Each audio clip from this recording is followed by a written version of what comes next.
Gaming news today is all about gameplay, the good, the bad, and the ugly. First, things are looking bad for GTA 6 with respect to the leaks. Does the leaker actually have a full build of the game, or are they making it look that way? And how should Rockstar respond to their leaks that just keep coming out? Second, Horizon Hunters Gathering was apparently so bad they are scrapping the live service aspect. If you've missed my entire upload and breakdown on that, be sure to go check it out.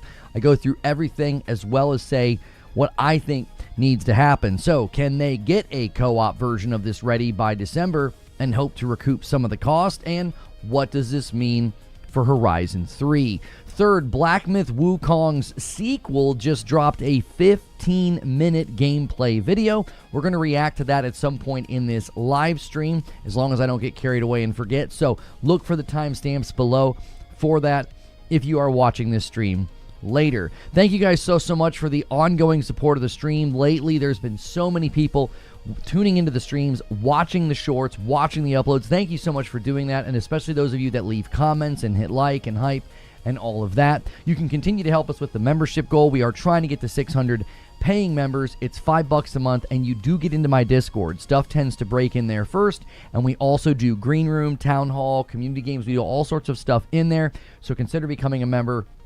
It does support me directly, and it is how I do this full time. So we are going to start with the GTA leaks and how they're heating up. What started as a trickle of annoying leaks has escalated into a full-blown 5-alarm corporate crisis for Take-Two Interactive and Rockstar Games. The situation with the GTA 6 leaker has potentially and fundamentally shifted. They are no longer just posting random clips. They have seemingly proven they possess a live playable build of Grand Theft Auto 6, and they have not yet said this or claimed this, but they seem to be hinting at it. And with the major official presentation looming just days from now, Rockstar's traditional playbook of absolute corporate silence and DMCA takedowns, that's probably not going to cut it anymore. Let's rewind for a second to get everybody caught up. On August the 18th and 19th, the leaker started dropping what was clearly genuine gameplay footage of GTA 6, and we also saw what appears to be a full map of Leonida split into 5 distinct counties. We saw everyday gameplay mechanics like Jason shooting hoops on a basketball hoop attached to his house. It was raising his focus stat. There was some reckless driving. It escalated into a brutal wrench fight that drained the stamina bar, and now we have an airplane flying above the sky. Rockstar started issuing copyright strikes to scrub the footage from X and YouTube and basically everywhere else, but the internet is written in ink and the damage was done. Still, people were debating if this was just old pre-recorded footage, maybe somebody doing some QA testing. Well, today, August the 20th, the leaker may have answered that question. The newest footage shows Jason flying a biplane over the city in broad daylight for about 2 minutes, toggling through radio stations. It gives us an overhead view of the city traffic and the skyscrapers, but it's the end of the video that sort of changes everything. It cuts to Jason standing in front of a wall, on foot, holding a rifle. He raises the weapon and deliberately shoots the letters LEEK into the wall. This is essentially the second half of the leaker's handle. I've not been saying the leaker's name on purpose because I don't really feel like promoting this person. So, the implication here is pretty significant. We're not looking at an old MP4 file that was snagged in a breach. They are shooting in a custom world, like a custom word built into a wall in real time. We're watching the game actually render the bullet decals and the debris scattering on the floor. This could be definitive proof that the leaker has unrestricted access to a playable build of the game. Here's the thing though, it is once again just Jason. It is once again very, very limited. All of the other footage was lengthy, driving around, shooting hoops, flying the plane. All these sections of gameplay footage are long. The shooting into the wall is incredibly short. So there could be something here where they do have a playable quote-unquote build, but that doesn't mean they have the entire game. It doesn't mean they literally can play all of GTA 6 and go wherever they want, especially considering the footage of him spraying into the wall was extremely short and contained. But this could obviously be chaos for the marketing timeline. Rockstar is scheduled to debut Grand Theft Auto 6, an extended look exclusively on Netflix next week on August the 27th. This was supposed to be their carefully curated and controlled marketing narrative for GTA 6. Instead, the narrative's getting somewhat hijacked by these leaks. Now, I want to be very clear about something. If you watch this channel, you know that I've been strongly advocating for true digital ownership and digital consumer rights. The leaker is framing this leak as a protest against Take-Two and PlayStation. They're pointing to the shift away from physical media, the fact that GTA 6 Physical Edition is just a code in the box, and the industry sliding towards an all-digital future.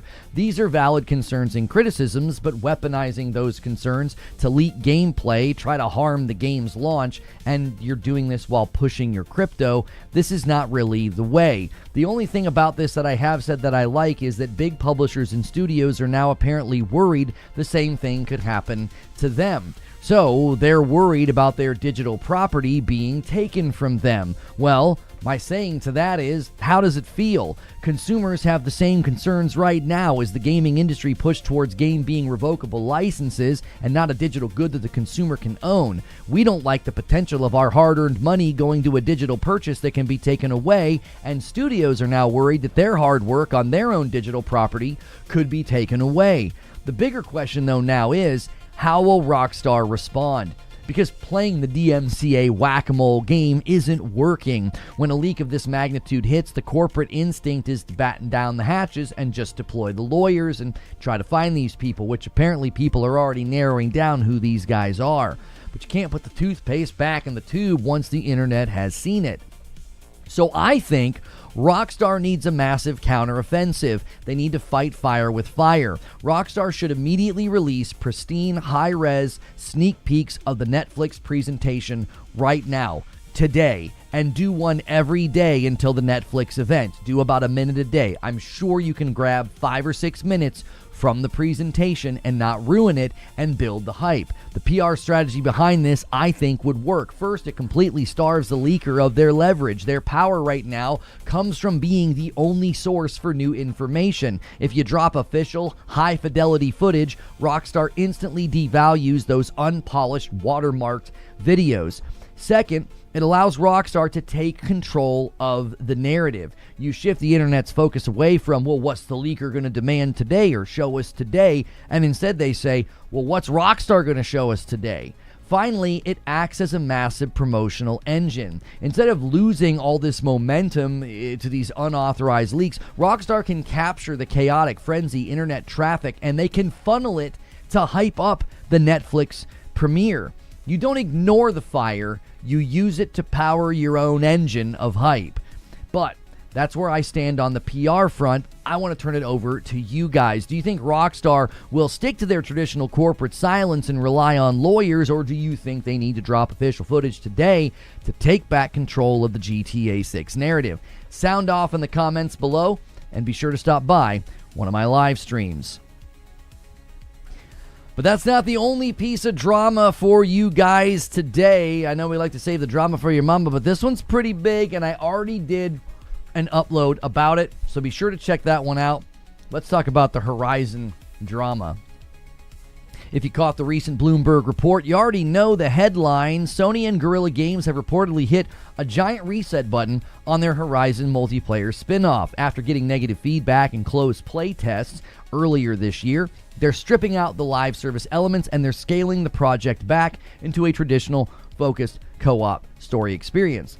And honestly, this is the best possible news that we could have asked for. Even though it's infuriating that most of Guerrilla has been tasked with working on this all this time instead of Horizon 3. In my opinion, for months the writing was on the wall. We're looking at a stylized, cartoony Monster Hunter sort of adjacent game, and it was stuffed into the live service wrapper. It felt like a corporate mandate rather than a creative one. This didn't seem to emanate out from the creative and art direction and style that Guerrilla Games are known for. It felt very much like, hey, let's make our game look like Fortnite because executives understand Fortnite.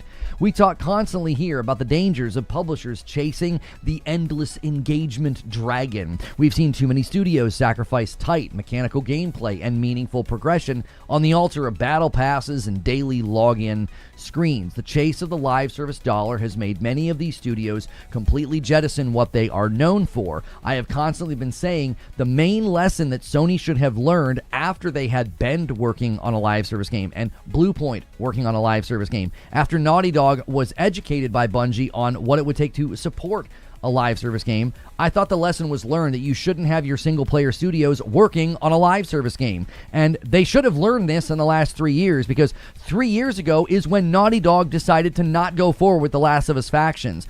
I don't know how this happened. I don't know how we took 3 years and threw it away on something so hollow and so uninspired, but that's where we are. And now they have to make a pivot. And what makes this pivot fascinating from an industry standpoint is that Sony is actually eating the sunk cost fallacy. Instead of forcing a bloated monetization first framework onto the market just to sort of try to recoup the development costs like they did with Marathon, they're actively listening to the playtest feedback. Marathon got shoved out and clearly looked like it wasn't going to do well, and they insisted that it could. They're not doing that with Horizon Hunters Gathering. They're looking at the negative telemetry, and they are deciding to preserve the integrity of the Horizon IP over the quick cash grab. Now, when you look at the core of what makes an action game work, you've got mechanics, you've got precision, you've got combat loops, skill expression. Live service models tend to dilute and flatten that out. It's more of an artificial grind. It's more of a collection of bloat and busy work. Now, by ditching that model and pivoting to a smaller scope, narrative-driven co-op mode, they're returning to what PlayStation players actually want, which is a definitive beginning, middle, and end. And honestly, if you look at the Horizon games, we've always said how fun they would be to play with another person. But without an art direction shift, I still think this game is going to be a non-starter for many people of the audience. Many of the Horizon fan base look at this and feel like this kind of looks like a Pixar Netflix show, which could be cool to establish more story and lore within the world of Horizon, but it doesn't really communicate what is so iconic about the franchise in Zero Dawn and Forbidden West. Now, it's especially frustrating because we know that this is happening instead of Horizon 3. Horizon 3 will now take longer to arrive. But I want to hear from you. Does stripping out the live service bloat of Horizon Hunters Gathering make you more likely to jump in and form a crew, or are you still going to keep distance from this because it very much feels like not the game that we all have grown to love? Let me know down in the comments below. And be sure, listen, I do live streams all of the time, and I love it when people stop by those streams and interact with me, so check those out as well. All right, well, good morning, good afternoon, and good evening. We'll get to the Black Myth sequel footage soon enough, but I want to hear from you guys on both of these subjects. We've got the GTA 6 thing, and guys, you got 30 seconds to roll the hype train over on Twitch to roll it over to the next level. I don't know if you're going to be able to do it. I'll throw in one and try to help and see if I can do it in time to see if we can't secure this thing. I hate when it does hype trains whenever I start the day. It's like, come on, boys. I can't do another one fast enough. Yeah, I don't think I can do another one fast enough. I don't think I'm going to make it. I'm trying. There's only 1 second left. No, I think they actually make it hard in the last couple of sessions. No, I think I got it. All right, Twitch. Now, I did that. So let's keep it going. I saved it. I saved that out of the fire, okay? GCA 6 full build Horizon drama. I'm going to put those into in frame for Mr. Creature. You guys now have 4 minutes to keep the hype train going. I just gifted 2 members over there at the buzzer to keep it going, all right? Let's keep that one. It always does it during my open monologue. And then it ends up going nowhere. So now that I'm actually talking and can shout you out, let's keep it going. Let's see some member bombs. Let's see a little member train. We are off pace on the week, so we can get back on pace today. Hilly says, my only pushback to your suggestions for Rockstar to push out short reveals is it may not be possible. I'd imagine they have a contract. For sure, which is exactly why I'd be on the phone with them. Thank you, C Money. I think C Money is the reason it started. C Money, Han shot first, and so did you. You gifted one during the open, and then you just gifted another one. So thank you so much for doing that. I think that's why it started. So I perpetuated it, and now C Money's trying to help it continue. Let me put this video And there is Feral Canuck. Comes in with the 5-bomb on purple and gets us to 194. Yeah, I wasn't able to super duper elaborate, Hilly, but you're right. They would basically have to hop on the phone with Netflix and negotiate and say, listen, we can promote the event. We can channel this. Everybody's paying attention to this right now. We can channel that. And Marcus with a month's renewal, thank you so much. And that's a VIP. That's a new member on a VIP. Guys, that's really what we need here. If you've never done a membership, try it out for a month. It's $5. Hit join right now and help us with the train. Did a little math. What Dodevas does would completely change what we do here. Every time y'all renew, consider doing what Dodevas does. He drops a 5-bomb after every renewal and pays it forward to a bunch of more folks. And then after you guys sample a gifted, consider jumping back in. And another one comes in from Car Doc Ren. And guess what he did? He just secured the 200 milestone for Twitch. Well, I gave you guys 2 bonus ones, Twitch, so you're now earning those ones that I did a little bit ago. I can't get why the feds are law enforcement after this guy. I mean, I don't know. I don't know what's going to happen to him. The last guy that did this got caught, and, he's in, like, a hospital or something. I don't know if he was well. I don't know if he was all, like, mentally there or something. But the thing is, I think Rockstar needs to channel the energy behind it and say, well, listen, everybody's waiting with bated breath every day to see what else this guy's going to drop. Why don't we start dropping something? I would imagine Netflix would play ball with them. They seem to get on well. Right. I think they would just have to designate, like, how much, what time, because you don't want to completely cannibalize your Netflix special, but you could certainly get everybody very, very excited for it, And guys, the hype train is continuing on Twitch, so if you were going to kind of go crazy today, there's a great reason to do it over there right now. There's 3 minutes left, and we are already at level 4. Roll it over again. Easy. He had autism, he claims. The last guy was American, so they had jurisdiction. Yeah, I don't know the legal parameters and jurisdiction here. That's not my area of expertise. I'm speaking from the perspective of someone who sits and moves in these spaces, and I watch things trend, and I watch things take off, and, we obviously have to have our finger on the pulse of what's relevant, what's exciting, what's happening.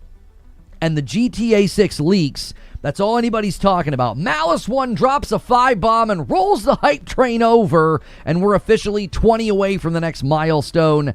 Thank you so much. And Fructer's going to renew and get us to 206. Thank you so much, Fructer, for 56 months of support. I greatly appreciate that. Like, the GTA 6 full build, I still don't know if that's even true. If you guys didn't see the footage where he's, like, spelling his name, I think he's trying to scare them. If he genuinely had a full build of the game, I feel like we'd be in a different situation. There'd be so much more. And I don't know if he's playing a game. Maybe he's like, oh, we'll slowly build up. We'll slowly do this. Like, is he that smart? But even the footage of him, like, shooting his name into the wall, it's like, it's very contained. It's very contained. It's like he's standing in a spot. It's super short.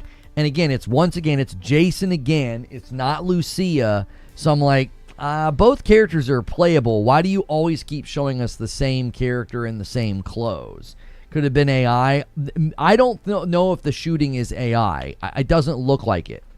I don't know if people have analyzed it to see, whether or not they think that it's AI. But I think he's bluffing.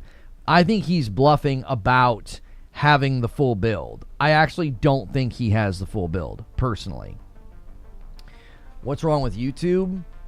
I don't know. Is anybody having any trouble on YouTube? We have over 400 viewers and over 100 likes. I don't know. Try to get us to 200 likes, y'all.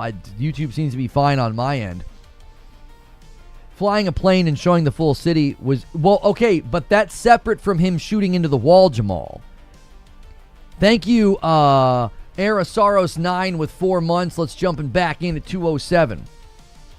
Right? Think about it from this perspective. The shooting hoops leak, the driving around the city leak, the driving at night leak, and then the flying of the plane leak. All 4 of those were super, super long. and uncut. When he wants to prove that he has a full build, he suddenly can only show us like 10 seconds of him standing in front of a wall. I think that's suspect. I do. I think that's suspect. One of the reasons the footage up to now has been clearly authentic is because it's lengthy, it's uncut, it's kind of clumsy. It's clearly somebody just in the game kind of goofing around. The footage of him shooting into the wall, it's like this could literally be him with a very small slice of a mission or something, and he wants people to think he has a full build. Now, it's significant if he even just has a slice of the game that's playable. That is significant. But that doesn't mean he's sitting on the entire game. Right? Like, it doesn't mean he could boot up the entire game and play it beginning, middle, and end, all credits, all cutscenes. More small clips, more money? I mean, maybe. I think it was just a way to hype it up. It got everybody talking, so it worked. I think that's what it is. I don't think he genuinely has the entire game. If you guys want to roll the hype train over on Twitch, you have a minute and a half. We're at 90%. Let's see how long we can keep the hype train going over there. Usually they burn out pretty quick for us. You guys got a minute. Another 5 bomb will do it. My guess is it's a build used for trailers. It could either be a build used for trailers, or it literally could have just been a testing environment, testing mission, testing slice, something. It seems like I saw a tweet this morning claiming that the GTA 6 leak or the GTA 6 full build has come from Rockstar India. That's what people are speculating, that somebody there got hacked. I don't know where they're getting that information. Check Discord audio. What do you mean? Microphone check. There's nothing coming through. Paul, Greg, can you guys hear me? You might need to reboot. It's not working. YouTube isn't muting, but it isn't lighting up green. Oh, Greg's saying he can't hear me. Okay, hang on a second. Yo, Malice One gifts another member and gets the hype train to roll over, buying you guys a little bit more time. I'll just reset Discord. Give me 1 second to get back in. Yo, Silver Subaru gifts 1 on YouTube. The first gifted on YouTube of the day. And let's get back to the show here.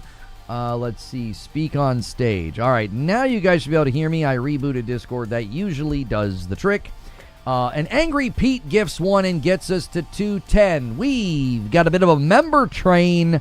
Let's keep it going. The hype train on Twitch. You guys now have 4 minutes to roll it over again. Lono, can you ban people spoiling?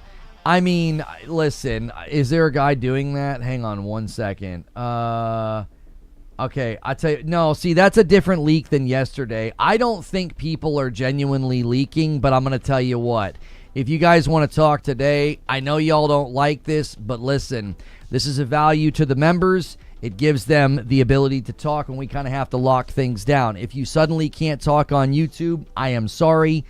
$5 gets you the membership for the whole month, and when stuff like this happens, you don't have to worry. Also, people will be gifting all throughout the day, and the gifted members tend to go to the people that are here more often. I don't want to have to babysit people trying to come in and paste spoilers all day. That's annoying. Blazing Ghost jumps back in as a member. Thank you so much. I hate to do it to the gray names. You guys know I like to interact with the gray names, but I got to protect the chat. There are people here every single day that don't want to see that. And so we're going to go sub-only over here. Yeah, I'll do it over here as well. So that's great. Yeah, and that's a value to you guys as members. Like, I know not everybody can support the channel directly, but we've been wanting to give more to the people that do support the channel directly, because it's literally how I'm able to do this full time. So, you know, maybe this is enough to motivate y'all to consider jumping in, and we don't have to worry about that all day. Lono said get your money up. I'm not saying get your money up. I'm saying, hey, it supports me and it gives you a benefit. In any case, that's also a great reason for you guys to go crazy gifting, okay? That's a great reason to gift, because there's a bunch of people that can't talk right now that are here every day. And another gift comes in from Sethians, and he drops a 5 on Twitch and gets us to 216. If you guys can get this all the way to 400 today, we'll be back on pace. If you can get it to 750 this week, then we will do another community game night on Saturday night with Madam. We will play the Big Walk with you guys again. It's so fun. We had such a good time with it, and we hope you guys had a good time as well. And Alex drops a 5-bomb on Twitch as well and gets us to 221.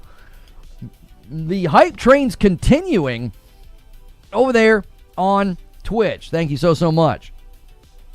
I appreciate that. No problem. No problem. I don't like doing it. You guys know that. I'm always hesitant to pull that trigger. So if you guys don't mind, one of the best ways you can help us right now is to hit the like button. People do not like the member-only thing. It'll make them mad, and I understand it. I get it. But Shiv, thanks for jumping back in with a Member Plus and getting us to 222. Thank you, sir.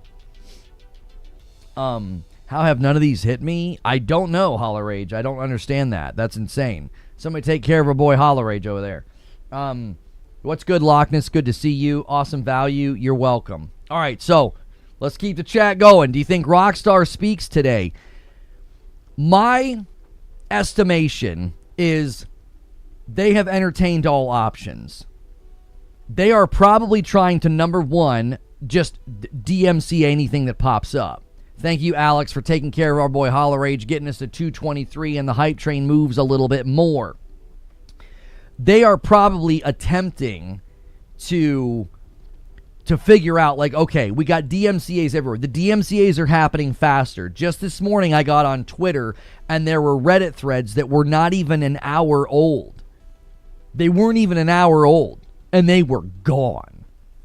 They were struck down already, and I was like, okay, Rockstar is acting a lot faster. This is getting clamped down on. The second thing I think they're doing is that this is what I would be doing. I'd be talking to Netflix. I'd be saying, listen, we got to do something.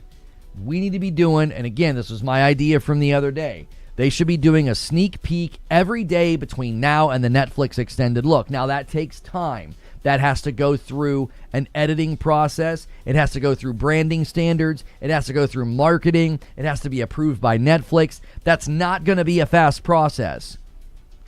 But my hope would be by now they have an action plan in place, and maybe we benefit from it. Maybe we get to see more of the game. Guys, there's 2.5 minutes left on the hype train on Twitch. A great reason to drop some gifteds and go crazy. Help us get to the goal. And also, we have a goal on Twitch that you guys are working on specifically over there, and it's to get us back to 1,000 members and or sub points. We're at 799, so we are getting there. Try to get us those next 200. We can do celebrations on Twitch as well when you guys hit those milestones. Maybe we should do that. Maybe we should pit the platforms against each other. Like if YouTube hits a certain number or Twitch hits a certain number, like they get early access to the stream on Saturday. I'll start streaming on their platform first. Huh? Yeah? We'll do some pay to win. How's that sound? A very boring answer is that you'd have to renegotiate contracts for that to happen, and Netflix probably would have a good chunk of their money back if that's the case. Well, the hope would be that both Netflix and Rockstar would come to the table and say, we both benefit by getting in front of this. Like, this isn't helping Netflix either. It isn't. It's a big distraction. It's taken some of the potency. Yeah, Holler Age just said it. The leaks hurt Netflix too. It's like, hey, we're in this together, man. We're in this together. Let's turn the table. Let's turn the tables on this guy. Like, let's start putting our own stuff out. I think that's the right call. They want to play this silence game. They want to play this like, oh, don't say anything, just DMCA. Listen, they can do that. I mean, they're certainly within their right to do that. But their stock value keeps dropping. It dropped yesterday. It's down again today. I don't think the shareholders are none too happy about that. This is an upsetting thing. It's like it makes the market seem a little unstable. It makes predictions seem a little unstable. It's like, oh, what do you guys got going on over there? You got a severe data breach? What's the story, Morning Glory? Like, what's going on? 30 seconds, Twitch. 30 seconds to keep it going. I'll help. I'll do my own. I'm going to help. All right, I helped start it. I'm going to help perpetuate it right now. I'm throwing one in. You got 10 seconds. You're going to have to click as fast as you possibly can. And it's going to be close. I don't know. Somebody had to drop a big one because we now only have 3 seconds, 2 and 1 and 0. Still a good hype train. It was a good one. Level 7 is excellent. Mikey Mike gifts one on YouTube. We're currently at 224. We're one away from 225. Who wants to steal the milestone? That's the real question. Thank you guys so much for being here. I appreciate it so much, especially those of you that are getting those gifteds. It means that you guys watch on a regular basis, and that is why you are getting those. So thank you so much. Yo, what's good, Feed? I see you in the chat. Why do leaks affect the outlook of the shareholder perspective? So shareholders really like predictability. They like projections. They like hitting projections. That's what they do. So let me give you an example. So one of the things that came out recently from one of the conversations with Strauss Zelnick was the pre-orders were unprecedented, and he didn't want to reveal the numbers to the shareholders because he didn't want to set bad expectations. They were so unusually high. He didn't want them to think, oh, that's going to follow a natural bell curve of sales and we're going to end up at this many sales for the year, okay? He didn't want to share that. And Dwayne hits the 225 with the gifted on YouTube. Single gifted trains are the best.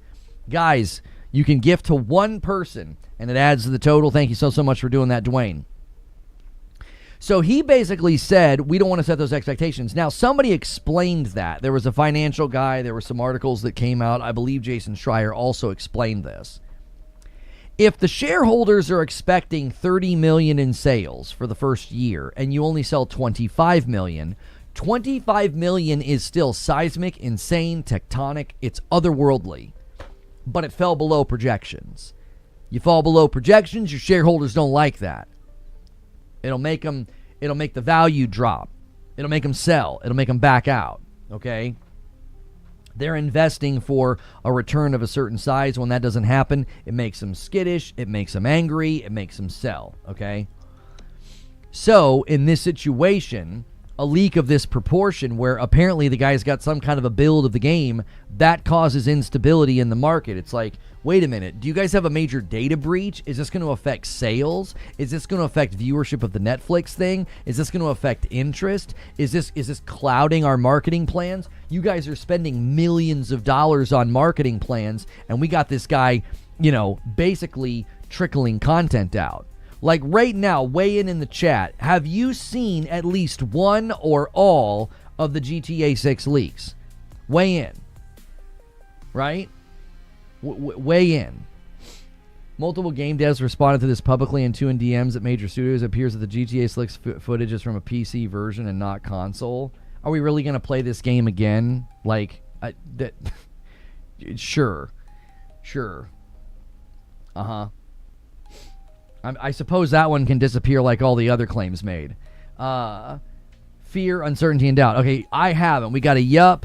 Not really scoping for them all. None. I haven't even seen any. No. 2. Yes. All. Nope. Haven't. None. Yes. Some. I've seen some and don't care, says Faithful Fury. Yes, says Introvert. Malice 1. I've watched 0 of them. I refuse to watch the leaks. Purposely avoided them. Yeah, all of his previous claims have disappeared, Greg. I wouldn't take anything he's saying to the bank. Diaz with a gifted, thank you so much, gets us to 226. I've seen a couple, I just didn't see the basketball one. Not sure. Some seem real, some seem fake and AI. There are some that are fake. If you've seen the one as Lucia on the scooter and they're like in the streets and they're always wearing the outfits from the Ultimate Editions and stuff, yeah, those ones are 100% AI. What is worrying is this hacker has been putting things out into the ether literally every day. We have months until release, and he could trickle out continuously until launch. This is why I say you take his power away. You 100% take his power away. You start to put videos out promoting the Netflix thing, and then once the Netflix thing is out, the hope would be we've seen enough gameplay that nobody cares about this guy's leaks. Like, do you know what I'm saying? I remember there were like Elden Ring leaks, but then once they started putting out their own gameplay, those leaks got no traction, like nobody cared. It was like once they actually put out real gameplay, and you can see it for yourself, the leaks start to lose their potency. Was the full map slow pan to Jason a fake? The plane was not fake. That was real.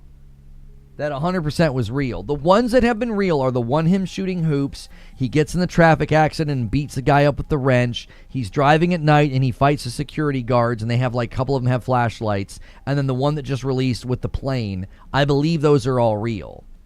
Now, I don't know about the shooting of the wall where he spells his name. Again, it's a very short clip. Anthony, thank you so much for jumping back in. Guys, if you want to talk on YouTube, you got to be a member. People were coming in and doing spoilers and stuff. So hit join. It's $5, and then you got the whole month. And you can get into my Discord. If you haven't yet done it, hit like. The more you interact with the channel, the more likely you'll get it gifted. Some people might go crazy today because we're trying to hit a goal. A test environment would simulate the Xbox. It's not meant to be the native PC version. Yo, what's good, Gone Kid? Good Horizon vid. Please give us more. Thank you. You guys have been really showing up for the uploads. Thank you so much for that. My Wolverine upload, my Gears upload, my GTA 6 leaks upload, and then the Horizon one last night. I really appreciate that, man. I am making more time. I'm trying to make as much content as I can for you guys. So when you show up, when you support, when you guys are here, that's the commitment, is I'm trying to make as much content as I possibly can for you. Not just for the sake of it. I try to make the stuff quality as well. I think the game's going to be fine. If anything, these leaks have brought hype down to normal levels. Yeah, but do you think that the shareholders want that? You think that Rockstar wants that? Could this be an elaborate mod on Red Dead? No, absolutely not.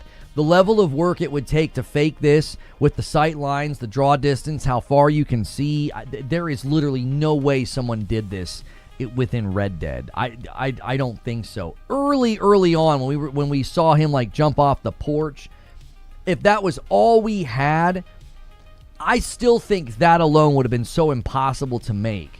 It was so convincing. Like, maybe if it was just one piece of footage and it was really quick, you could convince me that somebody maybe faked it in Red Dead with mods or something. There's too much now. There's too much footage. There's too many opportunities for people to sniff out, mistakes and things like that. I just don't think so. The internet has hundreds and hundreds of thousands of people have combed over this footage. It's genuine. And they're smacking it down with DMCA. I don't think you'd smack down fake clips from a mod with DMCA. You would say, no, that's not our game. That's fake.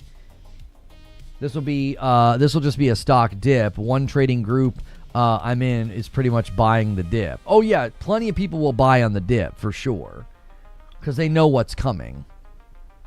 They know what's coming. What happens when AI gets so good that no one can tell the difference anymore? Yeah, I mean, that's going to be a reality. At least a couple of years from now, that'll definitely be something that we're dealing with almost every day. I wonder if people are still disappointed in the map after seeing how dense it looked. It was extremely impressive. No pop-in or anything. Good morning, Sir Mosley. Hey, thank you guys so much. Make sure you guys are coming in and doing the ritual of hitting like and saying good morning. If you're watching on YouTube or Twitch and can't talk, we are running sub-only and member-only for the sake of people coming in and spoiling. So if you want to talk, you do have to sub or become a member. If you have Amazon Prime, you can use your Twitch Prime. That supports me. A membership is only $5 for the entire month. It's not for like a day or a week. It's not like a super chat. It literally covers you for the month. GTA 6 mechanics is at least better than GTA 5. I mean, there are certainly people saying that the GTA 6 leaked gameplay is like, in their mind, they basically don't think it looks any better than past GTA games. And I'm like, I don't know what you're looking at, but I think it looks really impressive. And I'm not even a big GTA like hype man. I'm excited to play it, see how it runs, but I'm not sitting here trying to like overhype the game. I'm like, this looks really good. It looks really good for a big, giant, dense, open world game. Great vid last night. Thank you. Yeah, if you guys missed the video from last night, it was about Horizon Hunters Gathering. Be sure to check that one out. It's another time where I was dead on the money right and hit a bullseye. I told you guys that game was a non-starter. I'm actually glad they're listening to feedback, but I'm furious they had most of the studio working on it. Like, what an absolute managerial mistake that was. I don't know why you'd have a studio of that pedigree and talent working on a game that looks like Fortnite instead of working on the next Horizon game. I'm still disappointed with the map, but I'm in the process of convincing myself I like it. Well, here's the thing about a map. Once you get into the content loop, I think some of those things become immaterial. Like, if you're enjoying your time and you're doing things that are fun and you feel like the story's pretty dope, it isn't really going to matter if the map's like maybe a little bit smaller than you expected or something. Not going to lie, I'm more excited to play after seeing this leak. I'm hopeful Rockstar doesn't get petty and delay the game. I highly doubt they would do that. It's very difficult to criticize GTA 6 in my opinion. Rockstar has provided enough evidence across the last 3 decades that they know what they are doing. I'm excited about how the police get a description of you. Yeah, that was pretty cool from the one clip. It said the police have a description of you. It's like, so does that mean if I go and change my outfit and put a hat on, will that help me hide? I'm actually curious about that. The map looks huge. The map looks huge, but it also looks reasonable. Like, one of the things about an open world is it can become unreasonably large, and then you're just kind of annoyed. It's like, well, do I really want to deal with this? Do I really want to have to, like, you know, trudge away all the way across to the other side? Like, you know what I mean? If it gets too large, then people tend to start fast traveling everywhere. And when they start fast traveling everywhere, it's like, then that sort of, I think that dilutes the potency of the open world.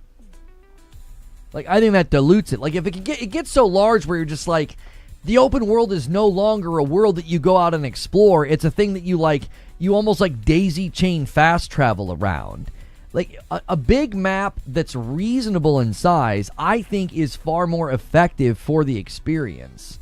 Map density over map size? Yeah, exactly. Like, put a bunch of stuff in the map. Don't just make the map big. Assassin's Creed Shadows was that way. Yeah, Shadows was just so large. I apply this principle when I make a pizza. You could spread the dough really thin and it's bigger, but then it's thin. You keep the dough dense, it rises more, it's thicker crust. It's great, right? Now, we could get into a debate about which is superior, and all the people that like thin crust can be wrong. That's fine. If you want to eat a cracker, go ahead, but you know what I'm saying? You get the point, though. Like, you know what I mean? Like, a reasonable size map, with density is better than a map that's just big for the sake of being big, if that makes sense. I don't necessarily want a bigger map. I want multiple smaller cities on the map that are worth traveling in between. Yeah, I mean, and here's the thing, though. We haven't really seen how differentiated the counties are yet, Yanadid. You know what I mean? Don't start. I'm in New York. Listen, it's fun. No. New York style is not thin crust. There's a difference. Thin crust is like a dadgum eating pizza off of a cracker. New York style is fine. Big, thin, and floppy. That's what they called me in college. No, I mean, that's a different style. Thin crust is when it's like a freaking crispy cracker. I mean, it's so thin. I'm not talking about New York style. New York style is fine. I prefer a little bit of a thicker crust than New York style, but thin crust is nasty. It's like eating it off of a dadgum Ritz, like not even a Ritz cracker. It's like I don't even know how to describe it. Anyways. GTA 6, let's not get off on those debates. The GTA 6 full build. If this guy actually has a GTA 6 full build in his possession, I think he'll be able to prove it more definitively than just shooting his name into a wall. Okay? I think he's going to have to do more than that. Number one, we're going to need to see Lucia.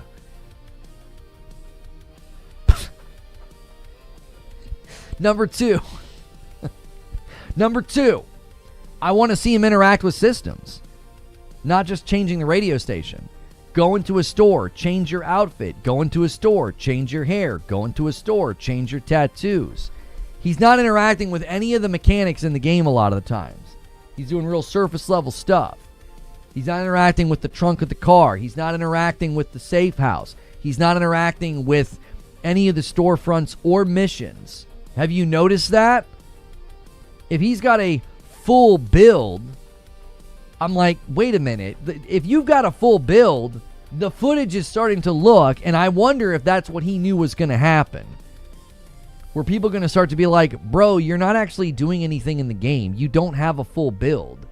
You're always doing something that feels like a testing environment. Hey, test the environment around the safe house and shoot some hoops. Hey, test driving. Hey, test flying. Hey, test this driving at night thing. He put his name on the wall. That's what I mean. Like, I don't think that's an indication that he has a full build. I think he's trying to convince people. If you have a full build, you wouldn't have to try to convince me. It'd be obvious. It'd be super obvious. He'd be walking around. He'd be doing missions. He'd be going into stores. Instead of like, here's 2 minutes of me in an area, and he doesn't leave the area. Right? He doesn't leave the area. It's not like he gets out of his safe house, shoots hoops, and then jumps on a jet ski and goes off to some other area. I think he's got like testing sections of the game, like slices. That's what I think he has, which is still significant. It is significant if he's got testing environments where he can actually load up the game and do stuff. But I don't think he has the full game. I don't think he has the full build, because the footage has always seemed like, well, yeah, you just flew across the city. You just shot hoops for a little bit. His build may be fully playable, but he probably doesn't have the entire game. Right. I think he has a build of the game, not a full build, and I definitely don't think he has the full game. Like, I think there's a definitive difference. Like, I think people see GTA 6 full build and they're like, homie's got the whole game. I don't think so. I don't think so, Tim. Slices, so back to pizza. Dadgummit! No. No more pizza talk. We can't be this early and off topic. Which, by the way, that reminds me, I will gift a member. If you guys prefer super chats over gifts, then you can do that and add to the total. There you go. Thanks for the daily content, says Red Bell. Renewing with the Prime. Thank you so much. Getting us to 228. Thank you, sir. Twitch is winning, says Hilly. It's 31-10. YouTube, you going to do something about that? You're just going to take this one lying down today? You guys went crazy on Monday, and then the last 2 days, we've been sleepy on the goal. Y'all are going to slip, and we're going to not be able to play the big walk this week. Thank you to all the new subscribers as well on YouTube. Hit subscribe if you're watching on YouTube for daily content, talk shows, dialogue. It's like a podcast. I'll get you through your workday. I keep it safe for work. Also, hit that like button. We need 20 more to get to 200. You know that dude must be somewhere in a cave in the mountains where Rockstar is searching hard. YouTube only turn up on Friday. They're sleepy, says Hilly. Pretty sure Discord is winning with the comic relief. Yes, yeah, they always do. Please, no more pizza talk. It's not Friday. I'm sorry about that. If he has a full build, why only show simple stuff like driving and shooting? Exactly, Aaron. Thank you for reminding everybody to hit the like button, Roadkill. He's spamming that thumbs up. Exactly. If he has the entire game, if he has a quote-unquote full build, I feel like he'd be showing a whole lot more. It seems awfully contained. It seems awfully simple. Do you know what I'm saying? I'm not seeing anything that convinces me homie's sitting on the full game. I'm not. I feel like he either has videos that he grabbed or some type of testing, you know. This is what I'll say. This is my theory. I wonder if he has like a thing that lets him boot up into sections and just do very simple things. Like it's almost like a testing launcher or something. Because if you don't have a dev kit or you don't have like a dev building environment, I don't know. It would have to be something like that. almost like a QA tester. We need to play the big walk this weekend. Hadigan, you should not have access to AI. We've established this. He could have literally gotten like some kind of QA testing thing. And there's the first super chat of the day. Thank you so much. Mike on the mic says, what's good, chat? What's up, Lono? Thank you so much, sir. Like pre-alpha game slices. I wouldn't be surprised if he like maybe he breached and got somebody's testing environment access. So like he downloaded whatever it was that allows him to like load into sections and just do very basic things. If you're not going to go from the safe house all the way across the city, if you're not going to run a mission, if you're not going to do any of those things, I don't have any confidence that he's sitting on a full build or the full game. I don't think you would try. Let me say this another way. If he has a full build of GTA 6, I don't think he'd have to prove it. It'd be evident.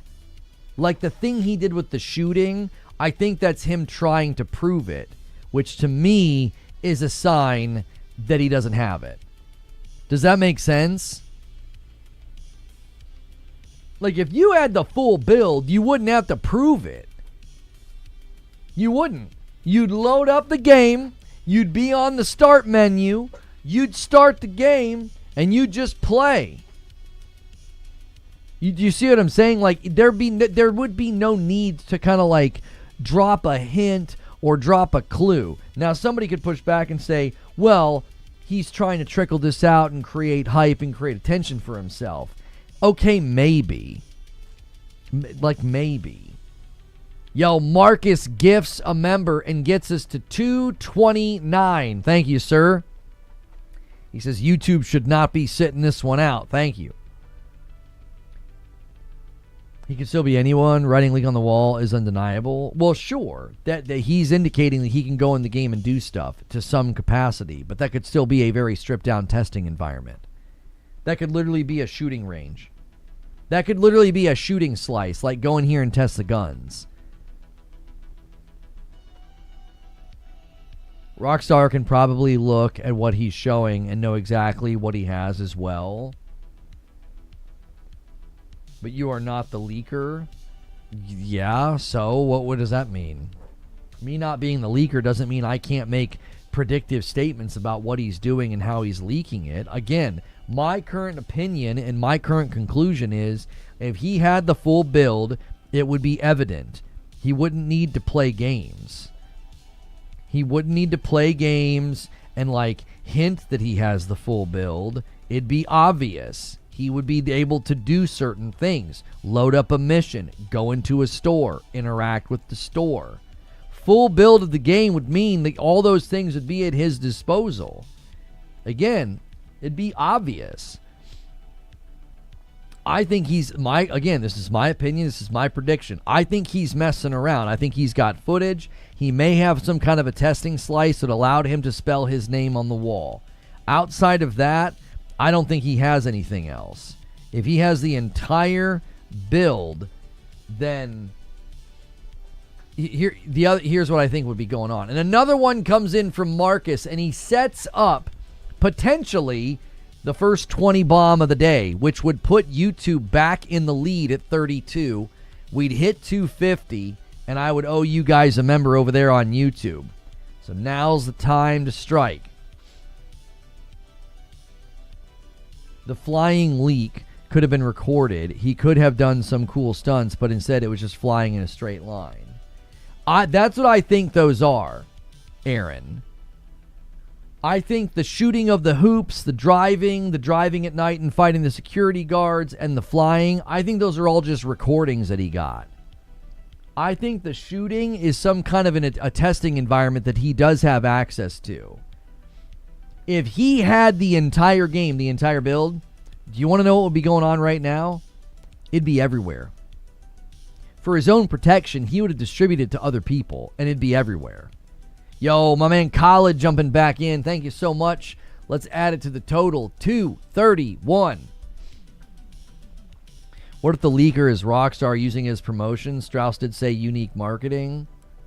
I don't think there's a universe where they would do this, where they would promote crypto, leak low-resolution pieces of footage, copyright strike those leaks, and then watch their stock value go down. I really don't think so. I've had people throw that suggestion out, and I just don't think so. Like, if like a poster leaked, or a logo leaked, or some billboard that like gave away the fact that they were going to do this Netflix thing, and then like a day later they talked about the Netflix thing, right? Like, it's sure. You could convince me that maybe they had planned this, maybe they had orchestrated this. But what's happening right now, ain't no way that they're the ones doing this. It's not good for them. No, I've not watched the 15 minutes yet. And my man Mike on the mic gifts a member and gets us to 232. The crypto part is what kills that theory. Yeah, like watermarking it up with crypto, going on a tirade about wanting an apology in physical and digital and all of that. No. Yeah, exactly, Malice One. Harping on the sore subject of it not being physical, they would not do this. Dude, we're in 2026 and you're still making amazing and engaging content. Really, Lono, in 2026? I'm doing the best I can, Colin. I'm doing the best I can. You know? Thank you, Robbie Cries. Says, I think League is just milking the content and taking things slow. You saw the betting system. I don't think I saw that. What are you talking about? Mudahar said a build got leaked. Well, like back in 2022? Is that what you're talking about? Yeah, I wonder, could it be possible that he's just using the really old build to spell his name to make it seem like he has the current build? When all that stuff leaked back in 2022, were people able to go into the game and do things? Do you think the one cutscene that showed was AI since it didn't have his watermark? The one where they were in the boat drinking the beers? I think that was real. He said it wasn't about money. Now I hear he's asking people to give him money. He's promoting his crypto. How is it not about money? People can vote and select what video gets leaked next using crypto. He's set to make bank with daily drops. I mean, he's going to end up in prison. They will catch him. Internet sleuths are already tracking down who's involved with this. They already are. I don't think whoever's a part of this, I actually think it's a group. I don't think they're safe at all. I don't think they're safe. They are 100% playing a game that they already lost. He literally had people vote for what the next leak would be via real money. He said the one with the most money he would post. Apparently, Plane got the most money. Yeah. This is 100% a play for money. Now, again, I don't see how he walks away. I don't. They'll 100% catch him. Yeah, I don't see how he walks away. Insomniac leakers never got caught. Rice at a group is still operating and leaking data from companies. If they're in India, we have an extradition treaty with India as well. Well, yeah, the theory was there's a theory roaming around, and I don't know where this came from, but the theory roaming around is that the leak came from an Indian Rockstar employee. That's one of the current theories. I don't know where that's coming from though. So he may never walk in after Rockstar has his legs broken. I mean, I don't think they're going to do anything like that, but I definitely think they'll find him. I don't know. You're not wrong that like the Insomniac leak folk they never got found, but I don't know, dude. I think Rockstar's made a little different. I don't think he has access to any build of the game. I think someone at Rockstar is providing him clips. I mean, that's an interesting theory that I hadn't considered. Like, hey, give me a clip of you shooting the word leak into a wall. You know, it's a big company. You don't leak the biggest gaming IP without having massive precautions. Did you mean to say massive repercussions, or that this guy took precautions? Because the guy that leaked everything in 2022 got caught. So precautions didn't seem to help him. Crypto and VPNs won't save you from the right authorities. Legs broken is crazy. Yeah, I mean, I think people are being a little exaggeratory just to be fun. I don't think necessarily people are genuinely thinking that, like, they're going to send people after him to physically harm him. I don't think so. If you guys are just tuning in on either platform, we are running member and sub only. If you want to be able to chat, we are doing that today for the sake of the people that are coming in and spoiling. Hit subscribe on YouTube. Hit follow on Twitch. If you're paying for Amazon Prime, you can use that to support me. If you'd like to jump in, it's $5 a month. Supports me directly. And then you can become a part of our community and our Discord as well.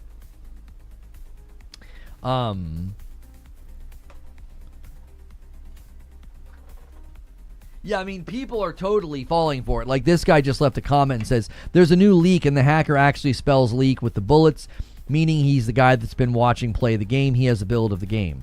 See how easy that is to trick people? Like, everything he's shown up to now looks like stuff that was recorded. And then we have a very, very short clip of him spelling his name. And it's like, okay, those are completely separate things. It's not like he landed the plane and spelled his name after flying around for 2 minutes.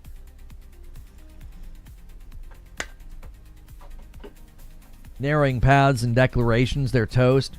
Rockstar, Take-Two, Sony could audit through. There's already internet sleuths that are finding data trails to certain people. It's already happening. You know what I mean? It is already happening. It's not like they're magically staying hidden right now. You know what I'm saying? People are already kind of sniffing out who they are, and they're not the FBI. Yeah, Brett, I've already seen that. I don't think there's any reason to trust that. That individual deleted all their former claims that were completely and utterly false about this. I do not believe they have contacts, and I do not believe the things that they say. I think it's completely made up. I'll be honest with you guys, I'm not the one who's leaking them. Well, thank you, Dan. We were really suspicious of you. The leaker said he received notice from Rockstar Games about a lawsuit already. You think Rockstar will make a statement on it today? I would say I don't think they should make a statement. I think my fight fire with fire strategy allows them to not say anything. I do. I think it allows them to not say anything. If they just release sneak peeks of the Netflix extended look between now and the event, it enables them to not say anything. They don't have to speak to this. You just start marketing your dadgum game.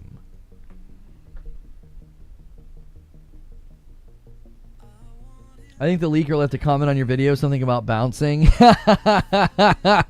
That's right, Hilly. That's right. If you guys are just tuning in on YouTube, do me a quick favor and hit that like button. Thanks for being here. We're talking about GTA 6 leaks. Does he have the GTA 6 full build or not? We're also talking about the Horizon Hunters Gathering drama. I did a video about that last night. If you want to see my entire breakdown and thoughts, do it. Peter Iliak with 100 bits on Twitch. Thank you very, very much. Did they let this go through the weekend is the real question. I think today's the time to act. You have 1 week until the Netflix extended look. I think you drop something today. And then everybody talks about that instead. You want the headlines, you want the YouTube videos, you want the breakdowns, the reactions. Take back control of the public narrative. You have 1 week until the Netflix extended look. It's the perfect time to start marketing it with sneak peeks.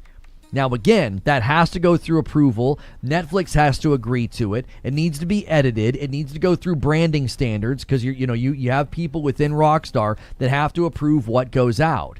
Your marketing team, your branding standards team, all of that has to be approved. You also have to make sure that whatever you're working on doesn't get leaked or grabbed. You want your stock value to turn around? You want this situation to get rectified? That's how you fix this. You don't fix this with silence and DMCAs. You can just basically ride a stock value decline for 7 days. You know what I mean? I think they will catch whoever it is sooner rather than later because of the crypto stuff. Like I said, there's already internet sleuths that have tracked down people that are involved in this. 100%. 100%. Hang on one second.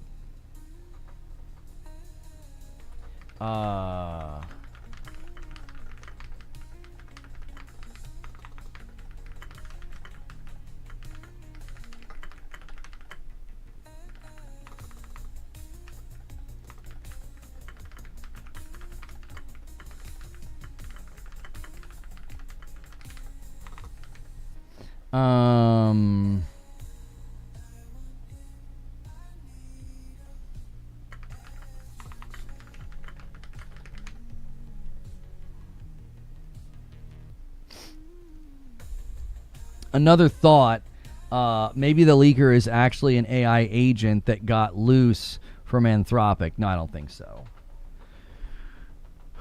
Rockstar's like, here, dang. That's what I'm saying. Just start marketing the game.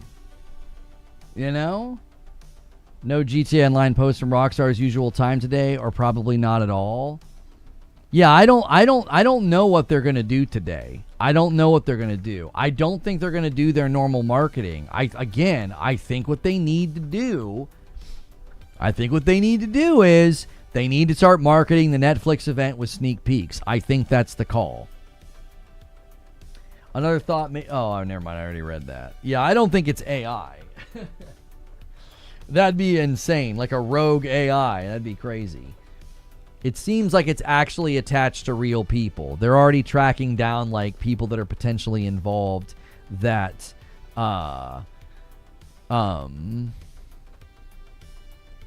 people that are already involved, and one of them was like a guy that got banned from the community and I guess had some pretty serious claims made against him. So, but PC Master Race though, the roads leading to Rome starts from PC base like every other case in the past. I'm not sure what you mean. Aiden Ross said he paid Cyberleek $200 or $350,000 for a copy of the build.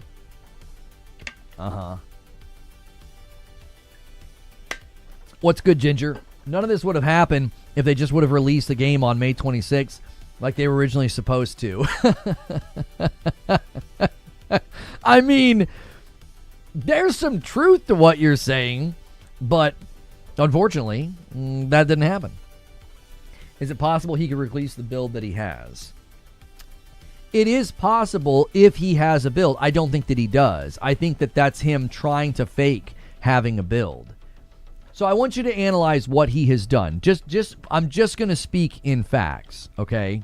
I'm just going to speak in facts. He releases footage that seemingly looks like contained testing environments or recording of tests. Jason gets out of his house and shoots hoops. Doesn't go anywhere else. The driving test is a very contained area. He doesn't go all over. He gets hit by a car, gets out, fight, get back in car, doesn't go anywhere else. Driving at night, drives maybe a block to 2 blocks, goes into a place, fights some security guards, flies the plane. All these clips are uncut. Not only are they uncut, they're very sort of plain. We don't get to really see menu. We don't see UI. We see some UI elements, but we don't see any menu elements or anything like that. All of the sudden, at the end of the plane one, he's like shooting his name into a wall. He's got the full game. No. If he has the full game, he would have proven it by now. He would have shown, like, going into shops, doing missions. Why aren't we seeing Lucia? It's always Jason. It's always the same outfit. He's not interacting with any of the mechanics of the game. He's not interacting with the menus. He's not interacting with... He interacted with being able to change the radio station, and he gets in and out of a car and shoots hoops. That's it. So he's not doing a mission. He's not accepting a mission. He's not going and talking to an NPC. He's not doing any of those things. These are clearly videos from some tester's computer, and then he's got a very quick clip of him shooting his name, like the name Leek, into a wall. I don't think he has the full game. There's footage of Lucia in a phone shop buying a cell. I haven't seen that. Are we sure that wasn't AI? There's been AI ones trying to come out in the mix that aren't from him. I didn't see the Lucia one. The only ones I've seen are shooting hoops, driving in the street, driving at night where he fights security guards, and then the plane. I've seen the 4. If he had the full game, he'd be on the startup screen. He'd load up the game. He'd go run a mission. He'd go from one area to another area. GTA 6 leak reveals that you need to charge your smoke alarm batteries every year. Maybe showing menus might give away where he got the build. In the latest leak, there's the gameplay featuring the plane showing the city. It proves it's a PC build. Current-gen consoles wouldn't handle that insane draw distance with all that detail. No, that footage proves nothing. You think it proves it's a PC build? Current-gen consoles have games with that level of draw distance. You can go up and fly in Crimson Desert. You can fly in Horizon Forbidden West and get very similar draw distances with levels of detail. If you think that footage definitively proves it's a PC build, I think it would be rather unusual for there to be PC testing footage right now. Now, you could compel me that maybe that's why it leaked. Maybe, because this has been my theory, I think it's coming to PC faster this time around. I think it's going to hit PC in the middle of next year. You could maybe compel me that that's why these things leaked. I don't agree with your logic, though. Oh, the current-gen consoles could never handle that. Oh, okay. I didn't see anything in the plain footage that makes me feel that way. I don't know. It was impressive. It looked good. But I didn't see anything to make me think, there's no way this is running on a current-gen console. I didn't see that. There's also, I think, reason to believe the opposite. They wouldn't be fiddling around with PC at all right now. It would be all hands on deck for the console release. It would be all hands on deck. Like, we got to get this thing ready. Given the delay and given how much is riding on this, I don't know how much I don't really know how much you'd have people spending time on this. Horizon, Death Stranding 2, Crimson all have crazy draw distance. Yeah, I think that the person saying that, I think you're just displaying some ignorance about what current-gen consoles have been able to do. We have distance-swapped LODs and nanites, sir. Yeah, I don't think you quite understand what consoles are capable of, because we have games this gen that have really impressed even people that are doing the tech breakdowns, whether it's Death Stranding 2 or Horizon. Now, Crimson obviously had some pretty severe issues at launch, but they've since done a lot of patches, and it does. I think it looks pretty impressive for even on the consoles. I still think it has pretty significant performance issues, and I don't think it's as great as a game as people claim, but that's just my opinion. So I don't think we've seen anything that like definitively proves anything. Again, I think if I'm going to go with probability, okay, if we're going to go with probability, I think it's way less probable there'd be any significant work right now on a PC build. I highly doubt that. They are all hands on deck getting this thing ready to go for console.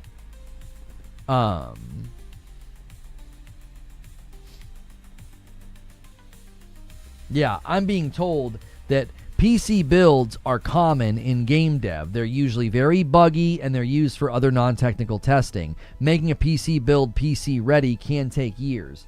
You know, even Dragon's Dogma 2 has been updated to run pretty good on the current gen consoles. That's what I mean. Like, I think, and what was going on with Dragon's Dogma 2 was a very specific lack of optimization. Like, you would go to a town, and all the NPCs were actively thinking, and it was eating up CPU. PC has to be 80% done. We could guess 72%, 80%, 50%. You know what I mean? There's no real reason to do that. I'm just going with probability. I think it's far more probable. It's way more likely that everything we're looking at is for console, because that's all they care about right now. It's where they make most of their money. It's where the game is launching in a couple of months. It would be incredibly strange for them to be doing anything with PC right now. But the pushback could be, this would be totally fair pushback on my position. You could say, given the size of the company and what seems like a greater emphasis on hitting PC, there could be teams already working on it. And that could be why this leaked. That could be why, like, maybe that opened them up to less security somehow or something, where you had just more people touching the game, seeing the game, interacting with the game. Slight shift in topic. You know what's going on with Wolverine? What do you mean? I thought the devs said you only play as Logan, but people are showing Jean Grey gameplay now. Is this fake too? You can't trust anything? Where are you seeing this? She was originally planned to be a playable character. That was part of the Insomniac leak. I've seen leaked footage too. There's Jean gameplay out there?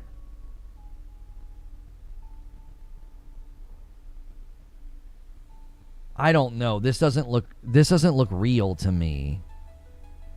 This also looks like a leaked testing environment. Yeah, this is either fake. I'm not going to show it because it could be a leak. This is either fake or it's from the original leak. This looks like some early tests.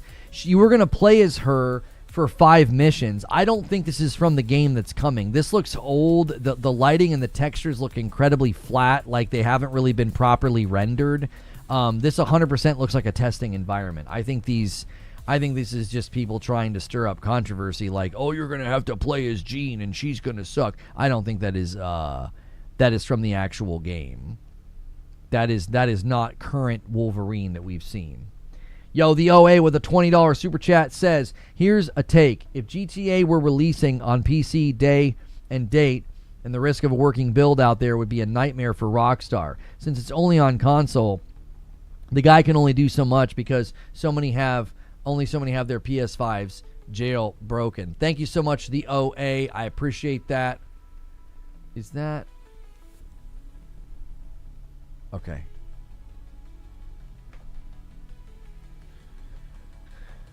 And another one from the OA. Thank you so much. I appreciate that. And it says, like I said, I only super chat after breakfast. Last night's cold pizza. Well, thank you very much, sir. We might have to readjust these incentives, though, because your 10 triggers the goal, and your 10 is like 250. So I've got to make sure, again, we don't get into a currency situation like we did with the gifting. I'm happy to gift back, but yeah, that means you can trigger the goal with like $1.50 or something. So I don't know. Maybe we should do that a little bit differently on the super chat goal. I know you're not trying to do that, the OA. You just like to support and you just like to super chat. I just have to be careful because other people can abuse a situation like that. When did gifting member prices go up? A couple of months ago, because people were abusing the currency exchange. You could basically gift like 50 members with $3 in Argentinian currency. That's what people were doing to me last year. It's all those big gifters were doing that. They were spending like $3 to gift 50 members because they were trying to hurt me financially, which is insane that you would do that to somebody. Like, this is how I provide for my family, and they were actively trying to hurt me. Like, so they adjusted that like 2 months ago. So now you can't gift 50 members with like $3 US by using Argentinian currency. You can't do that anymore. I saw a clip of the Jean Grey footage. It looks like a very early test build. People are having a hard time understanding how games are built. Yeah, there was a leak around the time the Insomniac leaks happened. There was like a placard, almost like a postcard image of Jean Grey was going to be playable, 5 missions, what have you. And what's in that footage sort of matches perfectly what I read. What I read is contained in that footage, like levitate, grab things, throw things, blah, blah, blah, with her telekinetic powers. I put a warning on viewers, the leaker's Twitter. He put out something in text spoiling supposedly the ending of the game. Yeah, I'm not even promoting his name, so nobody's going to stumble across him because of me. That's why I super chat. My currency hurts less. Yeah, no. It's all support, OA, and I appreciate it. I just have to be careful gifting in response, because if it doesn't pan out right, then I end up in the red on it, which is what happened last year. People were intentionally, boosting the member number with Argentinian currency, and then I would gift back and I would lose money on the exchange. They were doing it on purpose, and as soon as they got discovered, they stopped doing it and they left. It wasn't like, oh, my mistake, I'm sorry. It was, oops, jigs up, and then they never came back. So, that's why I keep stressing to people, when you pick up your own membership, it's significantly helpful to what I do, because then, we're not in a situation where we're like needing huge big gifts and huge big drops and stuff like that. That's been something that we've been dependent on for a while, unfortunately, because it's just a situation that we're in, and the support is incredibly appreciated, because it enables me to do this full time, and I thank all of you that do it. That's why we've got the Discord members. Don't forget, Discord's there. We do town halls, green rooms. We could even do community game nights in there. Like, if we don't hit the goal, I can still go in there and hang out with y'all. Dark Phoenix, let's go. I think they could still do a DLC with her or something. I still think they could do stuff with Jean Grey and Wolverine, personally. I think they interpreted the feedback incorrectly. You know what I mean? Absolutely crazy. People go this distance to hurt someone. Anyways, maybe you could set a target for the day and gift the day after.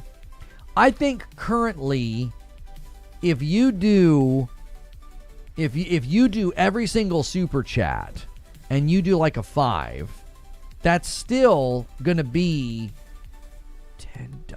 I still am okay by gifting 1 in response to 10 super chats. That's why I had to up it to 10 super chats, because if you do like a $5 in your currency, that's worth about $1 in my currency, which is fine.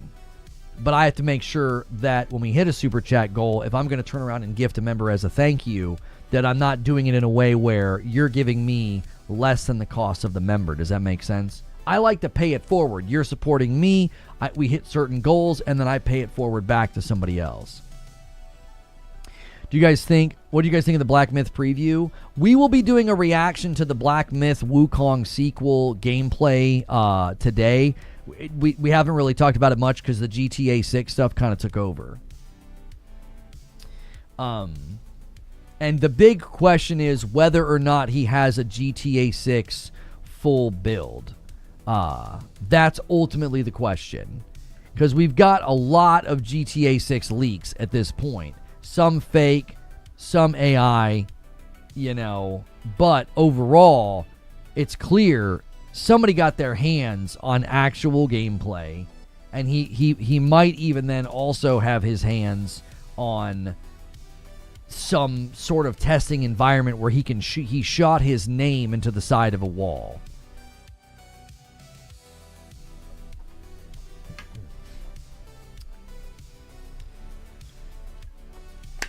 He has 3 months to prove it. Well, and here's the thing. He doesn't have the launch version of the game. Okay? He's going to constantly be on the run anytime he tries to post it anywhere because they're going to get taken down. Eventually, this runs out of gas. Okay? So, that's why I think Rockstar should push back right now with their own marketing. I think they should fire back and just start marketing the Netflix event with sneak peeks. That's what I think. If they do that, I think they're in a much better position. I think it puts them in a much better position.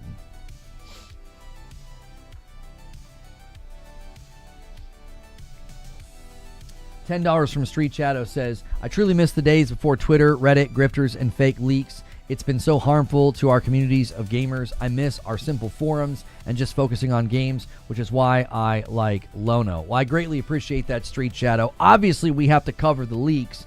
I'm doing my best to cover it from sort of like a, hey, this is what happened. We learned some generic things about gameplay, but I'm not going to spoil things.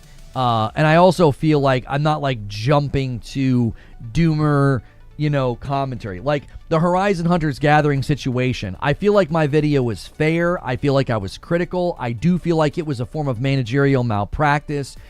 I felt like it was an appropriate level of negativity. It's like, I don't know how you guys didn't learn the lesson you were supposed to learn in 2023 when Rockstar decided to not do factions. How did 3 years go by and you had these guys working on this?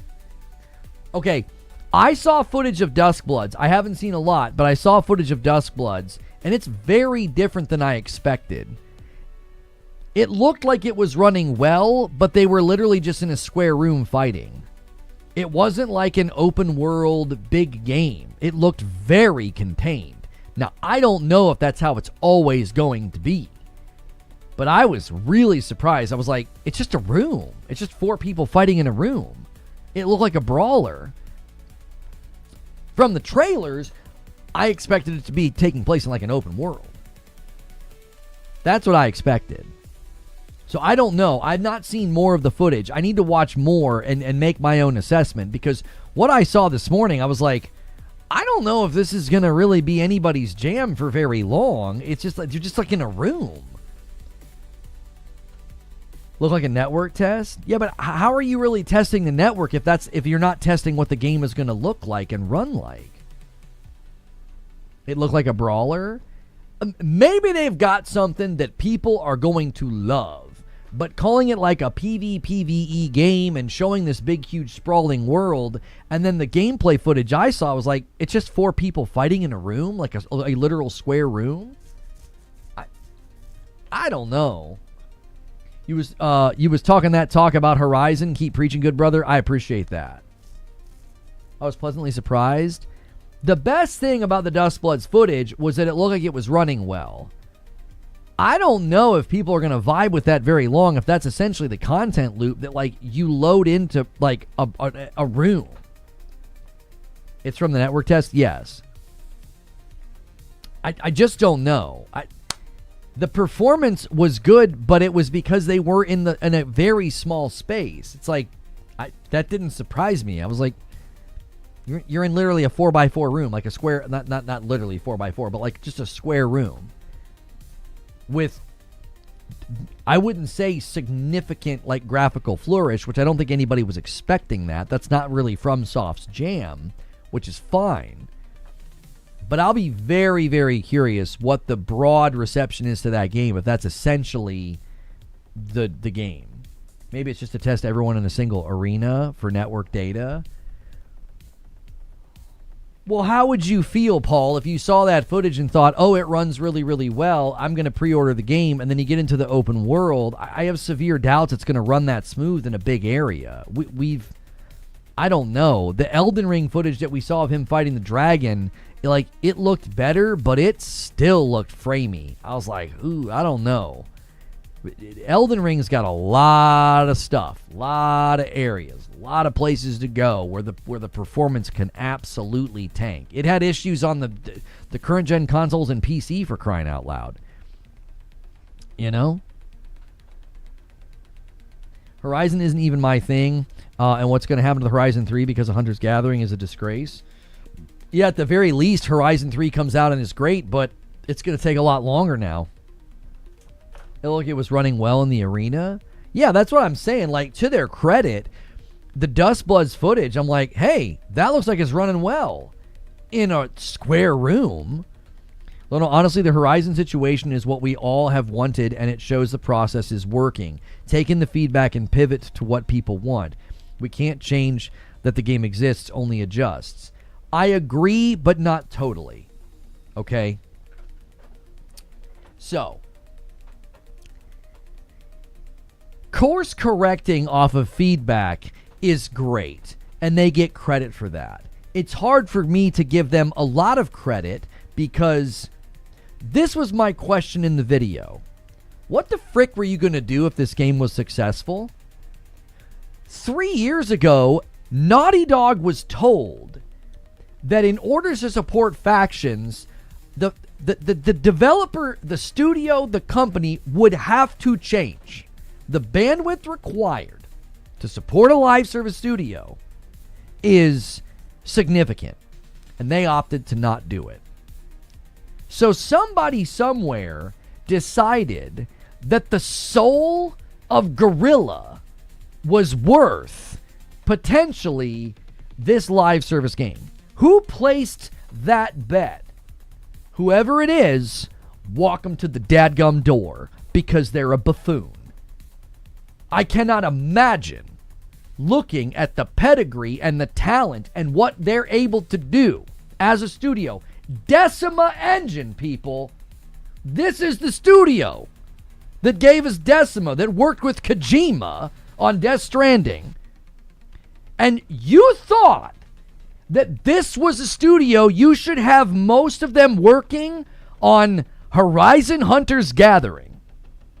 Who assessed this game and thought that that was a good bet? Walk them to the door. Can them.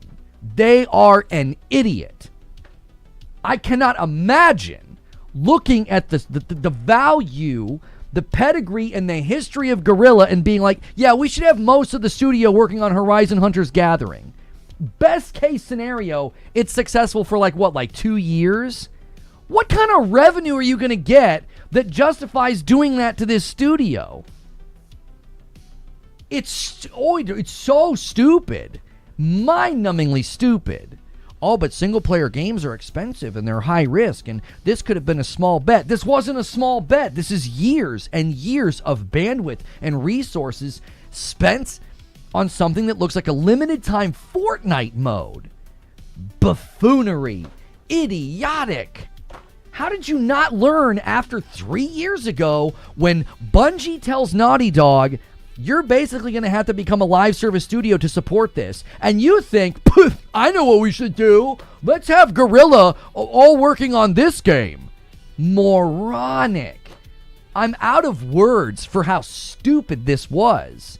If it was a small team and you want to place a small bet to potentially just get more people playing the Horizon IP, then go for it. But you're spending your blood and treasure, your blood and your sweat, your bandwidth, your money, and your pedigree on this? Absolutely dumb. And if it was successful, again, what were you going to do? If it was successful, you were going to have Guerrilla supporting this? Working on battle passes and skins for this game instead of working on the next Horizon game? What are we doing? Who made this decision?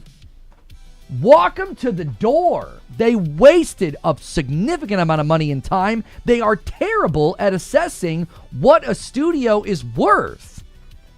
Can you imagine when we've had this discussion before, and I'm wound up about this because it is absolutely brain dead. When we've talked about the Last of Us factions and people get really upset and they want to blame Bungie, you know what? You want to know what I always would say? Do you really want Naughty Dog putting out patch notes about balance and nerfs and buffs and an upcoming battle pass? Or do you want them making Intergalactic? Do you want them making The Last of Us Part 3? That's what you want Naughty Dog doing? Hey guys, we can't wait for Season 3. We got some really exciting skins coming. Blech. Ugh, gross. No. These are iconic studios. These are pillars of what makes you distinct in the market. And you're like, let's have them work on Horizon Hunters Gathering? Like, I'm sorry. They don't get a pass this time. It's like, okay, you wanted to place live service bets, and you learned the hard way that you can't just take a single-player studio and say, hey, guys, make a live service game. Huh? Like, you learned that the hard way. What are we doing after learning that lesson, and you trudge on ahead with most of Guerrilla working on Horizon Hunters Gathering? All this time, I was operating on the assumption it was a small team, and I still thought they should cancel the game. It looked terrible. Factions could have been so freaking good. Zoom out on it, Jakob. Zoom all the way out. Look at the most successful, look at the best live service games. About a year or two later, they're in decline and they're struggling and they don't know what to do. Look at Rivals, look at Arc Raiders. That's where they're headed. Is that what you wanted Naughty Dog doing? Spending 2 years generating a good amount of revenue. In the best case scenario, they generate a good amount of revenue and then the game flounders and doesn't have anywhere to go. It absolutely kills me. It's like, even in the best case scenario, even the most successful live service games, they all end up having that decline. You're going to take your pillar studios, your franchises, your icons, and you're going to sacrifice them on that altar for 2 years of ongoing revenue? Get the frick out of here. That is idiotic. That is boardroom malfeasance. You've got idiots in the room thinking that, like, well, ongoing revenue. And it's like, well, yeah, that's great for a couple of years. What are you going to do after that? The studio is going to be completely restructured. You've completely lost trust with audience that liked the stuff they were making. And for what? A couple of years of ongoing revenue? You morons? You think your game's going to become Fortnite? That's what's so frustrating about this. It's like, if you're not Fortnite, if you're not Warzone, if you can't get past a 2-year mark, you are wasting your time. It's not worth it. It isn't. The money that they could make in those 2 years is good. It isn't worth what they're trading. You're going to trade the soul of a studio for 2 years of ongoing revenue. Just puke. It's not about how good Factions could have been.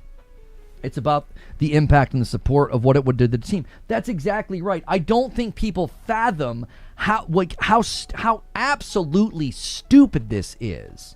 That's why I always said Naughty Dog made the right call. You don't have to like it, but they made the right call. We have more live service games than we can shake a stick at. You don't want Naughty Dog making one and then having to support it. You don't want Guerrilla making one. It's stupid. You're taking, it's not like these are small support studios that you took like Blue Point. It's like, okay, we can talk about how that was mismanagement. It's not to the degree that this is mismanagement. This is way worse. This is way worse.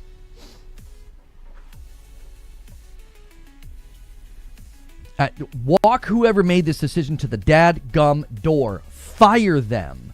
They don't know what they're doing. They don't. They ignored measurable, concrete feedback from a company that's been doing live service for over a decade. Bungie walked in the room and told Naughty Dog, you have no idea what this requires. You are in the dark. You are absolutely in the dark here. And they decided to just trudge on. It's like, that's the part that frustrates me the most. I can be pretty gracious and forgiving when someone tries something and it doesn't work out. It's like, hey, you guys took a crack at this. Jim Ryan wanted so many live service games by 2026. You had Bend working on one. You had Blue Point working on one, right? Naughty Dog made their own decision. That had nothing to do with Jim Ryan. That's another thing people forget, is that Naughty Dog on their own decided to spin Factions off. That was not a Jim Ryan initiative. That was their initiative. It was also then their decision to cancel it. But still, you made a go at it and you learned some hard lessons. But that's the key, is learning the lesson and then applying it.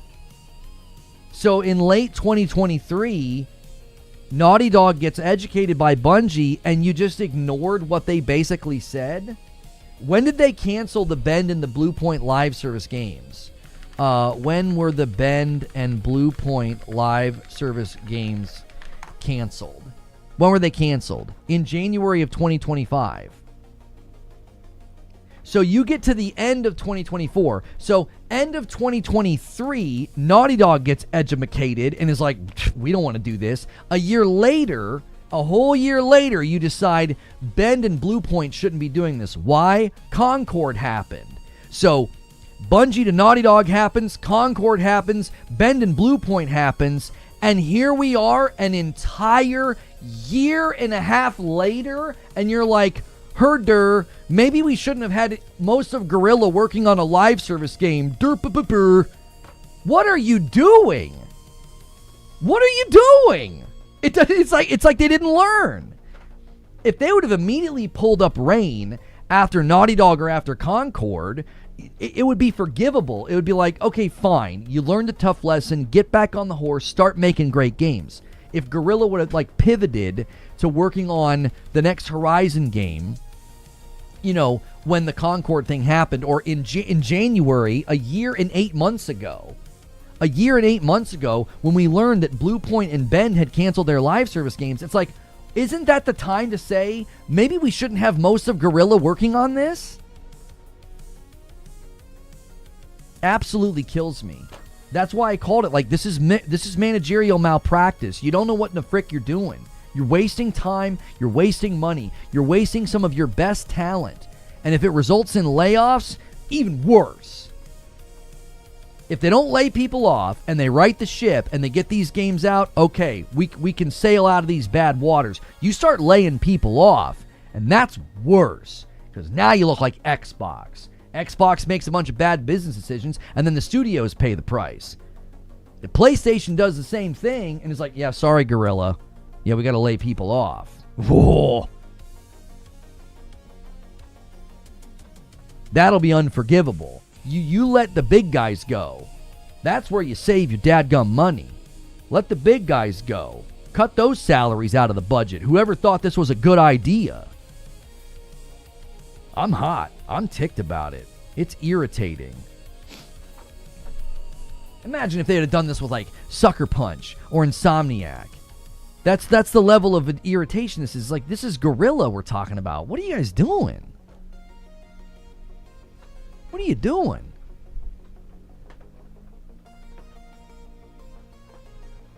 Yeah, my kids love Fortnite. I think they're going to be pretty excited to jump in with all this crazy stuff going on. They're some of the most talented technical devs in gaming right now. Trill, you know what this is? It's at the level of insult, okay? It's at the level of insult of what happened to id Software. It's like the guys at Guerrilla and what they've done with Decima and working with Kojima, and you have them working on this? You have them working on Horizon Hunters Gathering? What are you doing? It's like taking a professional painter and having him color in a coloring book. What? Yeah, we hired you to color in this coloring book. We know you're really artistic and really talented. And the guy's like, you know that I paint murals at the level of detail of the Sistine Chapel, and you want me coloring in a coloring book? Yeah, we think this is a good use of our money.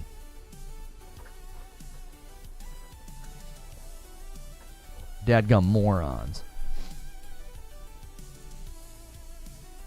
That's official footage now of the open areas. So this guy says, I played Duskbloods. His video won't load for me. There we go.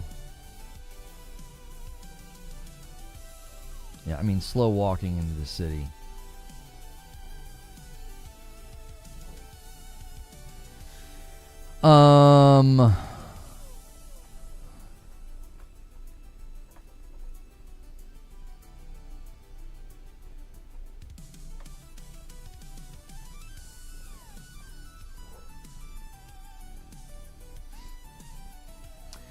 Cooking dinner or stoking up the barbecue. Oh, I'm hot.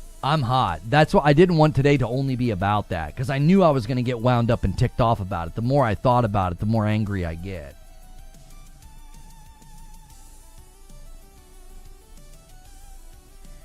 I need to see some actual testing because I'm definitely seeing. I'm the frames in this look very. I don't know.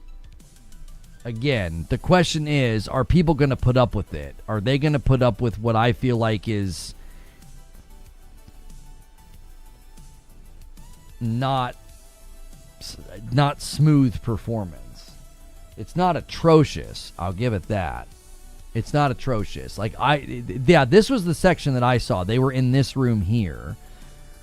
There was 4 people in this room fighting. It's under NDA? Why are people putting up content then? Holy frame time? That's what I'm saying. Like, the frame time, the frame timing and it seems kind of stuttery. I don't know. Until your hands on sticks, it's hard to know. That didn't look horrendous, but it also didn't look particularly smooth either. Like, I don't know. That has been my primary concern from moment one, was I don't know if people are going to accept this game if there's any issues with netcode, lag, input delay, any kind of latency, and then framing. It's like the frame timing, the frame pacing, the frame rate, like, it's the Switch 2. Like, it's not the kind of device that I would go to for a game like that. I just wouldn't. Horizon's also one of my favorite franchises, too. Can only imagine how this must feel on top of everything else. Yeah, Yo, the OA with a 10 super chat says, I imagine Sony is going around asking studios to just pitch live service. Guerrilla did it just because some suit saw the Fortnite graphics and thought, ooh, Fortnite money, and he put them to it. I don't think that they mandate to the studios, so I think your theory is pretty sound, the OA. Guys, could we get 50 more likes on YouTube? Thanks for a great turnout today on both Twitch and YouTube. Consider subbing or becoming a member. That supports me directly and helps with our weekly goal, but you can always hit the like button and lurk and listen. That also helps as well. The Gears of War has a life-size Lancer that they're selling, apparently. Would your audience be interested in? If so, you can find the press release. Yeah, I'm not just going to show press releases for the fun of it. You know what I mean? Send me one or pay me. Let's see here. Urban Open World RPG.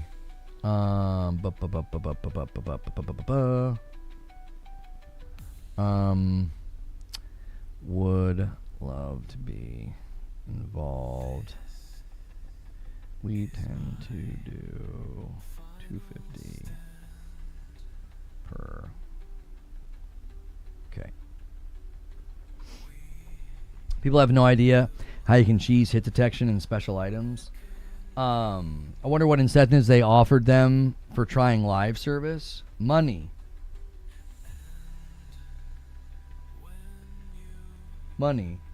It targets 60, but it isn't hitting it all the time, apparently. That's going to be the issue. The open world area doesn't look like 60. Yeah, that's always going to be the issue. Like, if you go into, like, contained arenas to fight in Duskbloods and you get solid performance, great.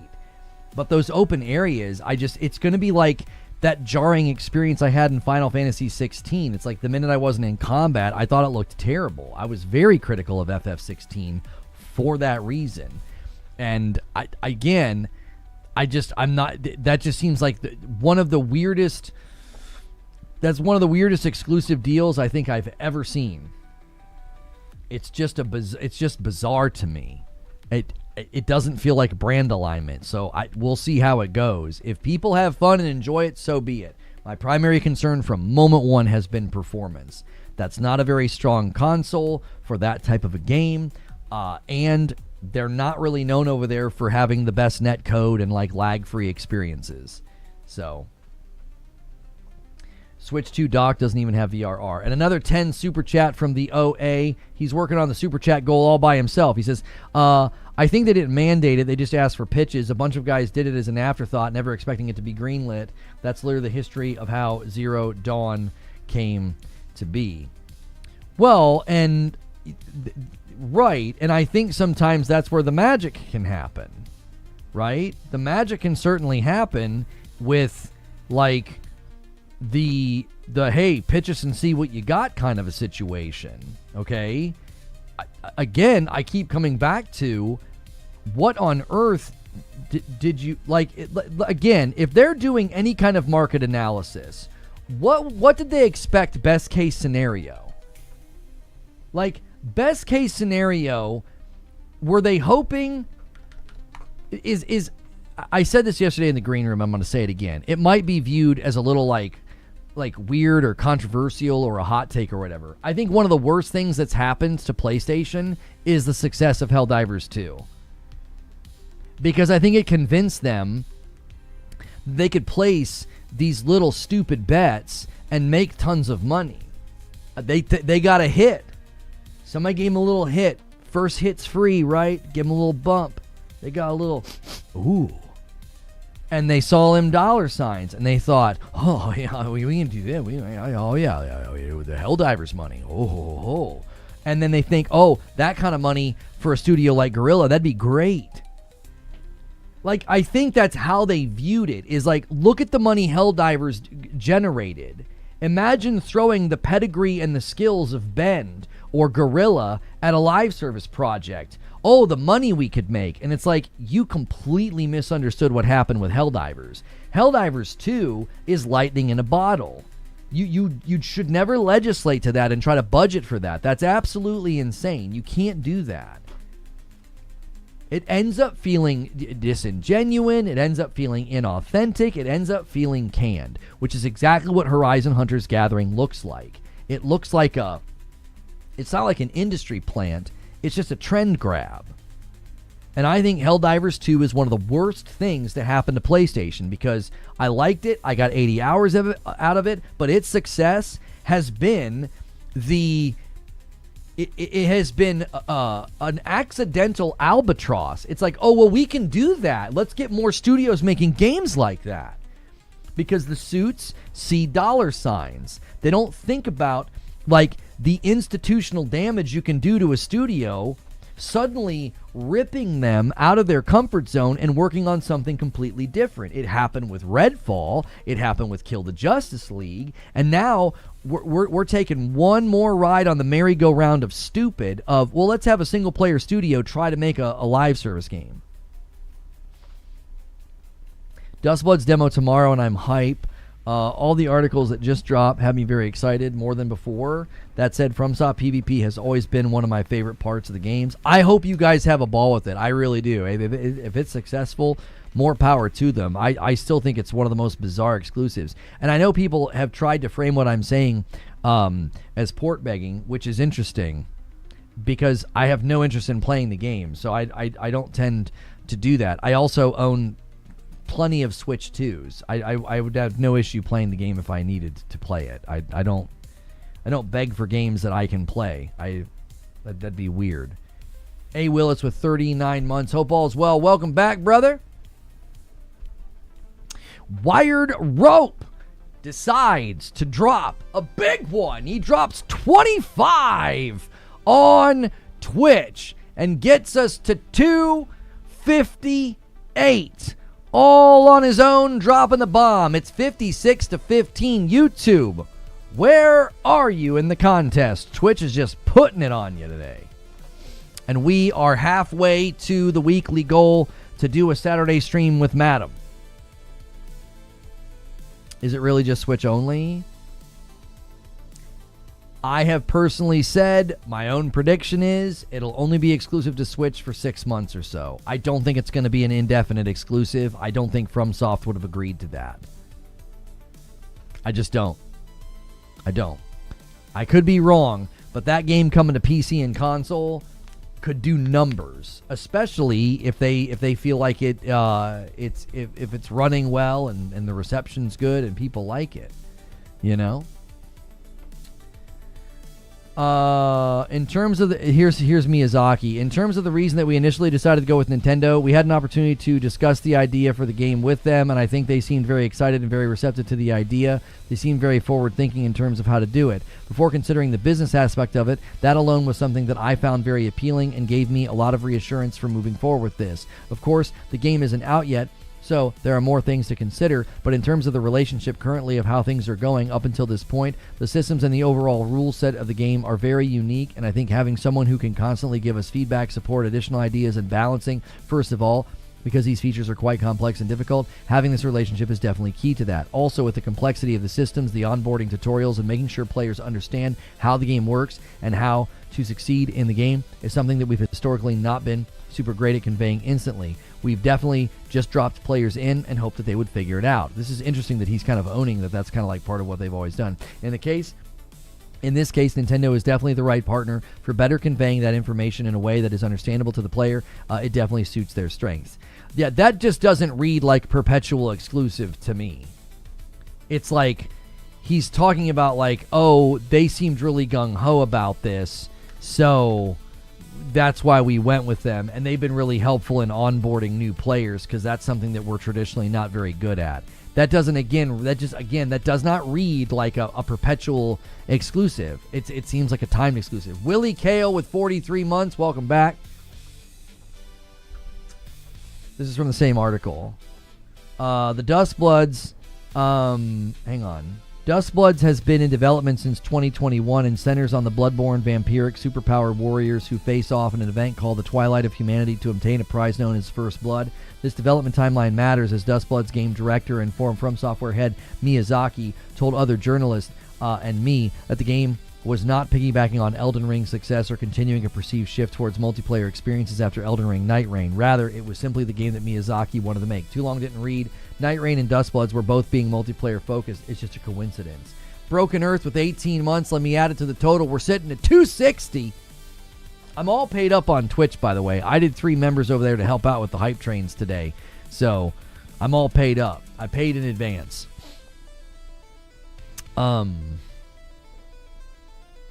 The Gears of War E-Day story trailer will be shown at opening night live. Okay, that's cool.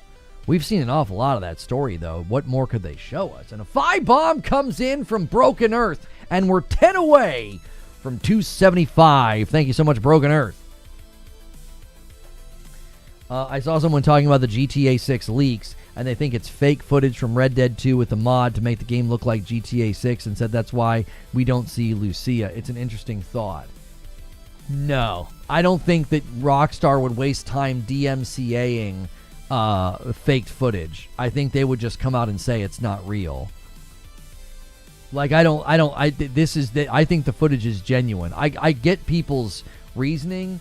The level of developmental prowess that it would take for this guy to build this in the way that he's done, and like the genuine physics encounters when he like bumps the drying rack or when the car spins out and gets hit. I mean, there are so many things that guy would have to build to fake this out. Flying over the city, you know what I mean? I just don't think so. We have a goal on Twitch, by the way. Twitch, if you get us to 1,000 subs, Madam and I will play each other in Marvel Tokone. You guys are at 810 out of the 1,000. So Twitch, you have your own goal over there you can go for with your subs. The technical skills would have to be crazy. That's much harder to believe than that the guy got footage. It's way easier to believe that the guy got footage than believe that, like, he built it all himself in Red Dead to trick us. Like, which is easier to believe? Which is more likely? Does that make sense? I'm like, bro, ain't no way. And Lone Wolf gifts a member to Sadie Bugs and gets us to 811 on the goal over there. Take-Two loses $2 billion of value following the GTA 6 leaks. Yeah, the stock market value loss is not something that they're excited about. People thinking that like they did this or they leaked this or whatever. No. I'm just saying, what if? No, it's perfectly fine to say what if, but again, the level of developmental prowess that this guy would have to have, they wouldn't be DMCAing him, they'd be hiring him. You know what I mean? They'd be like, huh?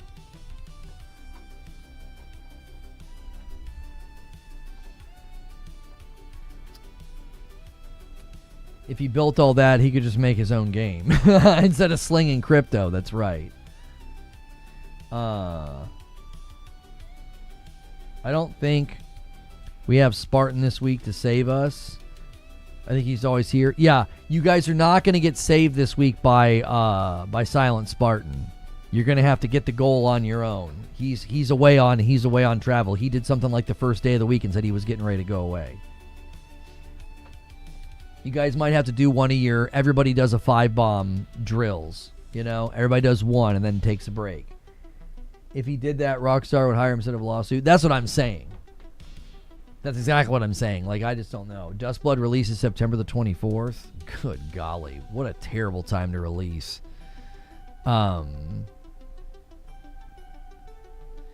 This guy says, I might have identified the GTA 6 leaker. If my findings are correct, the guy's an idiot. And a big one comes from GT5 King, and he gets us to 276. I now owe Purple a member, and we are at 826 subscribers over there. We are getting oh so close to the 1,000.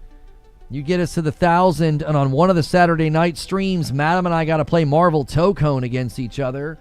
You want subs? I give subs. My man. And there we go. There's the one that I owe Twitch for hitting the milestone of 275. Yeah, he had the cutscene of them in the boat, like drinking the beers or whatever. Yeah.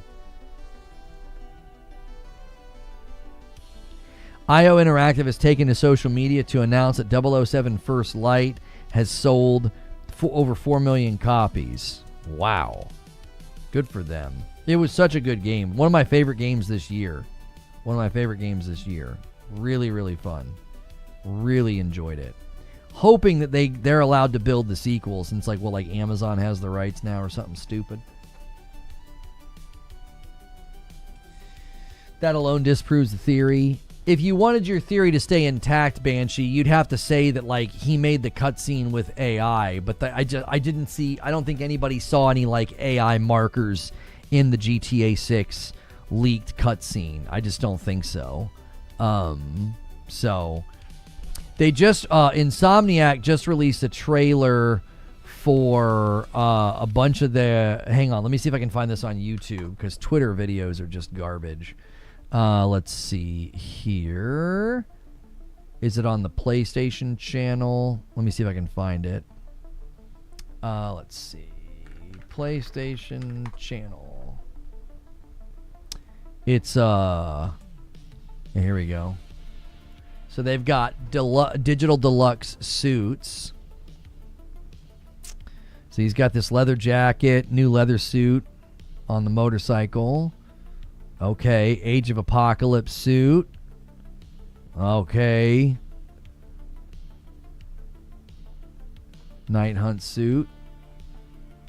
And then Incredible suit. 5 iconic suits. Pretty sick. Look pretty sick to me. Take-Two loses $2 billion of value following the GTA 6 leaks.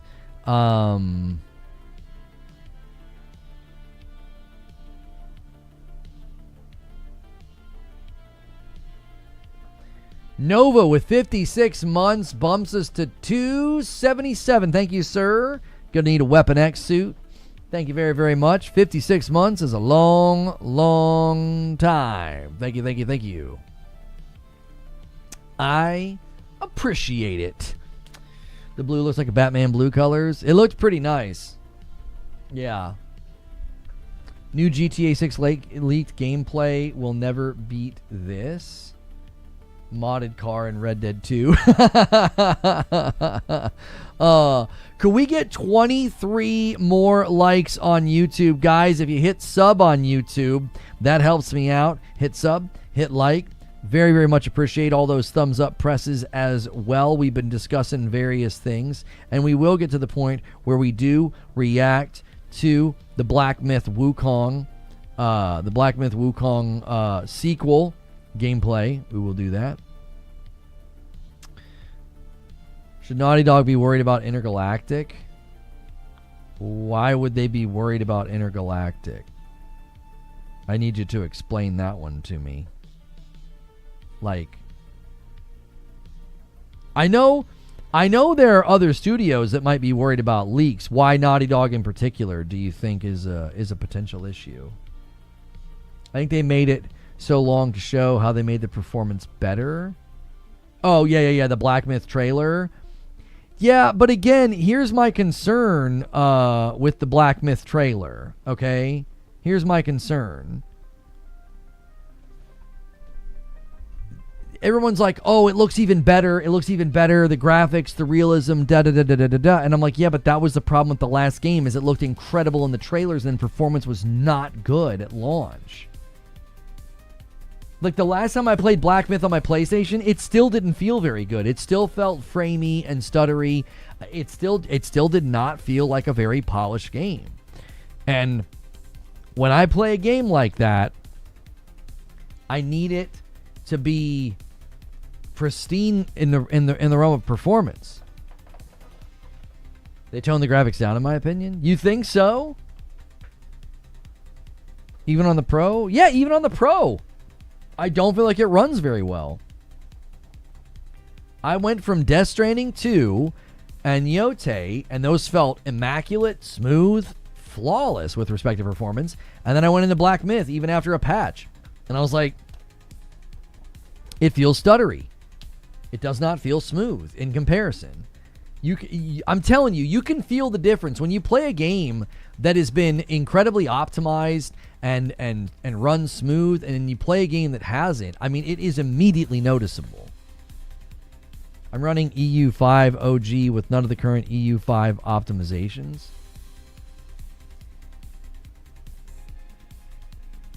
I have the same concerns about Tides of Annihilation. I have the same concern about Phantom Blade Zero. It's performance. The games look dope. There's no question. I played Black Myth the other day on the Pro. It looks and feels a lot better.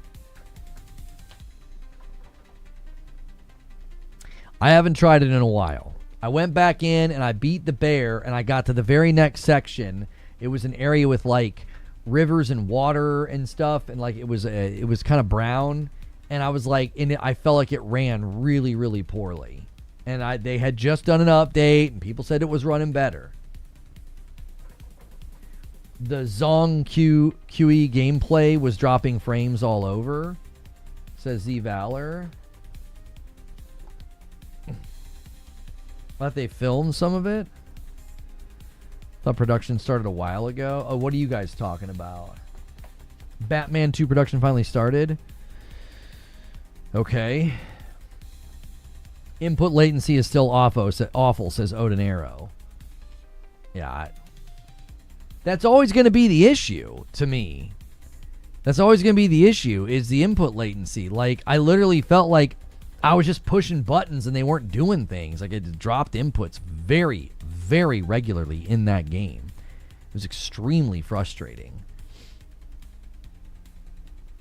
Batmobile glimpsing Glasgow streets. Oh, so that's how you know that. I was like, how in the world could you know they're doing that? I've not seen anything in the feeds announcing any of that.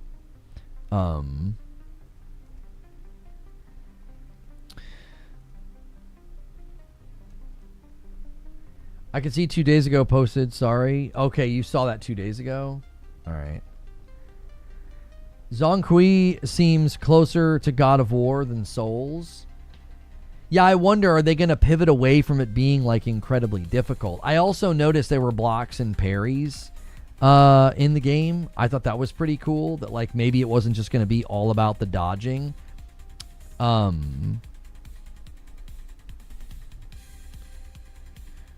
Resonance Plague Tale Legacy leaked one leak from release. What? The full game got leaked on PC today. Be careful for spoilers. PC boys, you're going to make companies think twice.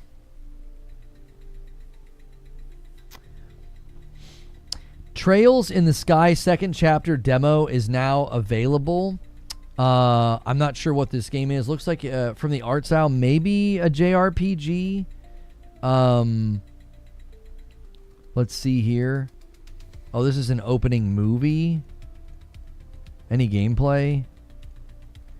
This kind of looks like what was the one where they were in the ship and I wish Grand Blue Fantasy Relink. This kind of looks like that game a little bit.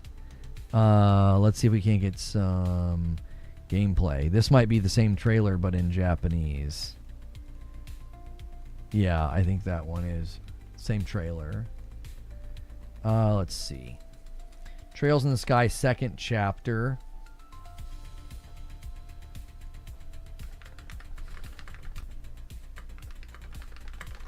Gameplay. Here's part 1. There's a demo available right now. Yeah, this looks very much in like the Grand Blue Fantasy Relink style, like the going around town and talking to people and the cutscenes. Taking a long time to get the gameplay here. You better be ready for a ton of dialogue if you play this game. I think I'm watching an hour and 15 minutes here. Here we go. Oh, it's turn-based. Yeah. So if you're interested in Trails in the Sky, I might have said Trials. It's Trails in the Sky second chapter remake. There's a demo right now. It looks like on Switch and PlayStation maybe. So.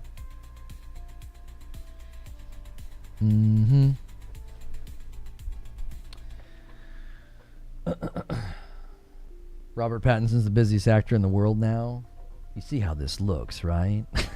He's great. So when I get these beggars out of here, he's amazing.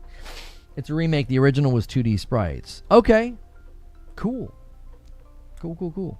All right. I tell you what we'll do. We're about 2 hours in. Let me get this footage up so we can react to the Black Myth. 15 minutes. It's already got 1.2 million views. We're gonna have to go full screen for this one, so I'm not gonna be able to see my Twitch dashboard. Can we get 16 more likes on the video? 16 more likes on the video to get to 300 likes. All right, let's see here.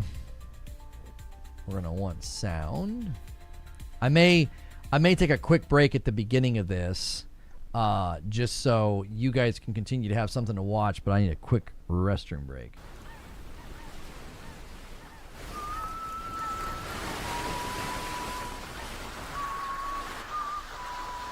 All right, I'll be right back.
Yeah, see, I love the blocks and the parries.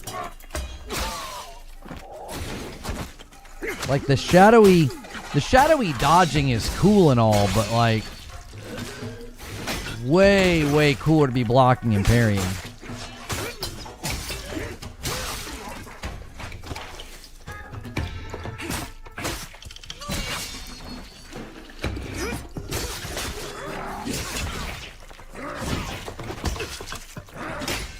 I love the side steps. Watch this. Woo. Like, I love the side step he's doing on the dodge.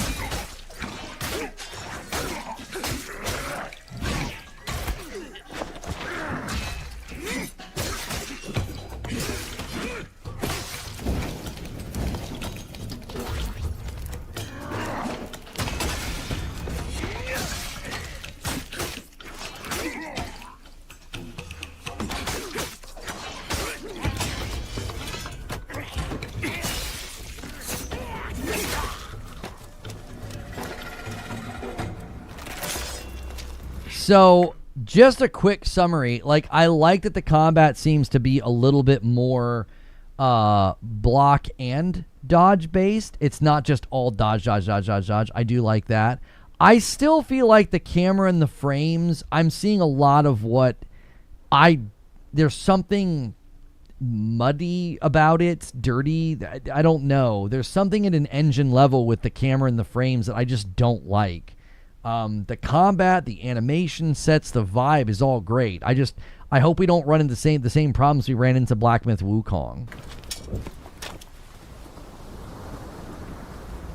Because like they have undeniable chops, like the art direction, the quality, it's all so good.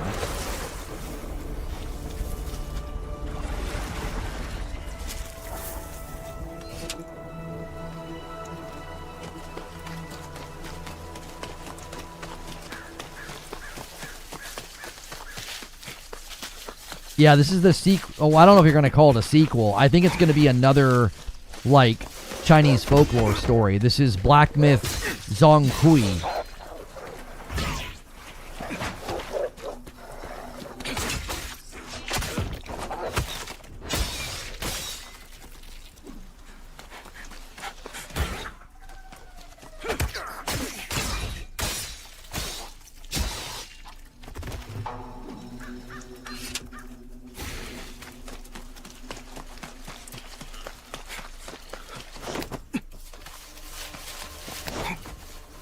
Yeah, this is a whole new game.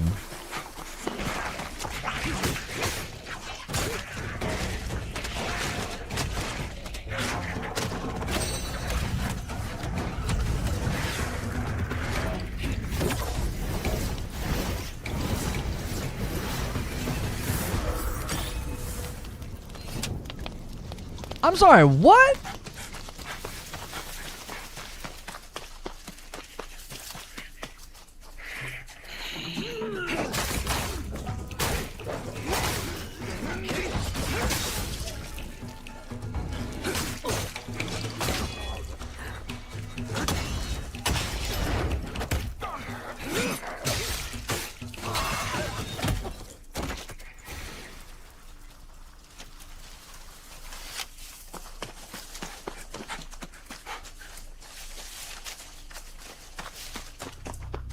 It even seems to be having some of the performance issues like in the trailer.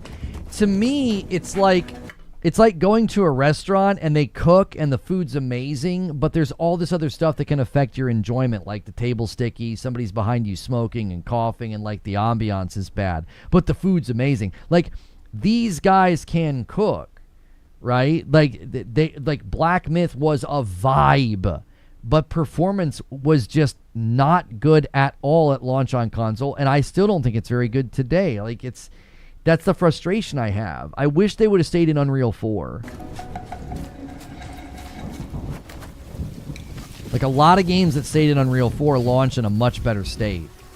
Like I just worry Unreal 5 is still got razor blades in it.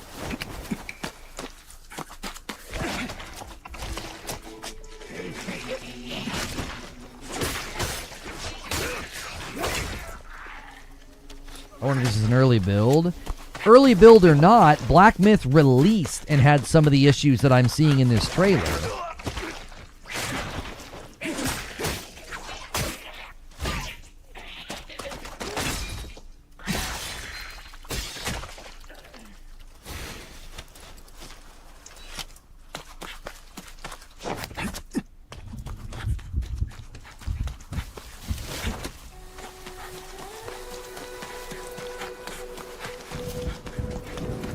Boss fight.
Yeah, I'm not blaming UE5. I'm just saying a lot of people switched to UE5, and it was obvious that they hadn't quite mastered it when they released their games.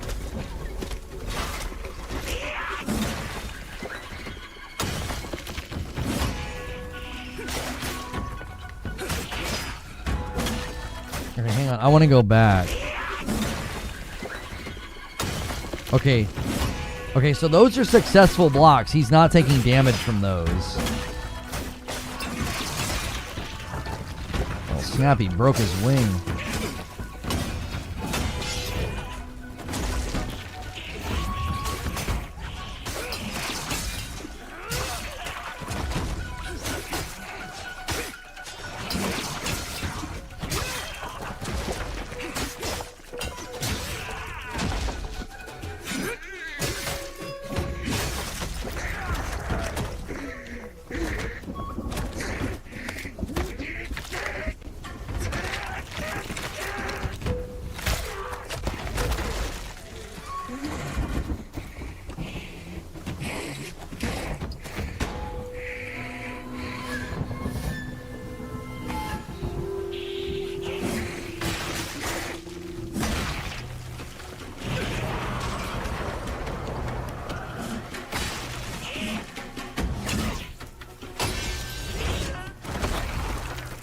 You see what I'm saying? I love the blend of the dodge and the blocks.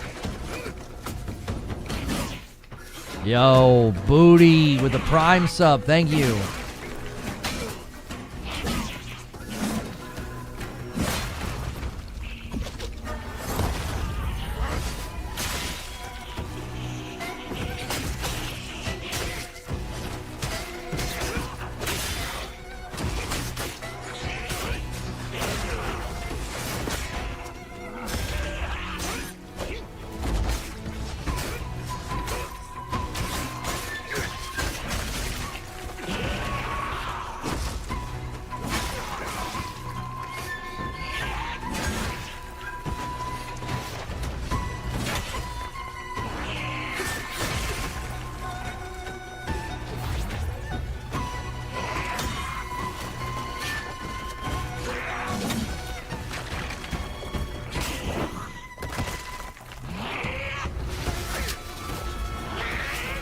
Post-it notes.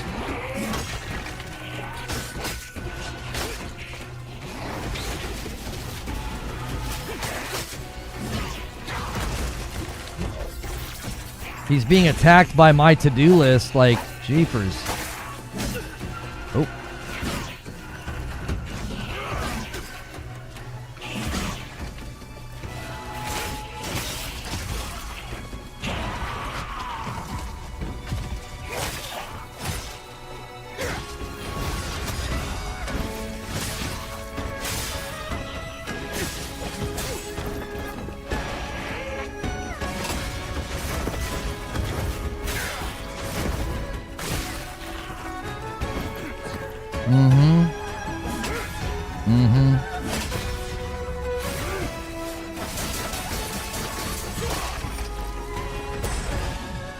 Oh, they cooked.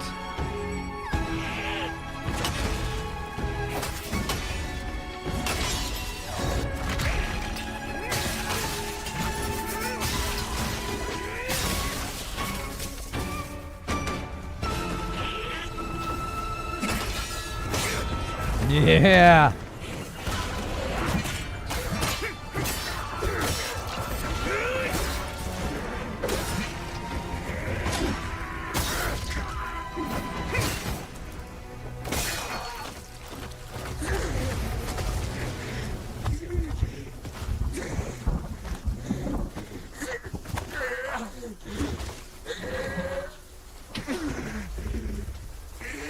Time for phase 2.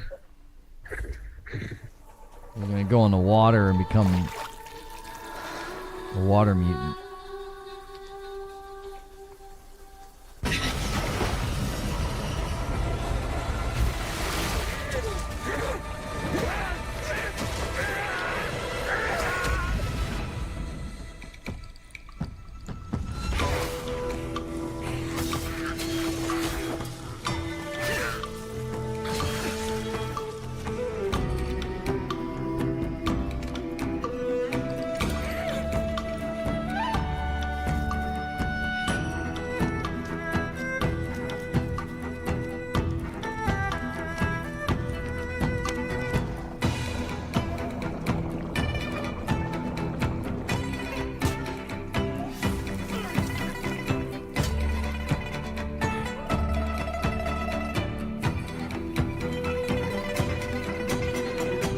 Jamming with some skeletons.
Black Myth Zhong Kui.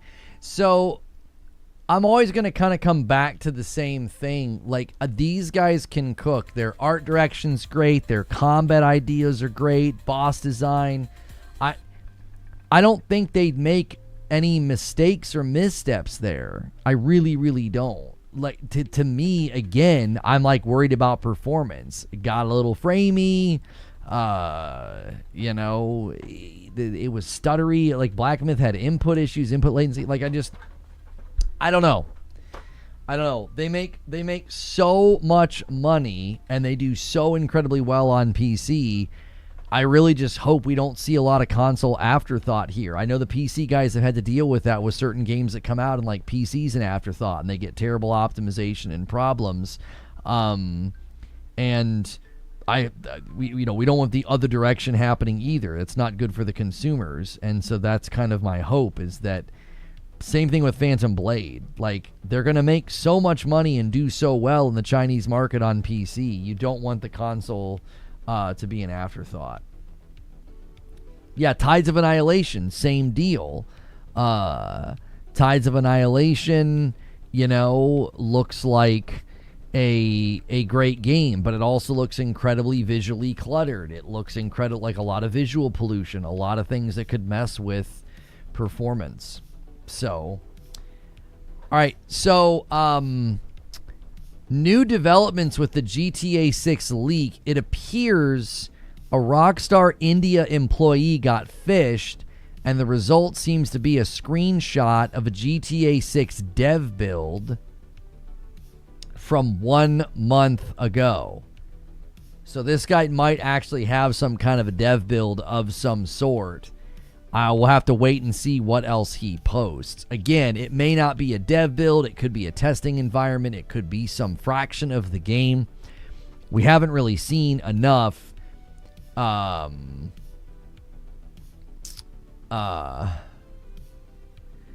haven't seen enough to know whether or not he truly can just like boot up the game and go into it and do stuff. I don't think we've seen enough yet. But the GTA 6 full build, or GTA 6 full game, is clearly at some level in jeopardy here.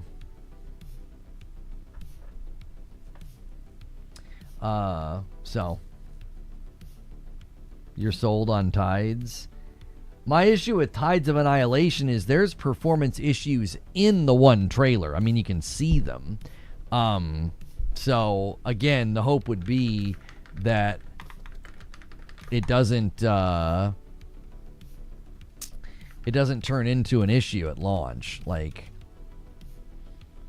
yet another Zombie Survivors dropped today. I was hoping it would be a multiplayer game, but it's not. It's got a 4.57 on PlayStation and a 94 No, this is not it. Hang on. I was looking at the Steam one. That's the wrong one. It has a 94% on Steam. Just dropped today. Already has almost 5,000 reviews on Steam, doing very, very well. So if you like survivor-type games, like the Vampire Survivors, yet another Zombie Survivors dropped today.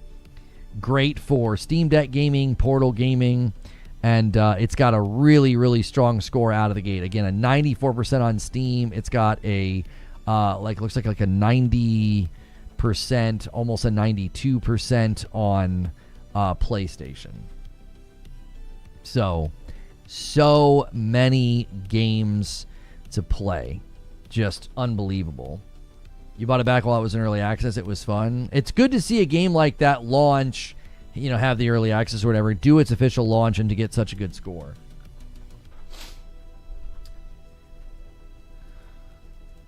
But it said hot singles in my area. That's right.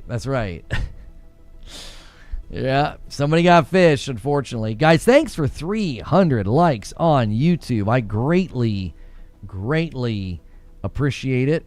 Thank you so much for everybody for tuning in today, hitting likes, doing resubscribes. I really, really appreciate the constant support of the channel.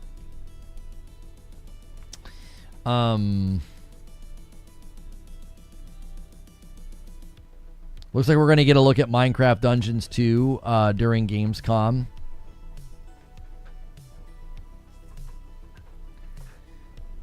Wasn't sure if this was real or not. Can't wait to see actual gameplay.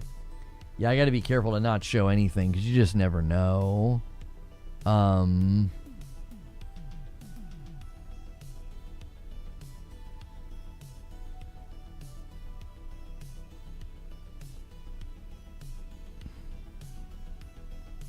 So there's footage of him switching from Jason to... Looks like it's trying to switch from Jason to Lucia. Whoever was recording that quickly switched the camera off. Yeah. It's fake. I don't have the same map as the leak has, but the leak could be old. I'm just genuinely curious what if anything, they decide to do. Like, is Rockstar going to do anything? Are they just going to take the brunt of this?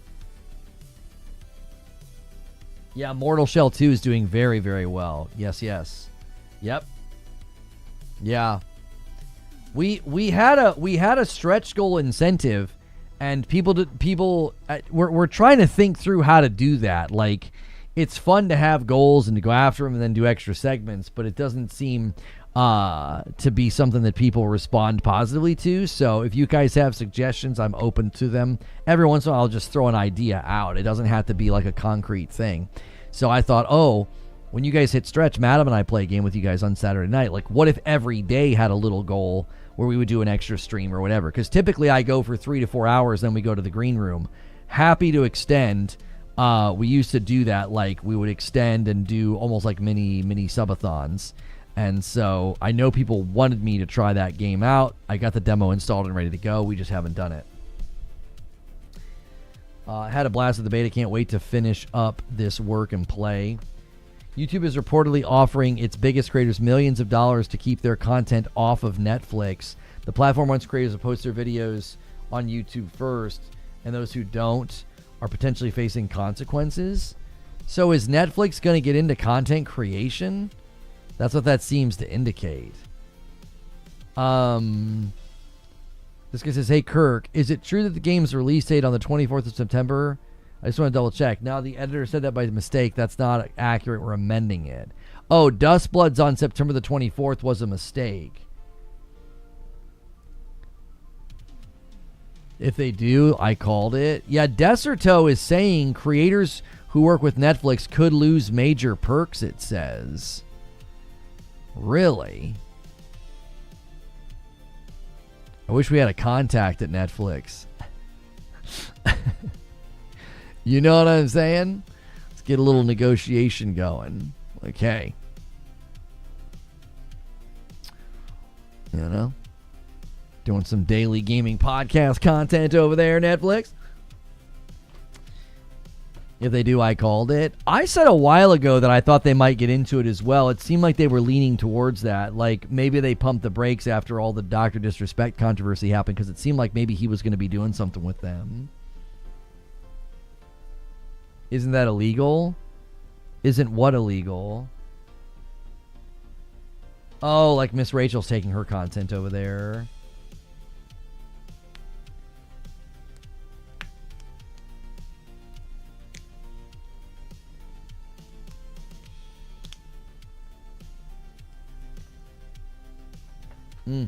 Oh, it's trying to pop my neck.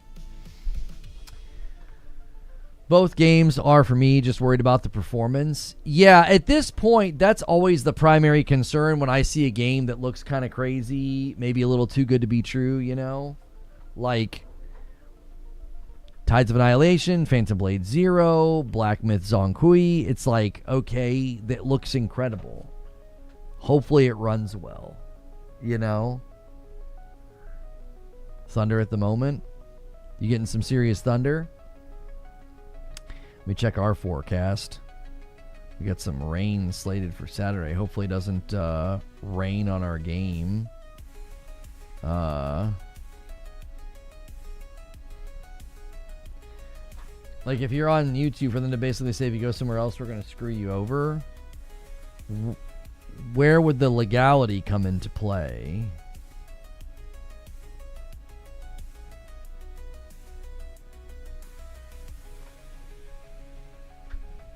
I don't see how there'd be any legality in play there. It's their platform. They can have, I mean, I don't know if there's things in their partner contract or not, but when you're a YouTube partner, you're in their monetized structure according to their rules, you know?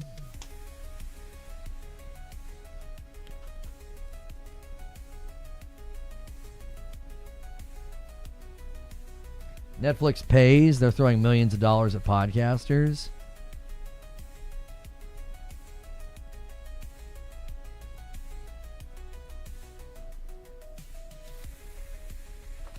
I wonder how it would work since it's not a free platform. Anyone can come.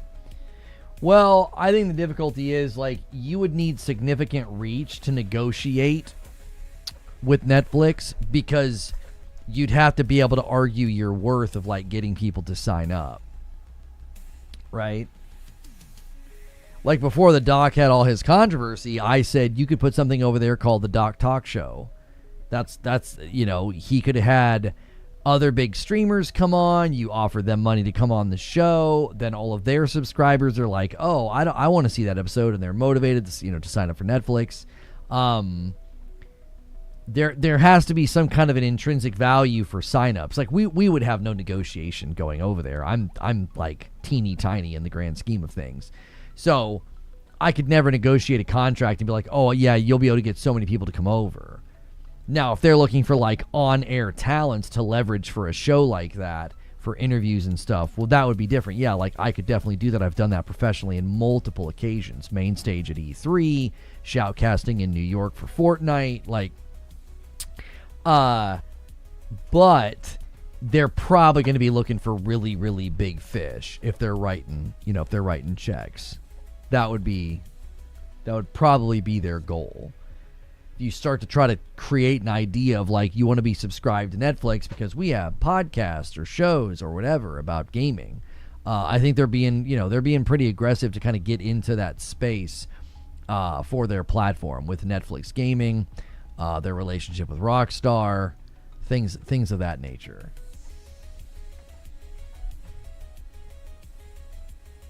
So we could see some developments very, very soon with more creators deciding to go over there. Like, if YouTube's already kind of, like, internally wanting to, you know, to stamp that down and to you know, put a stop to it, or to try to motivate people to not do it.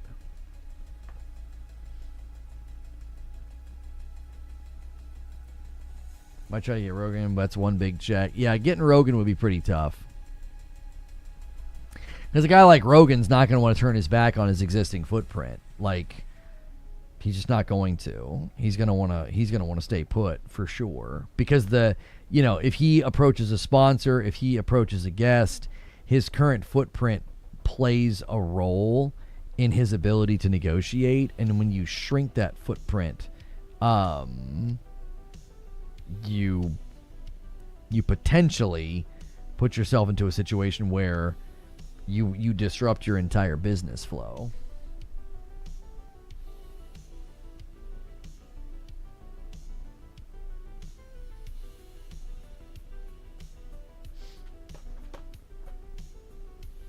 I can see podcasts working on Netflix, but it had to be someone huge to get me to sign up. Yeah. Or they get somebody who can consistently have big guests. So you could grab a podcaster that maybe nobody really knows about, or maybe you just hire some talent to do it, and then you get big guests, and then the guests are the consistent driver. My personal recommendation to Netflix would be to do that, because then you're getting a perpetual reason for people to sign up. You get one big guy, and it would kind of be like that first season of the show. A bunch of people sign up, but the perpetual signups would fall off. If you had somebody who's like, next week I have this guest, next week I have this guest, next week I have this guest, every single time one of those guests is on, that guest has a draw that would motivate people to sign up. Does that make sense? That's how I would do it if I was over there. I would want something that would be more rhythmic, so you're consistently getting people to sign up, and then they forget, or they keep it, or maybe they start watching some of the shows. Maybe they start watching whatever. One of the best ways to do it would be to have somebody interviewing guests who then also have movies and shows coming to Netflix. So you could say, oh yeah, I'm going to interview so-and-so, we're going to interview Millie Bobby Brown, her Enola Holmes movie is coming to the platform in 3 weeks or whatever. And you time it so they sign up to see the interview, but then they keep Netflix to watch the show or the movie or what have you. Trying to create like intrinsic return on the show that you make.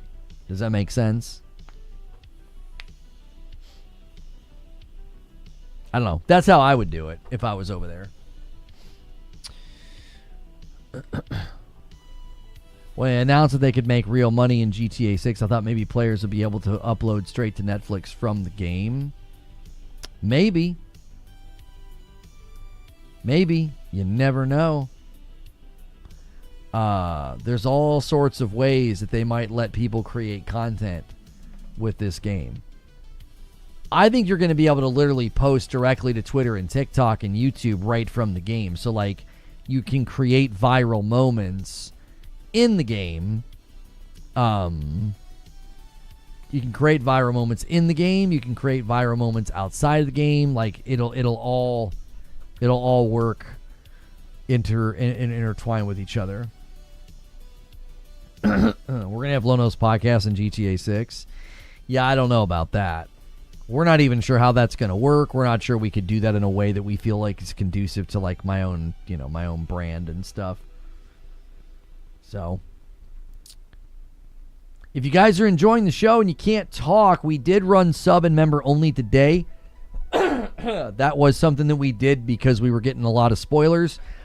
Twitch is currently winning the day 66-24. Twitch, you're at 822 out of 1,000, trying to get the sub count to 1,000 over there, and then Madam and I have to play Tokone against each other. The goal for the whole week for the community is 500 to unlock Saturday night. You guys are plugging away at that, so make sure you do your renewals and your primes.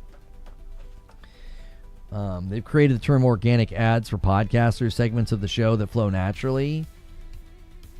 I said that way back when I was primarily a Twitch streamer and the bounty board was a thing. And I said I thought the future of advertisement was integrated advertisement where the person on the show reads it.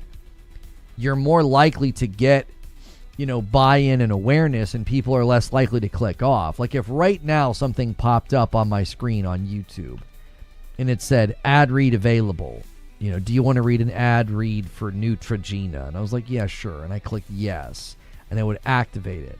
And then it would actively listen to me, making sure I actually read the script, pulled up the imagery, what have you. Well, you're less likely to leave or turn away if it's 30 seconds.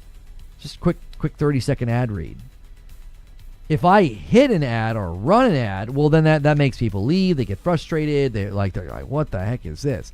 So I don't know. There could be a good intersection between like the way the platform does an AI scan of what you're saying and an AI scan of the video. They could have that intersect with the advertisement so the advertisements can be more organic and not so frustrating for the viewer. That's better for the viewer. It's better for the YouTuber because they could potentially make more ad revenue by not driving everybody. Also, guess what that gets past? That gets past ad blockers. So you get past the ad blocker, so the viewer's not as frustrated. The platform and the YouTuber could make more money, and then advertisers would be more happy about the fact that like the ad is actually getting seen and read and not blocked or skipped. Does that make sense? Update on coffee order. B41 is 0. Thank you for the $2. I thought my wife shipped all those. Let me check. Thank you for the $2 super chat, my man. Ala Park just renewed his Prime and says, check those Primes. We've got 3 in here. Wait, one of these is from the 5th. Is that you? 2 of these are from last week. Is the one from Fliff you? No. Yeah, these need to be printed. Yep, Predator, and then B41 is 0. Is this you? Yeah, yours is from the 14th, 6 days ago. Yeah, we usually ship a lot faster. I am sorry about that. School started, so my wife's schedule's crazy. My schedule's crazy with soccer. We will get those out this weekend. That's my bad. YouTube has a jump ahead feature, though. How would that impact your idea? How do you jump ahead somebody doing that on a live broadcast? Like right now, if I'm streaming and on my dashboard that pops up and I read it, guess what? 418 people sit and listen to it. right? Now on the VOD, sure, you could do the jump ahead thing. Sure.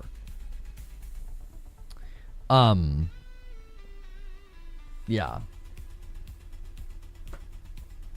So I guess that, that would be the issue, is that, on the VOD, it could still not get seen.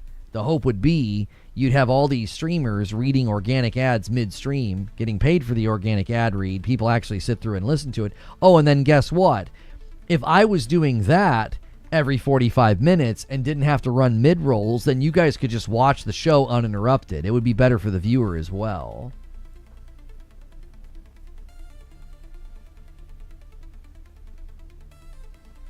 It can still be blocked with sponsor block on the VOD. I hope don't lose revenue. I don't know what that is.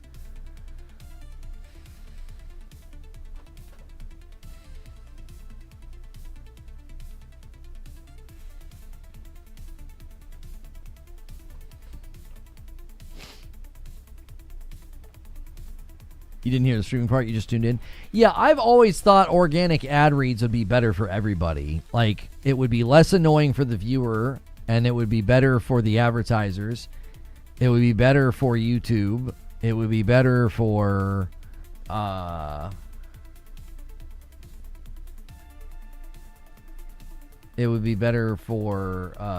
everybody involved. But it probably is an entire infrastructure and system that they'd have to build. Have you got YouTube Premium?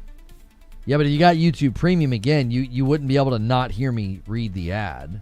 Like, yeah, YouTube Premium definitely gets around the constant ads popping up.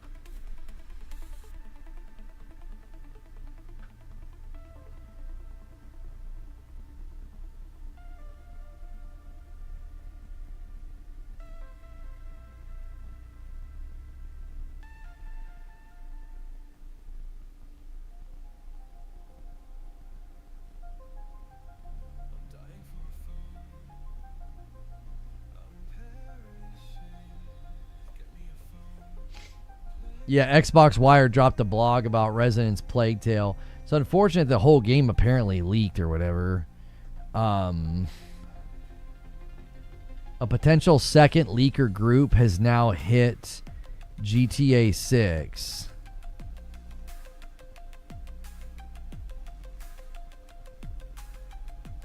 Yeah, but they're still pushing the same crypto.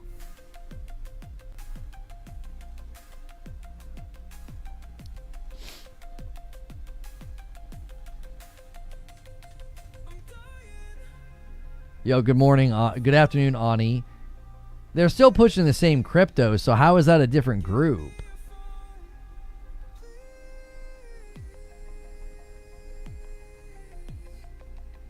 Onimusha released a new trailer 24 hours ago. Onimusha looks so good.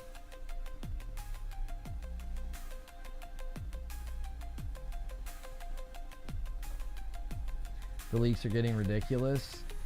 Yeah, it's getting out of control now. Like, again, I'm going to continue to say, no matter how many leaks come out, Rockstar's best plan of attack is not to sit this one out and be silent. I don't think that's the right call. I think they got to get out in front of this from a PR perspective and just start dropping sneak peeks for the Netflix thing. And I know they'd have to negotiate that with Netflix, but they and Netflix would both benefit from that.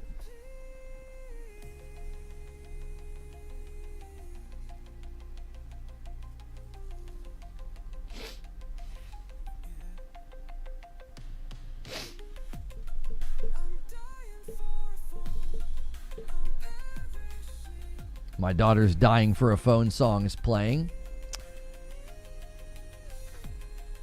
New Black Myth looks insane. Yeah, we reacted to it. It's like all the games that we've been reacting to, Phantom Blade Zero, Tides of Annihilation, and that game. I'm just worried about performance.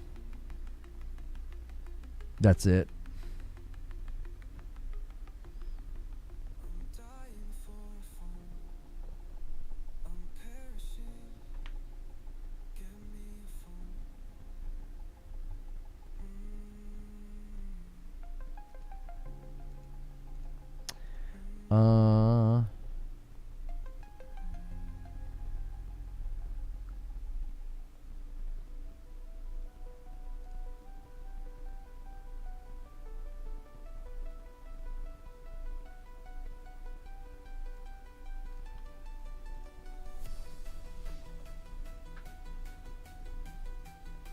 She has a whole section on Target. Yeah.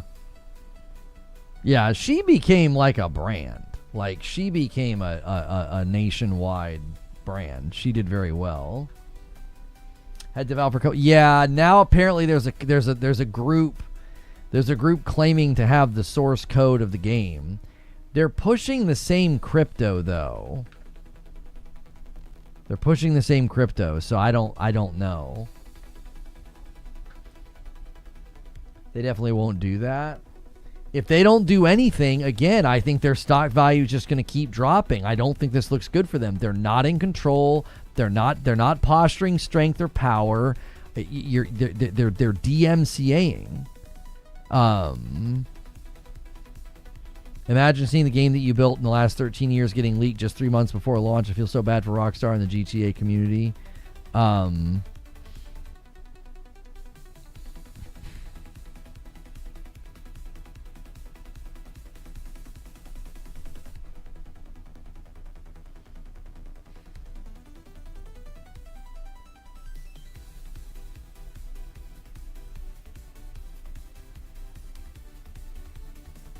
I would play Black Myth, but the last game didn't have difficulty settings. It did not. I don't think this one will either. This one does look a little bit more... it felt more approachable. Like, I didn't feel like he was taking that much damage. It could just be because of the trailer and that, you know, maybe they didn't want to have it be too punishing. But I feel like he got hit a lot. I felt like his survivability was quite a bit higher than the previous game. I don't know. I could be wrong, but my interpretation of the footage was his survivability looks higher. It looks like he can last longer. Pause.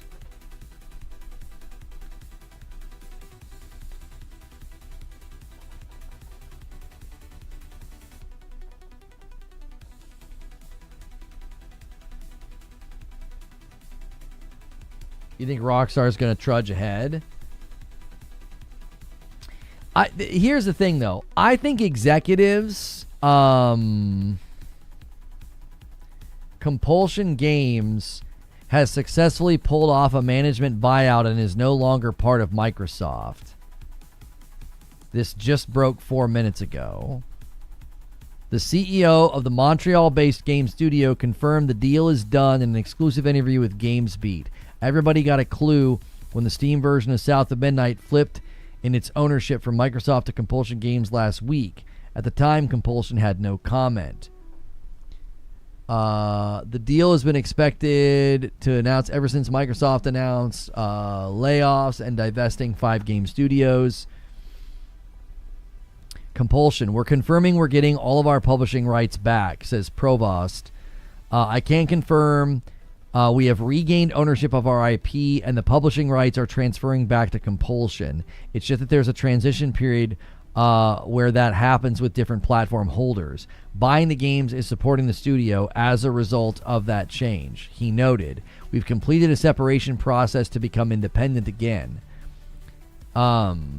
I did this deal for the team first and foremost.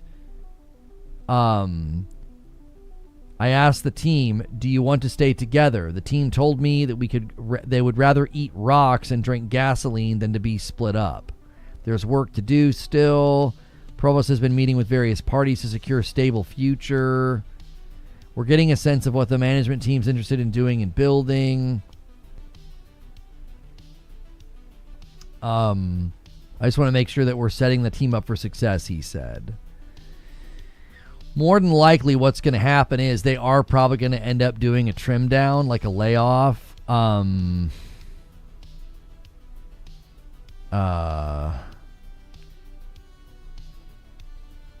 then trying to find investors. That'd be my guess.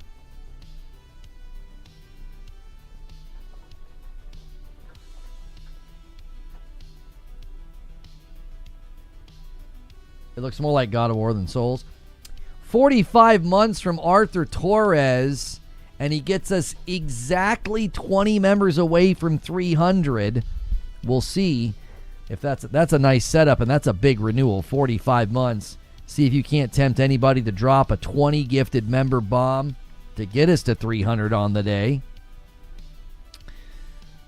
Gonna be a big day tomorrow if you guys want to unlock Madam's Saturday stream, as well as playing more of the Big Walk.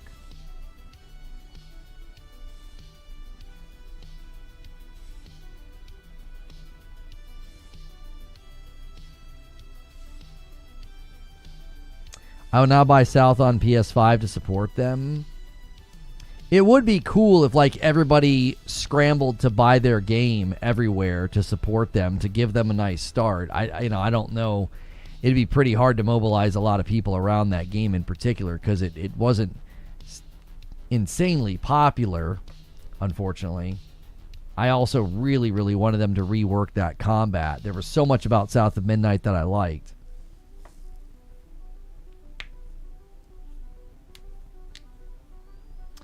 I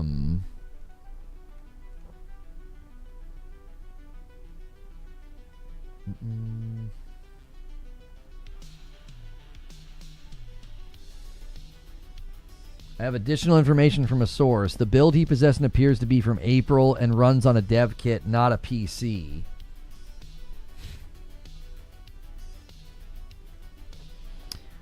Things are moving quickly, so please take this with a grain of salt. I cannot fully confirm. Yeah, so the person that was claiming that it was a PC version of the game already looking like that claim is going to be quickly falsified.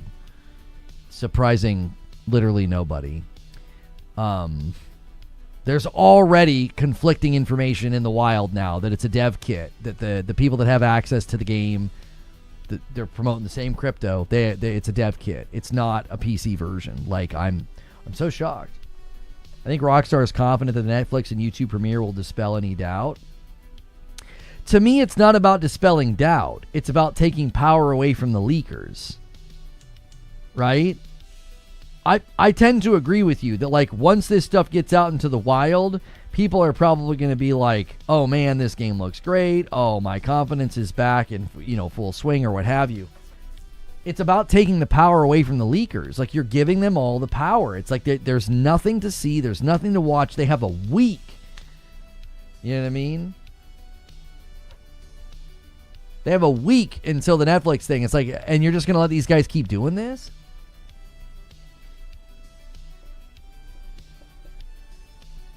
Are they also saying that this build is from last month? I don't know. I don't know if the footage we saw was from this dev kit last month. This other group is now saying, or it's the same group saying they have a dev kit. You know?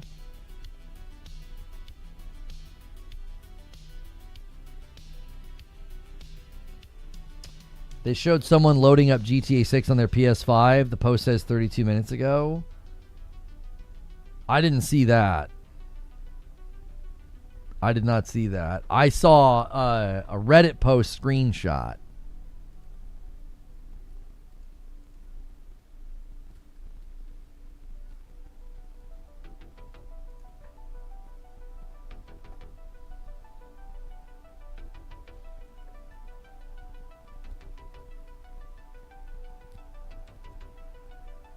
I'm checking the feeds right now.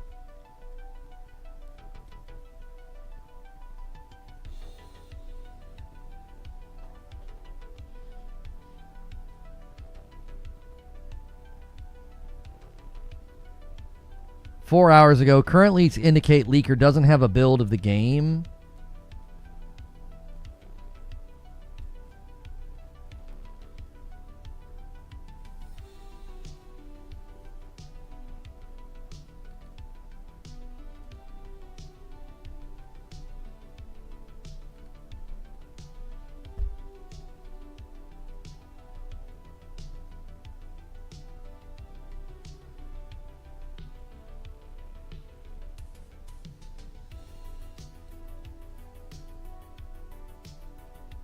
I'm not seeing what you're talking about. He's doing the slow drip feed. That's what I mean. Like, if you know that's his plan, he's gonna keep doing it. I don't know. I think you've absolutely got to get in front of this with some sneak peeks.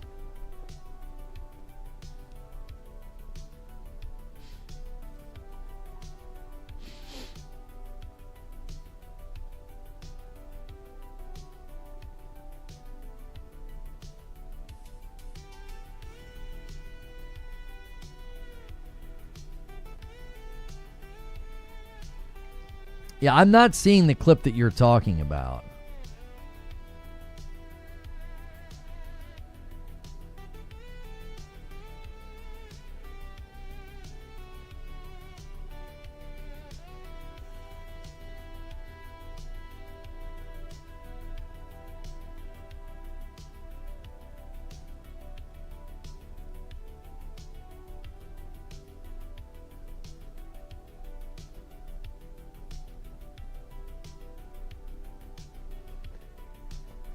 Hang on, do you have it?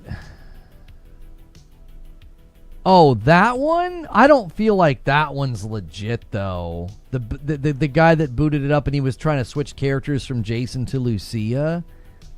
That one didn't feel legit to me. I mean, I could be wrong. It did seem like somebody was trying to sneak record and like suddenly put their phone down, but that's a really easy thing to fake.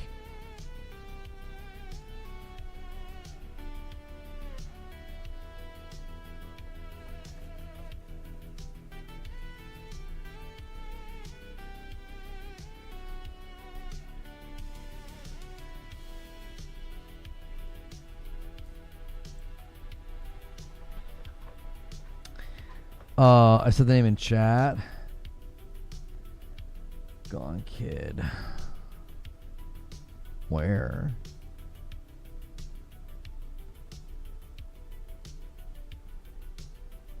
I don't see it. It got filtered, Gone Kid. I don't see what you said.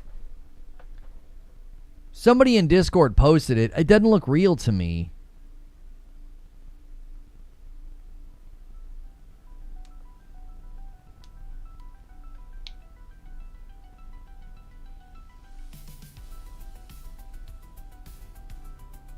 Rockstar can track that one in minutes. Yeah, I mean they're stamping the leaks out quickly now. So they're harder to see. They more quickly disappear.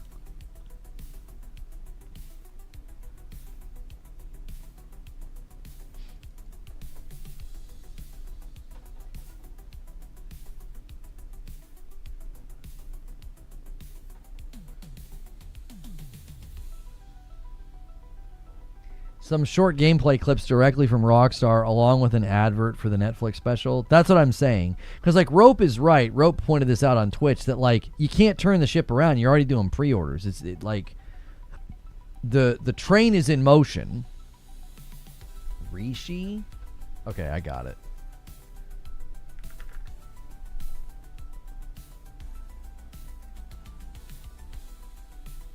I have no idea how to find them according to that name. Someone in our Discord posted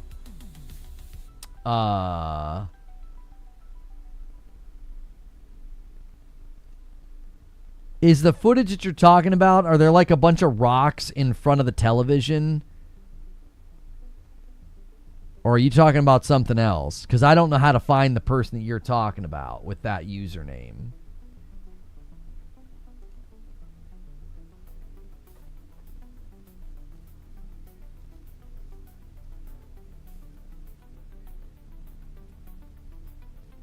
Yeah, that name is so generic, homie. I don't... I'll reply to... it's not real. Check the map leaks today. It looks like the same map these people are saying. They're getting taken down left and right. It's all real.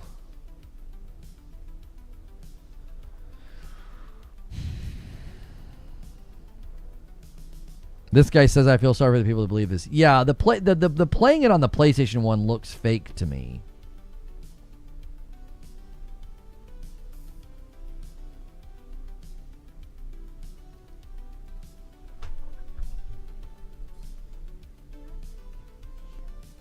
Yeah, that's fine. Okay, that's the Twitter DTOM. All right, hang on.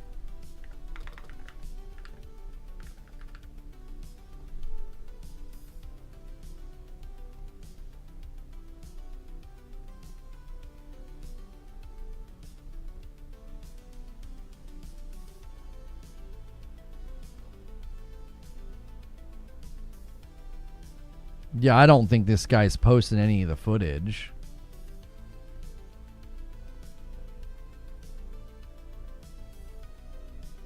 He's just posting links, right? Yeah, I think the guy you're talking about is just posting links to Reddit.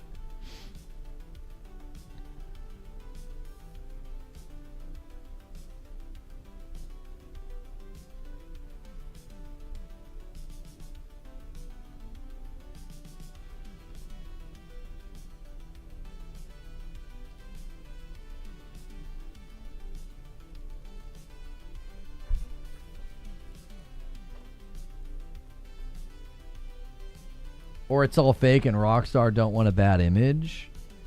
No, you can't DMCA claim fake footage. I mean, there might be legal routes to do that, like if it's like AI or whatever. But like if this was all fake, I don't think they'd be able to keep DMCA striking. Like, and again, I don't think they would waste time doing that. They would say that it's fake. Like, I don't think their stock value would be taking the hit that it's taking if they came out and said that's all fake. If it was in fact fake, I don't think that it's fake. I think that it's real. I think that's why they're DMCA striking it. I think that's why it's damaging their share value. A second leaker group apparently has it now. Direct in dev build screenshots. That second group that has it is apparently it's a dev kit. So the claim that the footage is like a PC build, I believe it looks to me like we're already seeing evidence that that's a false claim. That it's not a PC build.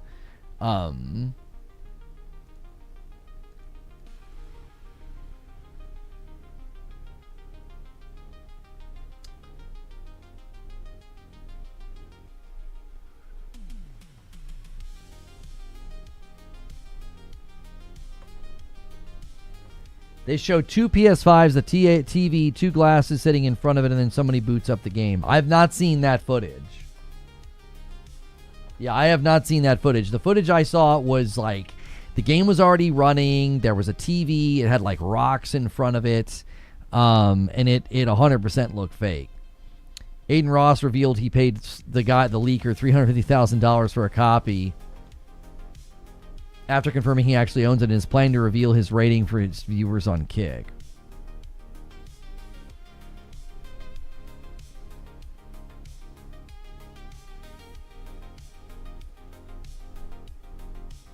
Yeah, they're saying the whole base build is leaked and they have access to it. Which again, they're saying it's, from India. And they're saying the whole base build is leaked. That again doesn't align with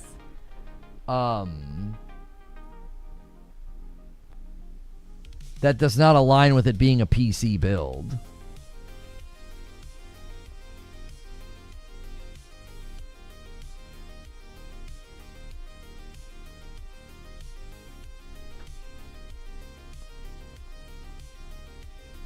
Can't Aiden get in trouble for that? I don't know.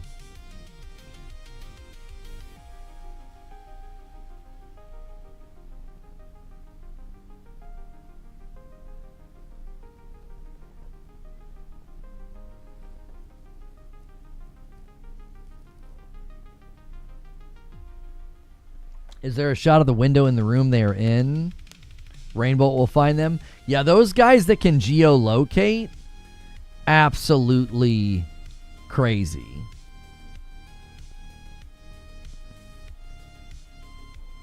Absolutely crazy the way some of those guys can geolocate. A $5 super chat from J. Chris. We're 3 away on the super chat goal. Can you explain to me what a dev kit is to those who don't know? So a dev kit is basically like, it's the console. It doesn't really look like it. But it's like, it's a dev kit environment. So essentially you make the game and then you load up the game on the dev kit. so that you can essentially test what it would look and run like on the PlayStation or on the Xbox, right? So if in fact you're building for Xbox, PlayStation, whatever, that dev kit environment enables you to essentially test what it would look like, what it would run like on that platform. That's essentially what you're doing. It would be like if you know exactly the computer that I own, the exact computer that I own, like I bought it off the shelves pre-built or whatever, and you buy that pre-built PC and you build everything for that pre-built PC, then I know it's going to run well on mine. Does that make sense? It's a similar idea. Like, this is very much like layman's terms.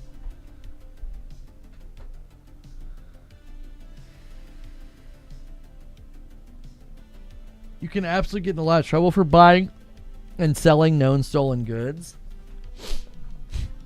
Yeah. Yeah, you probably can.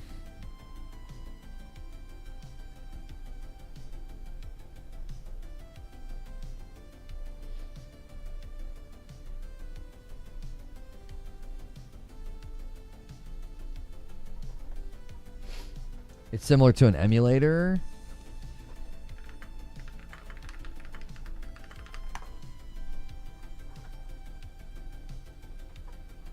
A console dev kit is a specialized version of a video game console given to developers. It connects to a PC via local network, allowing creators to run uncompiled code, test performance, and track bugs in real time before the game launches.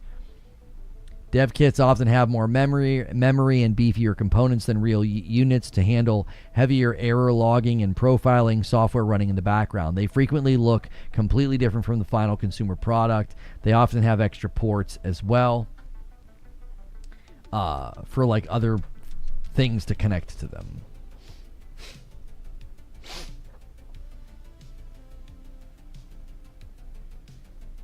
It doesn't sound like they're the exact same components. It sounds like it might have more memory or more space for like things like error logging, right? Because it's doing more than just running the game. When you test run the game, though, it sounds to me like it would test run it on what is meant to be the PlayStation. So the claim that we were looking at a PC build is already seeming to look to be falsified. We're hearing that they have the game right now. Another group has it, and it's a dev kit. Well, then that means the footage we've seen would be from the dev kit. It would be a console version of the game. Like I said, it wouldn't make much sense to me for this close to launch for there to be PC build surfacing. Like, if they're working on PC build for next year, maybe, and maybe that's why it leaked. But that doesn't seem to be where the leak has come from. The leak seemingly has come from somebody got their hands, they fished and breached somehow an India Rockstar employee, and they have a dev kit. They have the game, like a dev kit build a game. Poochie, thank you so much for using your Prime 23 months. I appreciate it very, very much.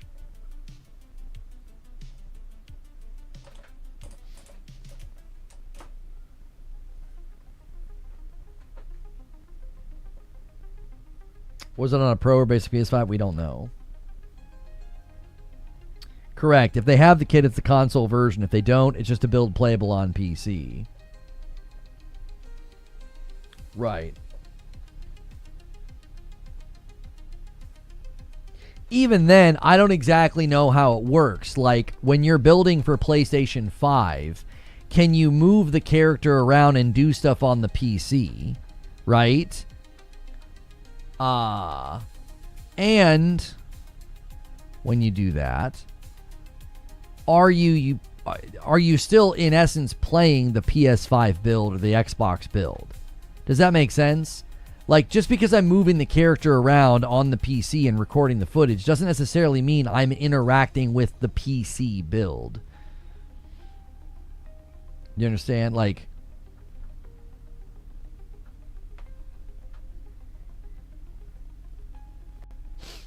I think Rockstar should say something.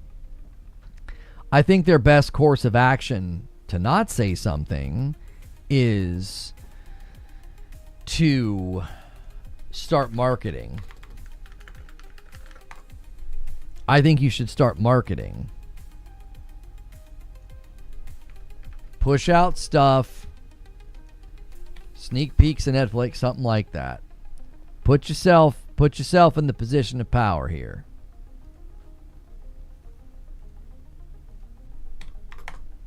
You don't have to respond to it. You don't have to say anything. You know? I'm trying to see if this game looks like a cool game, but I think it's Steam only. Yeah, Pang Pong. It's called Pang Pong with an E. Came out today, has a 91%.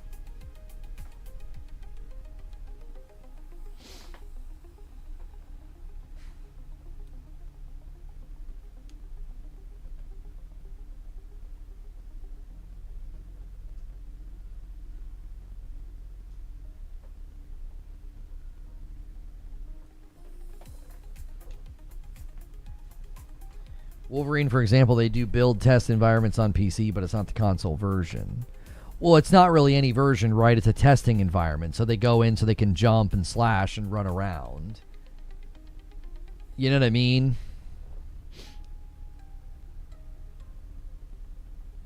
Developer Sandy Floor. What have they made? Their art style looks familiar to me. Not made anything else. Their Discord, their YouTube, their Bilibili. Doesn't necessarily look like they have a...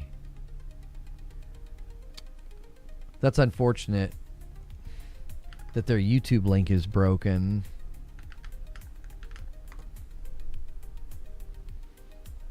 Cuphead meets Potato in this beautiful new action roguelike.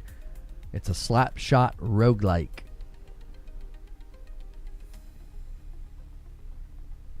Hopefully they can get enough support and they can make a console version, because it looks cool.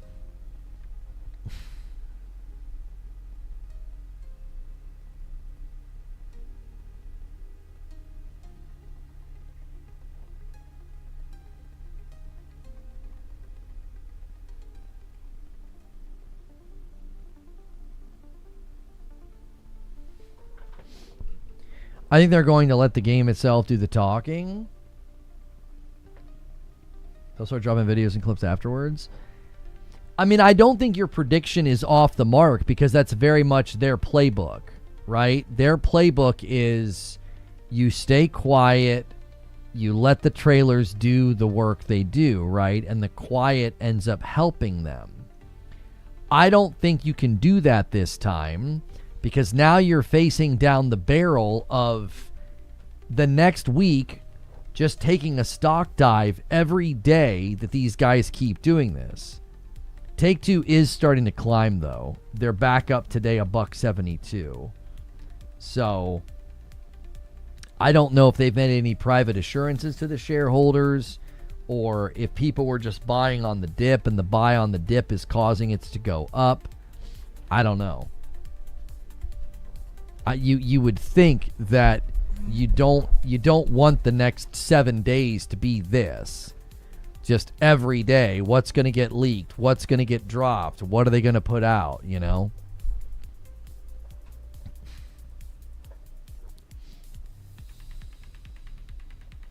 I found Girl Scout cookies in the basement freezer. That's like finding a wad of cash in your winter coat, you know what I mean?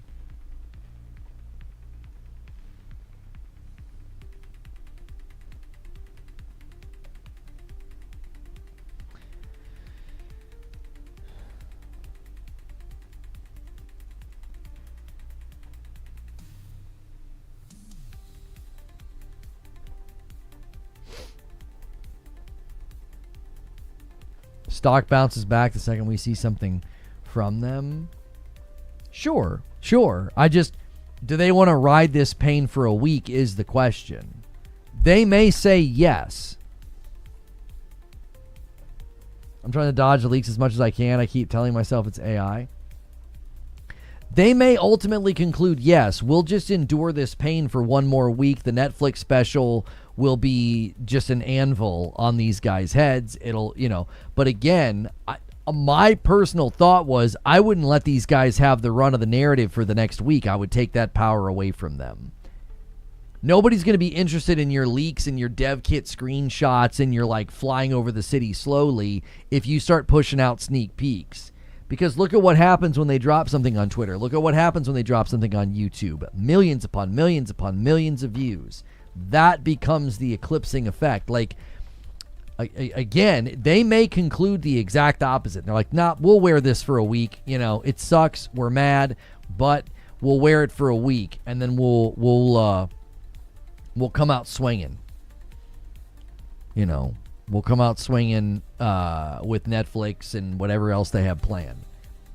Yo, Arasaros9 with a Prime sub. Thank you so much for renewing on Purple for 5 months. Welcome back. We're at 282 on the week, guys. Thanks for a big week.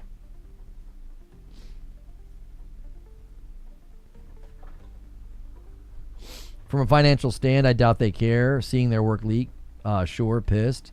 But this is just free advertising. I don't know if a week of stock value declining is something that they would shrug at. I'd be interested to hear what a financial stock expert guy would think, an investment guy would think. That are they just totally okay with a week of the stock value basically taking a hit every couple of days or every day? I just don't know. The second leaker group apparently has an Xbox dev kit.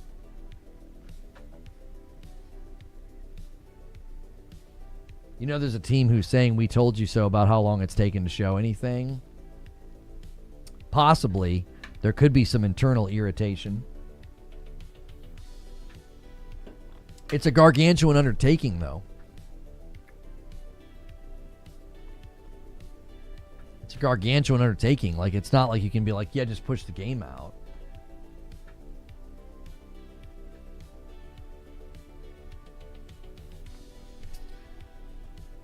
Game GPU is analyzing update to Stalker. What are they saying here? The release update of 2.0 for Stalker 2 and the Unreal Engine 5.5 resulted in a severe downgrade of the visual style. The patch takes 117 gig on Steam and it ruins the core graphics. The image lost its signature griminess, contrast, and feeling of danger. The new lighting system flattened the world and shadows lost their depth and the sunlight became too bright. Vegetation gained unfitting green shades, making the game look sterile and destroying the oppressive atmosphere of the zone. Yeah, I tend to agree with them. That's like Dorothy stepping out of the house in Oz. What the heck? It looks like a different game. This is like rolling credits and things are all starting to grow back. This is like your happy credit roll final shot. Hey, things are really starting to look up. The flowers are blooming. The sky is bluer. That's really weird that they would do that.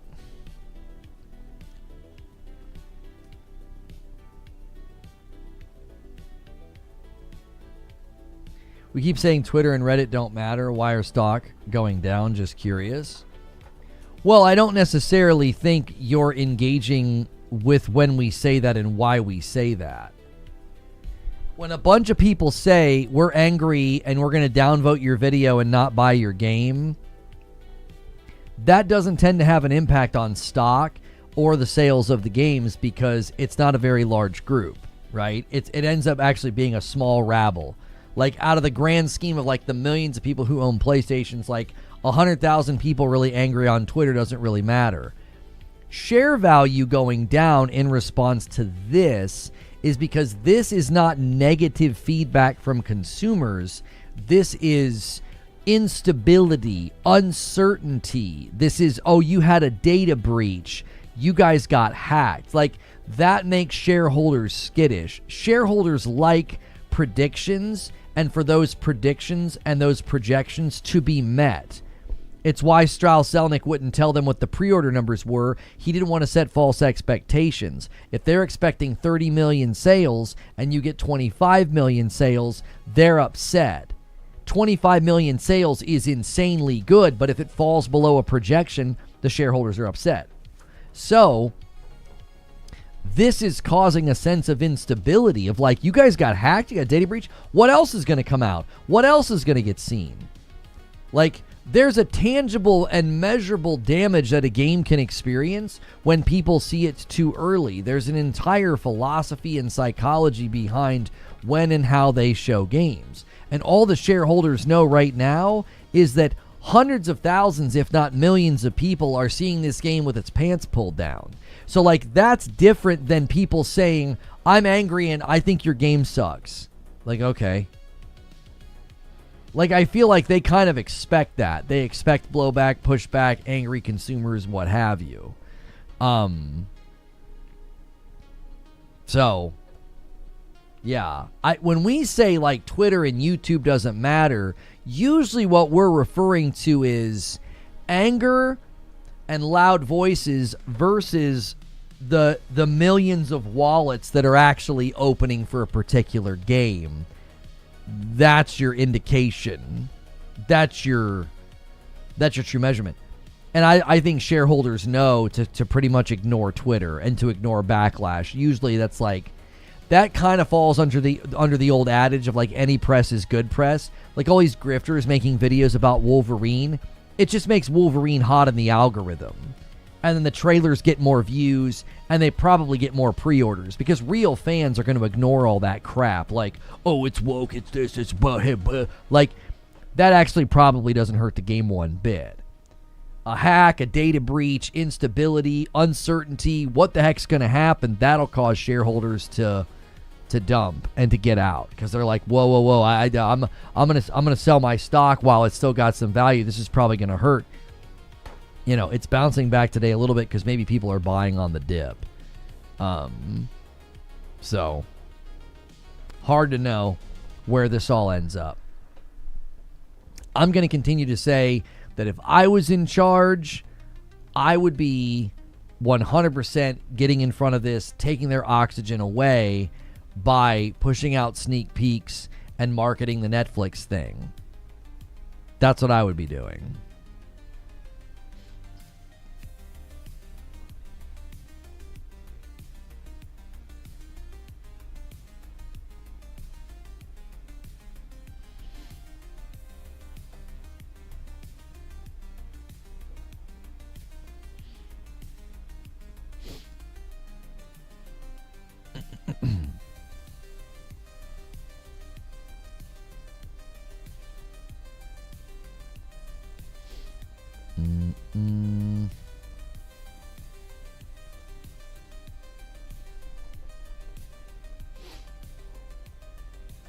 Have you seen the recording of someone booting up GTA after freshly downloading it? I haven't seen that. People keep telling me about it, but I haven't. Nobody's put the clip in the Discord. I wasn't going to keep going and searching for it. People kept giving me the names of the people that were allegedly doing it, and I went and didn't see anything.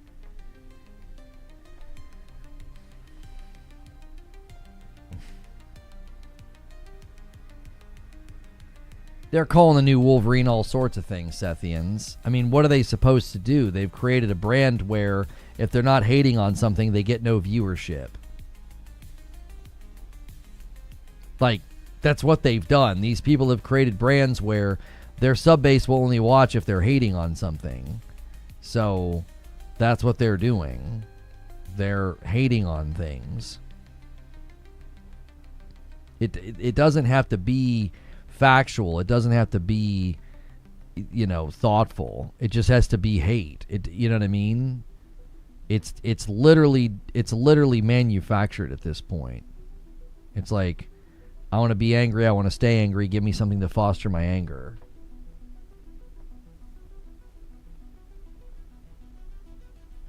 I've been narrating the leaks up until they were removed, steal their thunder with dev insights. I don't think you can stop people from leaking. What I'm saying is my strategy is designed to take their power away. Ben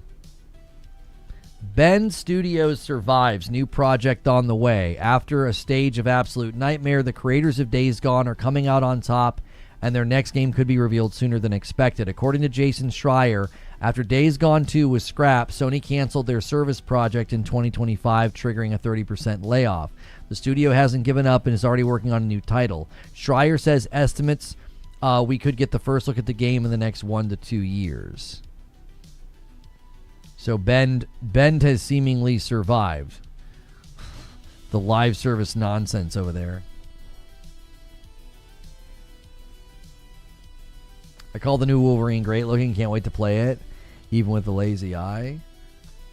Yeah, I don't expect everybody to pre-order it, love it, and think it's amazing, but there's no reason to make stuff up about it.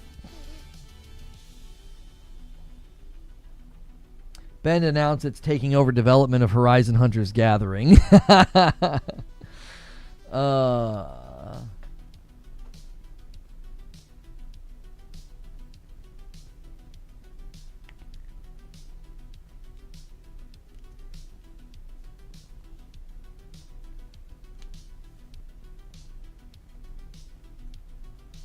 Ben from out of nowhere. Yeah, Schreier's been dropping a lot of information. He's been kind of going on a bit of a tear all of a sudden. He has been on a bit of a tear.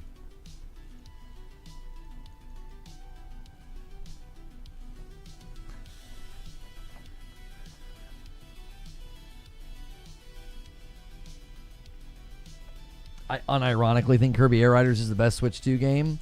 My wife and I are really enjoying Splatoon Raiders. It's really fun. We got into some fights and some scraps last night, and I was like, okay, I'm starting to get this, like combining my different abilities, and it's got some fun little loops in it. It's a fun little game. Kirby Air Riders is actually good. I never thought that people were memeing because it wasn't good. I thought they were just memeing because it was fun to exaggerate how good that it was.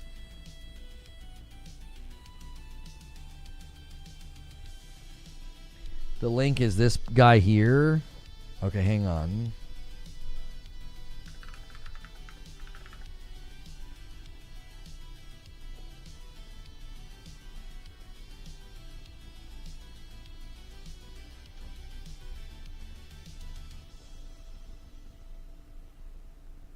That's fake as fake, bro. There ain't no way the game downloaded that fast. Come on. Brother, you got to have some discernment here. The game has a 4.98 score already. That's not even freaking possible.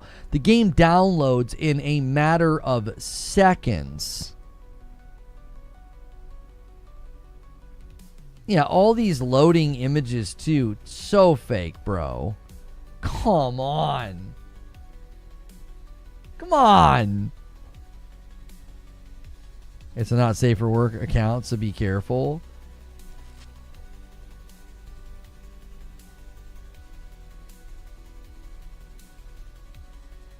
Yeah, this guy is putting up AI footage, and he's saying that it's from the leaker, and his footage has been up for 4 hours. Ain't no way, bro. Ain't no way. No. This stuff would be copyright claimed already. He's 100% posting fake stuff. These are fakes, bro.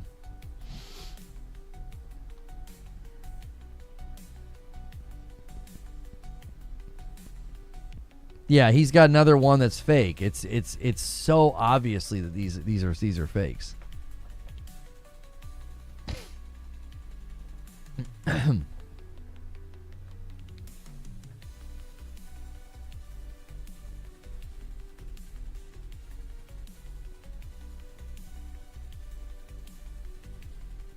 I think we're too late in the day for Rockstar to do anything. I wouldn't be surprised, though, if they're going to do something. If they're going to drop a trailer, if they're going to drop a sneak peek, right, to try to take attention away from the leaks, they would do it tomorrow morning around 9 o'clock, would be my guess. It'd maybe calm the stock down, maybe make it climb, and it would be, do that on a Friday so then they can kind of ride the weekend. As much as the GTA 6 is going to be stuff with, that game's going to be like 50 gig. I mean, it downloaded so incredibly fast. And the 98% that it said was downloading, the font was too big. That was a really bad fake.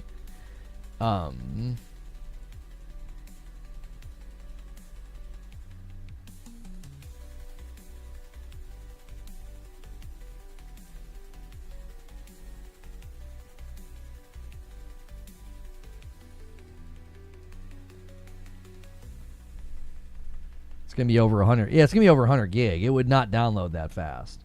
Not even on fiber, it would not download that fast.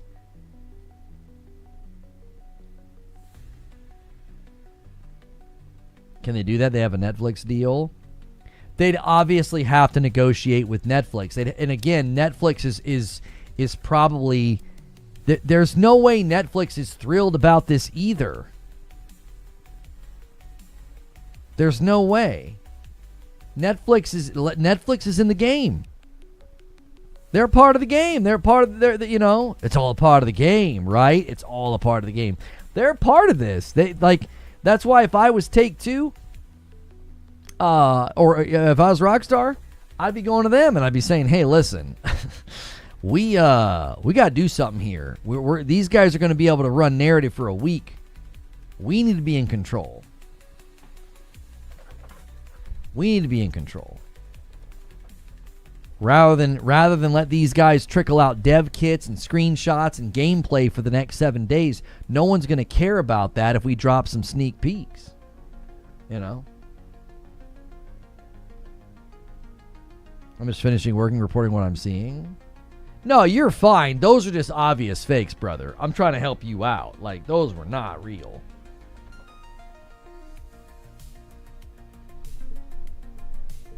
Netflix played big for the reveal, and some of those elements may have been spoiled. Yeah, mechanics that you can do in the game, what stuff looks like, what cars look like, what Jason looks like.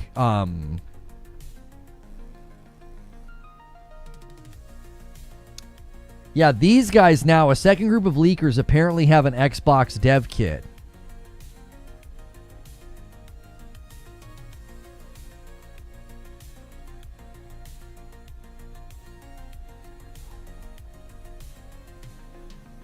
Splatoon Raiders is epic.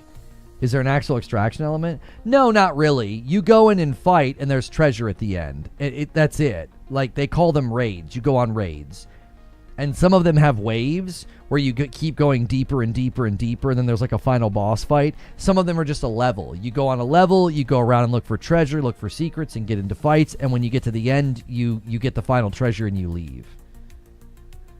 The single gifted comes in from my man Marcus. He's on a 1-month VIP and he's been gifted today. Thank you very much for doing that. Xbox consoles can be switched into dev mode.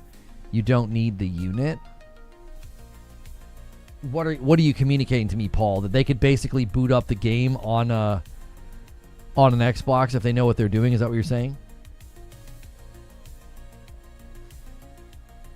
You'll sit down and play it tonight. You got to buy the game twice, Dirge. That's the only dilemma. And then you just do local play. You each have to have your own Switch, and you do local play. That's what we do. No latency, no lag. But you do have to buy the game twice. It's only a $50 game, so it's not that bad. Yes, Talika. I had to buy the game twice. Because it doesn't come with a friend pass. So, like, if I were to lend it to her, then I can't play it. So, like, we both have to have our own version. And again, it is only $50 digital. And then you have to play for a while, Dirge, before you can play together as well. It's almost about an hour of solo play before you can play together. You have to like upgrade your home base, and then there's a little computer and you can play together. So again, you're not jumping in minute 1 together. A little unfortunate that that's how they built it, but it's not that bad. It's pretty quick. It's pretty straightforward. GTA 6 is out, sorry I'm late. No.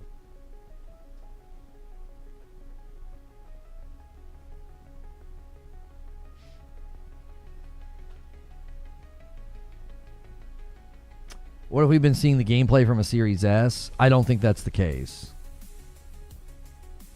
I'll have her play some today, so she's ready. I'll play when I'm off. Yeah. It's really fun. Madam and I are having a good time with it. It can get a little grindy. You will have some that you fail, but it's fun because you still level up and you still get loot. And then like last night we ran one like 2 or 3 times, and oh, Marcus wants to get the confetti before the super chat goal ends. There's a minute left, and we're at 8 out of 10. We need 2 more super chats to make it rain confetti. Thank you, Marcus. He's trying. I'll add 1 to the total if you guys can manage to get the goal. There is very little time left.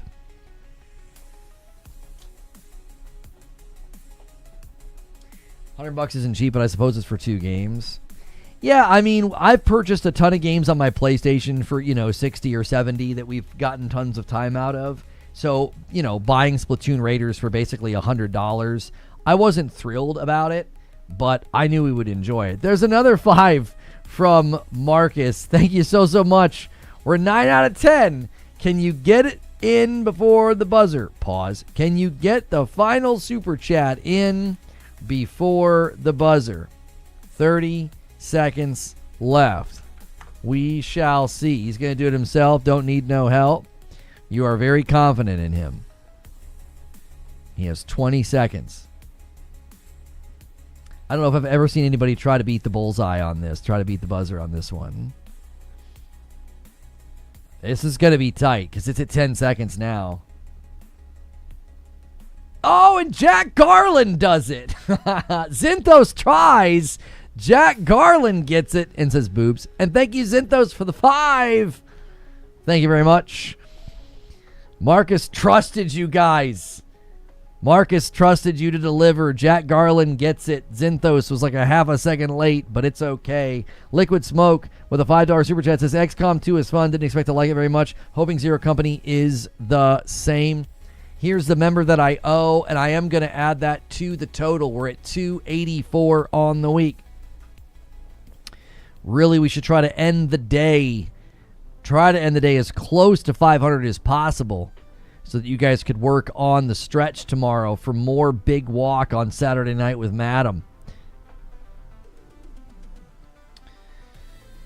It actually stopped me from sending boobs with with an O. That's kind of weird. We've seen some of the most offensive names ever, and they're like, but don't say boobs, please, in a super chat. It was like when it wouldn't let me name my horse Larry in Red Dead Redemption 2, and so I named him Richard. I was like, well, if I can't name him Larry, I'll name him Richard, and then his nickname will be Dick. And Banshee renews and gets us to 15 away. Thanks for 40 months, and he says double. He's double dipping. Says double, and he says dip. Excellently executed. Excellently executed there. Thank you for 15 months, Banshee and a Prime. I appreciate that. Here on Twitch. I appreciate you. Thank you. You are the best. We're watching the feeds. We are hawkish on the feeds right now, seeing if anything new comes out. Anything new? I had to play a few games, too many games. Yeah, I'm falling behind. I'm officially behind. I've not touched Black Flag once this week because Madam and I have been loving Splatoon Raiders. And the afternoons I've been making videos, and the videos have been doing so well. It's like, I'm just going to keep doing it. You guys are responding. You're watching them. You're liking them. You're hyping them. Like, I greatly appreciate it, man. Been extremely helpful. I was having lunch, guys. What's this boob talk I seem to have missed? You missed out.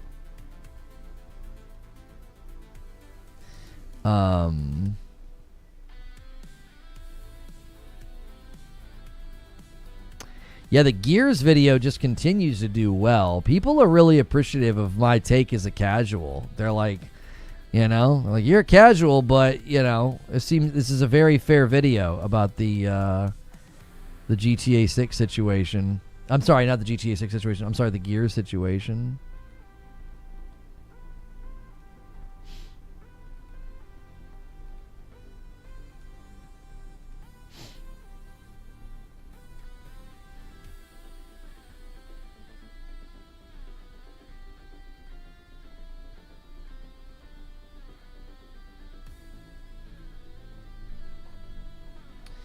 If couldn't be Rockstar, I couldn't be Rockstar, I'm petty. I'd make a short vid of the characters shooting the wall, saying "lil bit."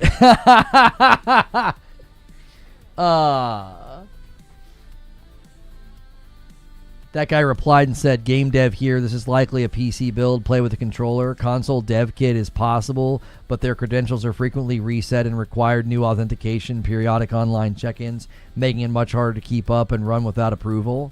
Yeah, but that's already been seemingly falsified. The leakers are literally showing that they have access to a dev kit. Also, the footage that we've seen could be recordings from a while ago. The people that were claiming that the recordings were over a year old were pretty credible.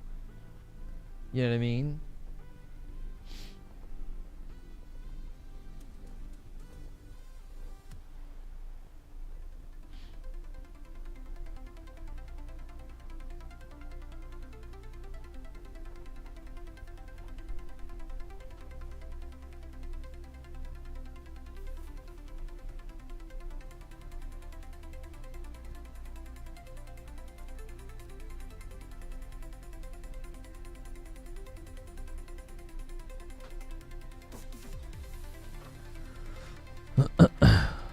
What are your thoughts on the map? I think the map's fine. I don't have any major issues with the map. I'm not gonna like describe it in detail or show it or anything. I think the map looks fine. The flyover looks good.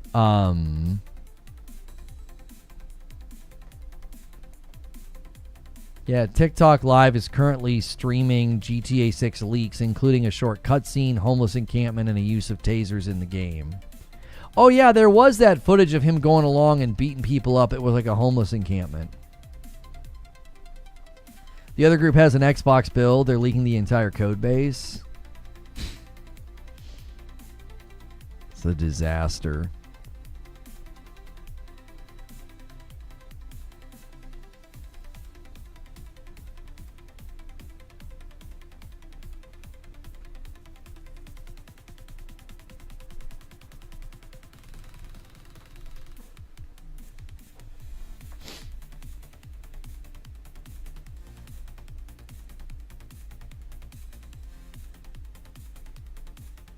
Glad I'm not on TikTok then. Yeah.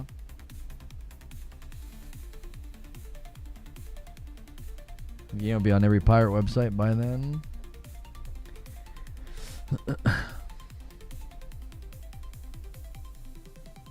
It's still going to sell like crazy. I don't think this will financially hurt the game in any measurable degree, but it makes their marketing plans...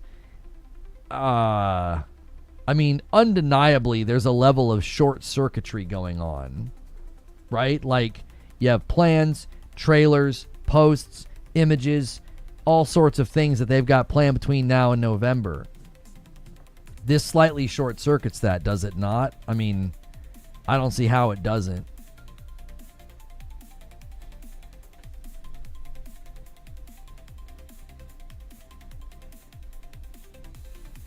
That's why I feel like fighting back is a better choice than silence.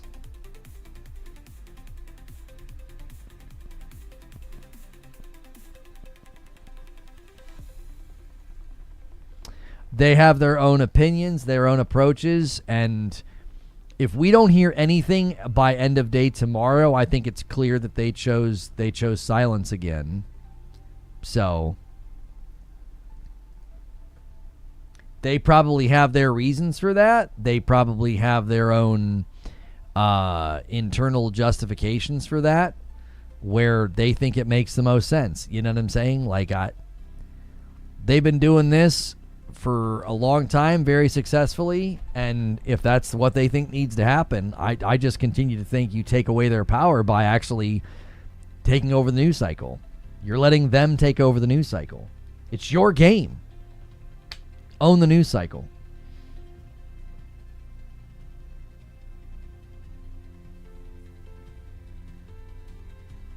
He's monetizing the GTA 6 leak campaign with a paid poll, letting users vote on which alleged footage to release. Them responding gives the leakers power. That's what I'm saying. You don't respond. You just start marketing your game, and you take over the news cycle with your own stuff. New leak shows them opening the game from a PS5, but I don't know if it's legit. If you're talking about the one where they download the game in half a second, that's totally fake. I feel like if you're silent, you're basically giving these guys power. They have power either way. That's responding, isn't it? No. No, responding is responding and saying something about it. Saying, hey, we're looking forward to seeing you guys in the Netflix extended look. Here's a sneak peek of what we have for you. That's not responding. Nobody knows if that was planned, if that's a reaction. There's no way to know. You just couch it as normal marketing. You don't say a word about the leakers. You don't say a word about any of it. You, on your own, they can take over the news cycle with that. That's all they have to do. Can't wait to see you guys next week for the Netflix extended look. Here's a sneak peek of what's in store for you. It's a minute of gameplay. That takes over the entire news cycle. Everybody's watching it, reacting to it, combing over it, looking for clues, analyzing the depth, the texture, the lighting, the frames per second. Instead, what are we doing? We're sitting here talking about these jack wagons and their stupid crypto. I'm telling you, it's like they have power either way. You'd rather have it be a power that's significantly diminished because everybody's talking about your gameplay clip that you dropped. And then I think what they should do is you drop a sneak peek every other day leading up to the Netflix special. You just drop a sneak peek every day or every other day. We got another one for you. Boom. We got another one for you. Boom. They can't compete with that. The leakers can't compete with that. You're Rockstar. You know what I mean? Act like it. Modern times call for modern solutions or whatever the wording is. Like, you know what I mean? I ain't want to sit here and play DMCA whack-a-mole and try to find this guy's house, so you can go arrest him. Okay. All right.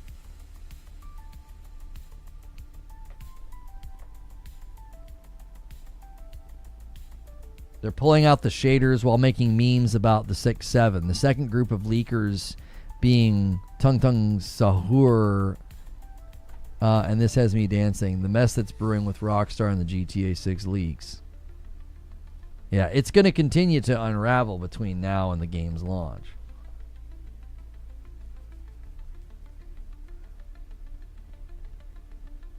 They haven't needed to own the news cycle for months prior to this. Why do they need to now? After the Netflix release, people care about the leaks. I'm not saying they need to. I'm saying they can. So do it. Instead of letting leakers run narrative on the game for an entire week. That just looks weak in my mind. Like, I feel like you guys keep saying, well, the Netflix thing's going to do well and the game's going to sell well, so why bother saying anything? And I'm like, because they literally could. It wouldn't be difficult at all to take over the news cycle right now and rob these guys of power.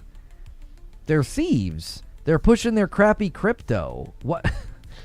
You just going to sit back and let them do that for a week? Because, like, well, we'll do fine. The Netflix special will do fine. Come on.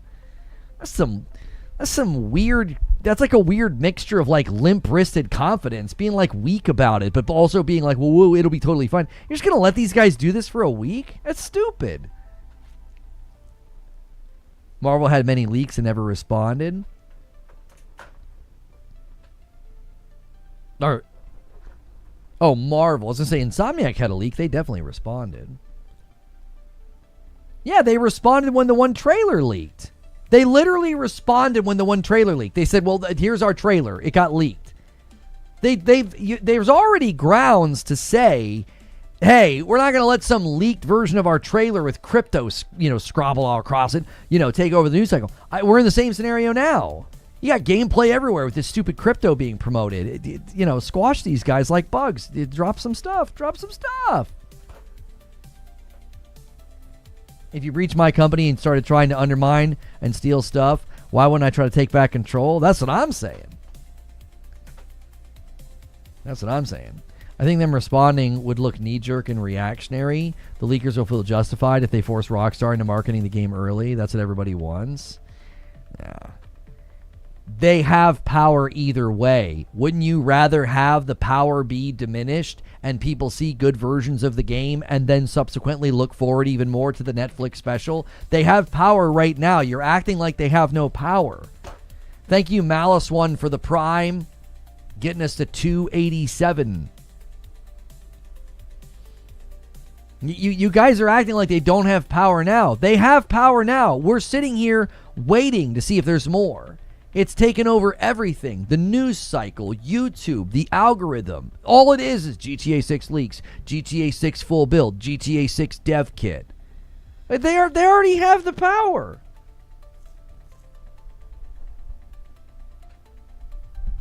Not a trailer leak, the movie script. Yeah, I don't keep up to date on Marvel and leaks with movie scripts and stuff, so I don't even know what you're talking about.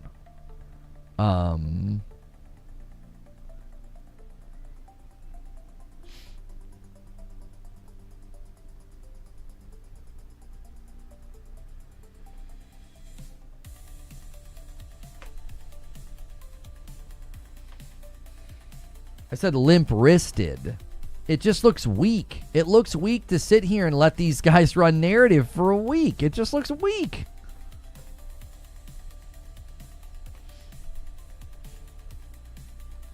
It's your game. You know what I mean? It's your game. Act like it.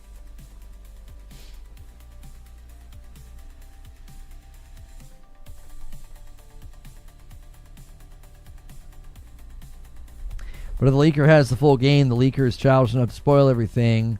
He could just one-up any reveal. I don't necessarily know if what they have allows them to do that. You know what I mean?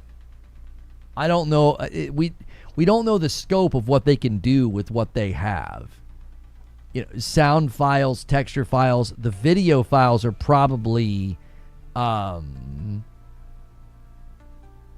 they're probably the ones that are the greatest at risk, because like the sound files or the video files, that's those are story elements, those are cutscenes.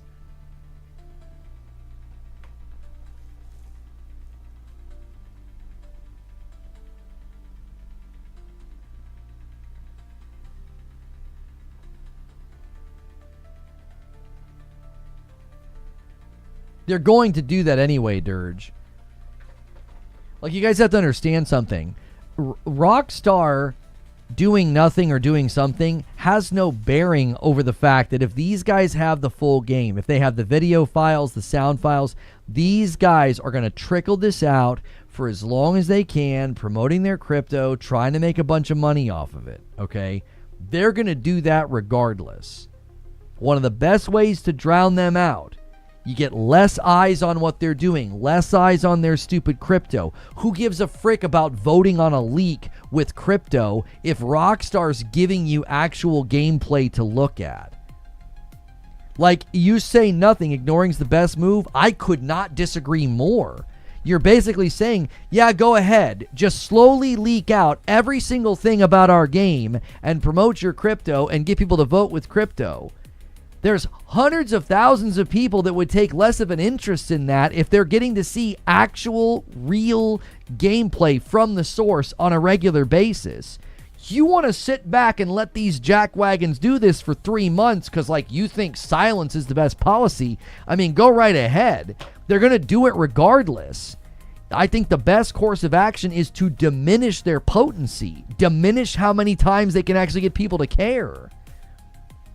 You can't drown them out. You only amplify the leakers. Explain how.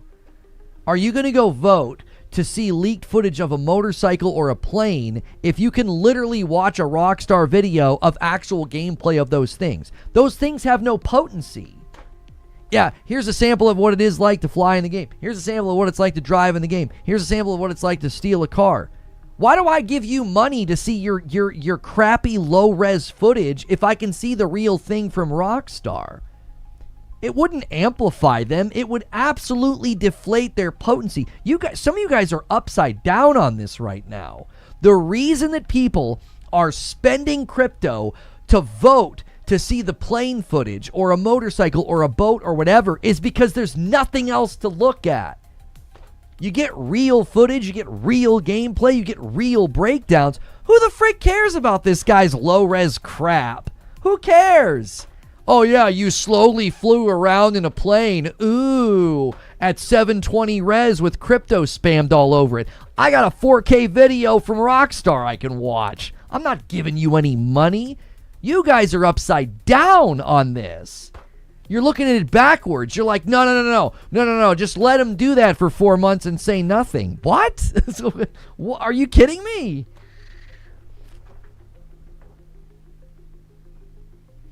Outlets reporting on Rockstar response to leakers equals amplify. Completely and utterly wrong, in my opinion. I am complete opposite of you on this.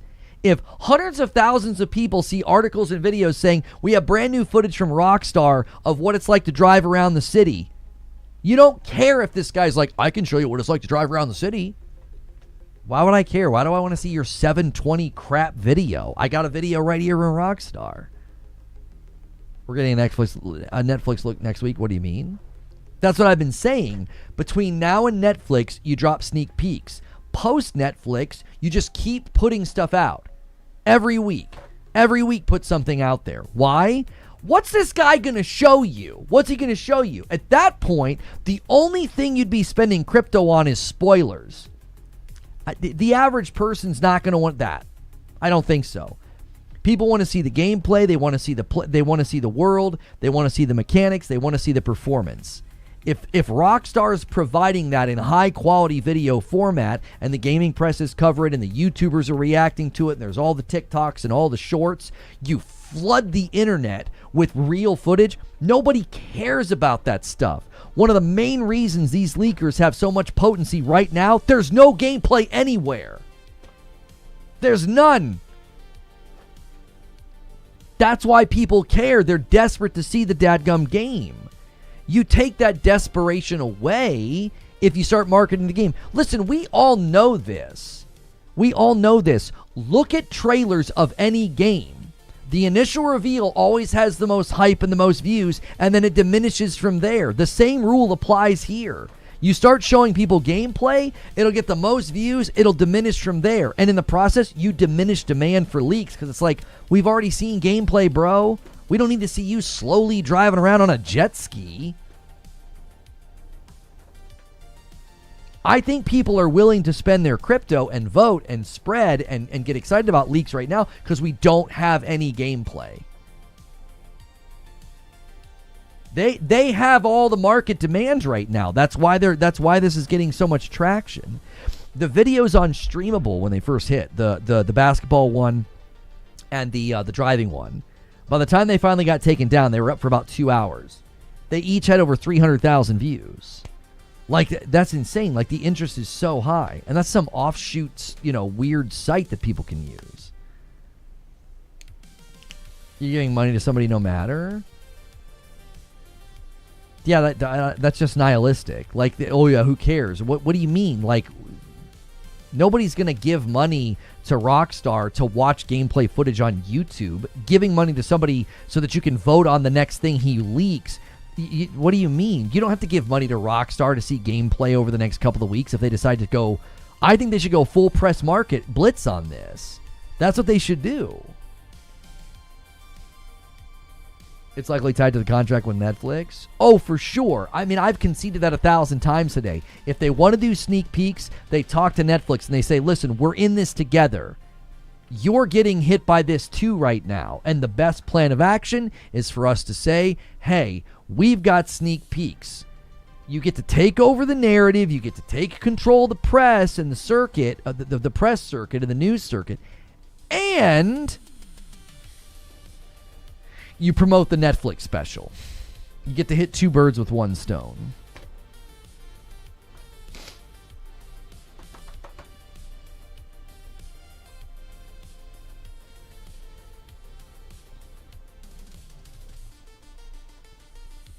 Let them have the news cycle for a week. Yeah, I just think that attitude is one that I don't hold, because you're letting thieves and crypto weirdos take over the news cycle. I don't know. I think that looks weak, to just let these guys do this for the next seven days. Slowly trickle out info, and slowly, like, every day, that's all people are going to be talking about. Ooh, what got leaked next? Ooh, what got leaked next? Ooh, what got leaked next? Like, what a freaking nuisance. And all the while, these guys are out here slinging their crypto. You take eyeballs away from them, you take money away from them. That's the point.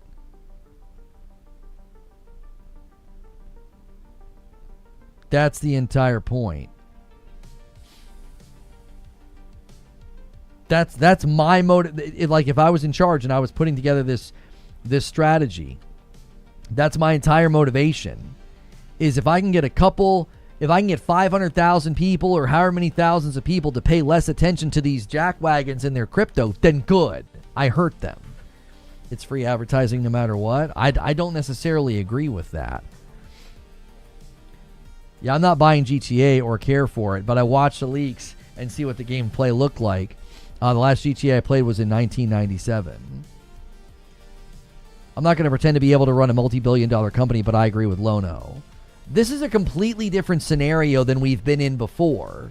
This isn't like a poster leak or a logo leak or like a snippet of gameplay. They have the dadgum game. Like, they've got it. It's like, these guys are going to be able to do this for weeks on end. Because guess what? Here's the other problem you guys aren't considering. You catch the main guy. Doesn't matter. Too late. It's out there. Another group has it. They've got a dev kit. It's over. Jig's up. It's just like when the YouTube trailer got leaked. You got to pull the ripcord and say, guys, we don't have a choice here.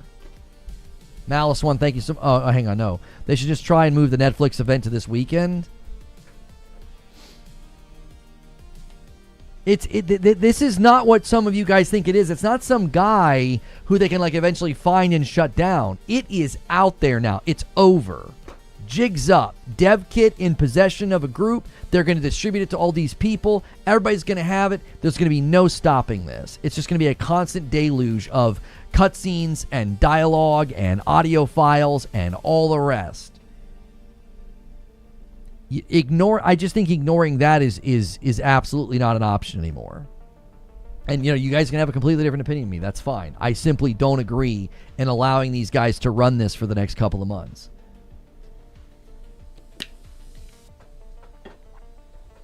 Initially, this seemed like one guy who had some video files, and I thought, he'll do this, he'll have his moment of fame, he'll get squashed, or it'll just slowly stop because he'll run out of stuff to share. It's clearly bigger than that. It's clearly bigger than that. It's not just some guy with a couple of video files. We're in a completely different category. Today, all the calculus just changed because you've got groups claiming to have dev kits of the game. That means they've got everything. They can go in and extrapolate all video files, all sound files. They will have it all. It'll all be in the wild within the next 48 hours. Maybe Rockstar disagrees. I mean, that's fine. I'm simply voicing my opinion. They can have their opinion. They can have their strategy. You can have your opinion. That's what we do here, right? We exchange ideas and opinions. I'm just rather passionately saying that the entire calculus of the situation just changed today. It's not a single guy with some video files. The harm that these guys now can do to your product and consumer, interpretation. You guys are like, oh, everything will be fine after the Netflix. Everything will be fine after the Netflix thing. And I'm like, guys, I don't think you understand what's about to happen.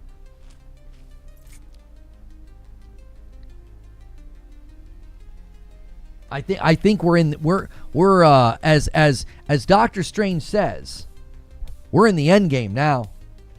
Timeline just got sped up. You got to basically blitz the marketing. The marketing they had planned between now and November, you got to shrink it down and do it all in like the next month or something. I don't know. GT5 King with 20 months. Welcome back, getting us a 288. I thought it was fake. No. All I'm pointing out is that going defensive and trying to publicly contain never looks good. Well, but you're kind of interacting with something I never suggested. I was never saying trying to come out and publicly contain this. I'm saying you can shout louder than they can. You have the game. You have the market reach. You have the power. You have trailers that go viral and don't get taken down. Like, the public space, the public zeitgeist around this, you can enter it and be eclipsing. They have that power. They don't have to say a word about the leakers. They did when the trailer got leaked. They said, hey, our trailer got leaked. Please watch this one. They did that. That was a very unique situation. I think this is even more unique. How'd they get a dev kit? Apparently an India Rockstar employee got fished or something.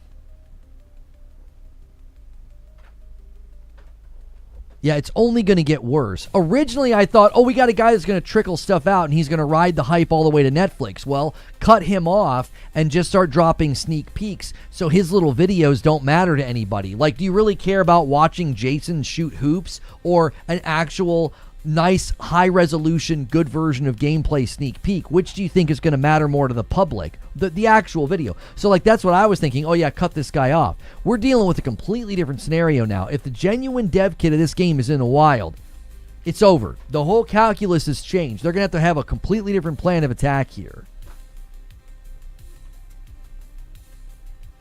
Reacting in any kind of ways empowering the leaks? You just keep saying that, though, but what do you mean? The leaks are in the position of power right now. There is no empowering them. They got all the cards, brother. They got all the cards. They got gameplay, dev kits, audio files, video files. They got it all. It's over. What do you mean? They're in total control. You empower them. They have all the power right now. They can just slowly trickle it out. It's going to be everywhere. It's going to be all over the dark web. It's over.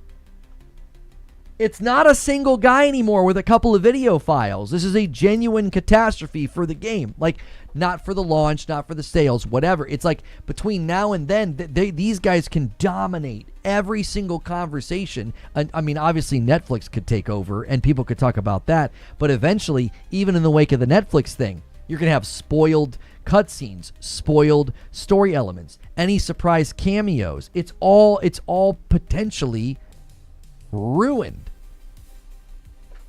The leaks are real? Yes.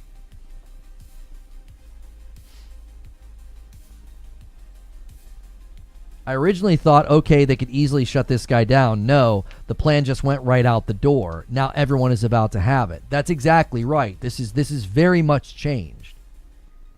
People who are not paying attention now will start to notice after Rockstar starts to respond, and that gets reported. You keep arguing and repackaging, which is a little frustrating, brother. I'm not saying to respond. You're acting like John Q. Public is going to see a tweet or a sneak peek or a trailer and go, surely this is only happening because somebody leaked footage in a dev kit and that's why I'm seeing this trailer. Like, that's absurd. The general public's not going to have a clue. They're just going to see footage of GTA 6. Oh, did you see that footage? Did you see the jet ski? Did you see the plane? Did you see the car? That was sick. Nobody's going to know why they're doing it except for those of us that are this in tune.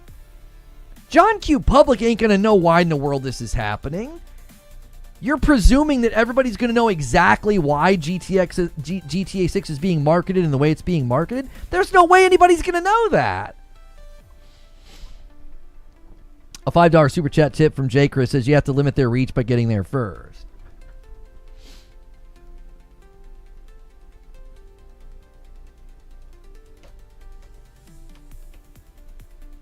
Yeah, this isn't a troll you ignore. Agreed.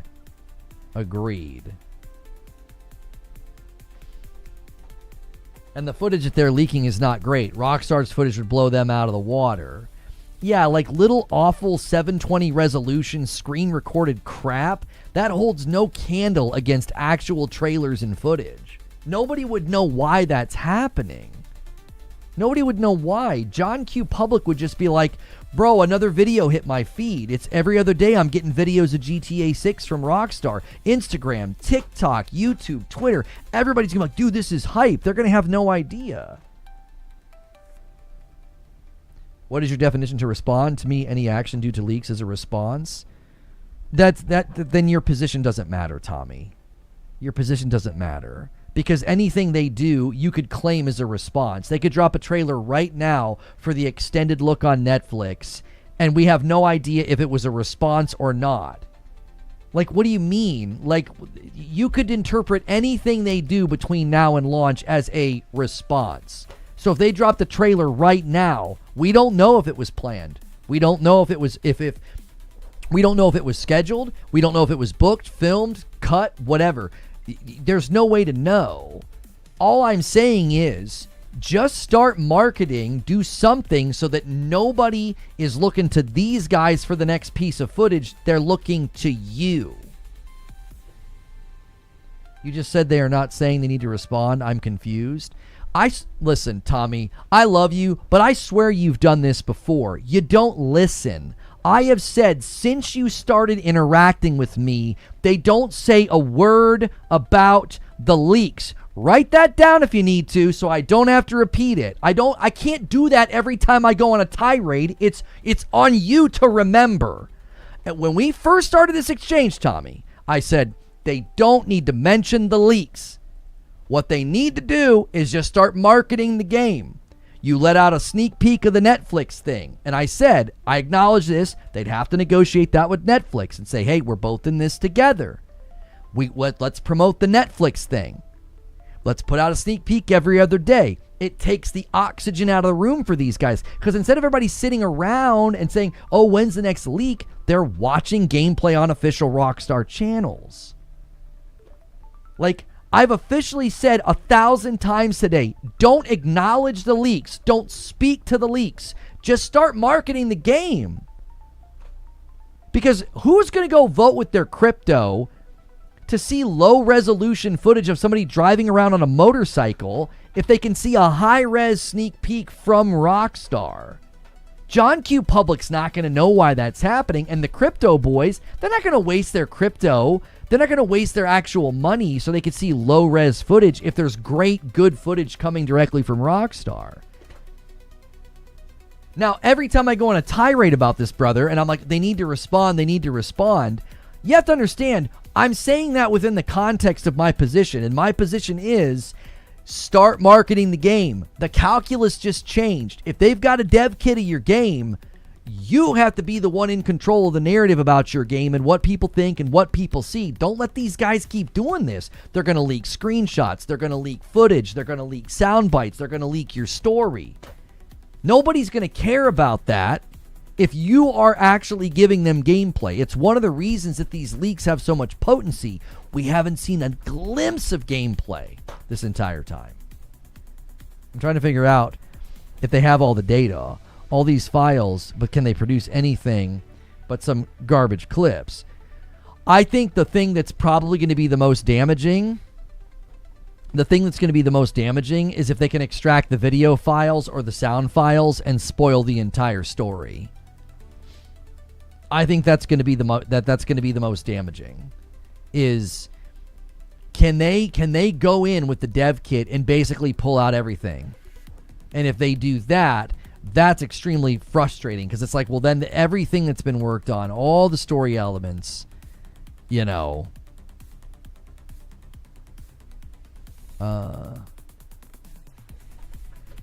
that I think is going to be the most damaging. You can't control that. You can't control that. You just have to hope that most consumers aren't going to want to see spoilers, but they're going to be excited to see gameplay. We all know the number one thing people look for anytime games have been announced or released is gameplay. It's always gameplay. That's why these leaks have so much power right now. People are desperate to see gameplay of this game. They're like, what does it look like? What does it feel like to drive, to fight, to whatever? What confuses me with Rockstar is why they haven't released gameplay at all. Because silence is very powerful. It's why their trailers go so crazy. I'm with you now. I misunderstood your position of what response was. Acting as if business as usual and nothing to see here while putting out previews makes sense. That's why I didn't understand. Like, I felt like you kept disagreeing with something I didn't say. I was like, I'm not saying that. Like, that's why I was getting frustrated. My position since the beginning, and we always run into this with the live stream because like people come in and they didn't hear everything. My position since the beginning was don't say anything about the leaks. Between now and the Netflix special, get Netflix to agree to this and do a sneak peek like every day or every other day for the Netflix special. So then everybody is sitting around waiting for the next sneak peek from Rockstar, and they don't care about this guy's footage. The footage is crap. It looks bad. It's 720 res. It's like, and it's boring. It's like, oh, he slowly flew over the city. Like, who cares? Like, that's why I kept saying they can take control right now. And if they don't, these leakers have power whether you like it or not. And if they got the whole game, it's going to just be pain from now to launch. It's just going to be constant trickles of video files, sound files, story spoilers, mechanics that, also it's going to be like that till November. That stuff gets way less interesting, and these guys make the other thing is they're making money on their crypto. People are literally going and voting with crypto to say, oh, what you should leak next. People are going to be less inclined to do that if they've seen a bunch of real good gameplay from Rockstar and all you're pushing out is these low quality videos. What if Rockstar is trying to get control of the situation, causes the leaker to escalate and leaks the ending? They're going to do that anyways, Enthos. Listen, you guys need to remember something. There's no honor among thieves. Like, there's no world here where where these guys that have this are all going to be nice. Do you know how many people now are in possession of this game and its files? Every hour, it's going to spread to more people. Right now, it's being distributed amongst all those folks that like to be on the dark web and hack and pirate and steal. By the end of the day, it'll be an untold number of possession of hard drives and people distributing. If they manage to get sound files or video files, story elements, who knows what they could extrapolate. That's why I said that we're in the end game now. The calculus just got thrown out the window. If they have it, they'll leak it anyway. That's what I mean. Like, let's say 99 out of 100 people were like, okay, Rockstar's doing the right thing. We won't release everything. All it takes is one in the group to release it all, to leak it all, to send it to his buddy. You know what I mean?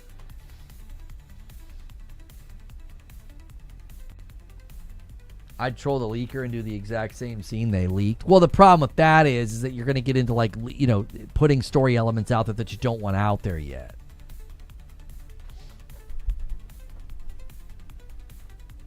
So that's why I said we're in the position now where people are like, oh, but you're going to embolden them.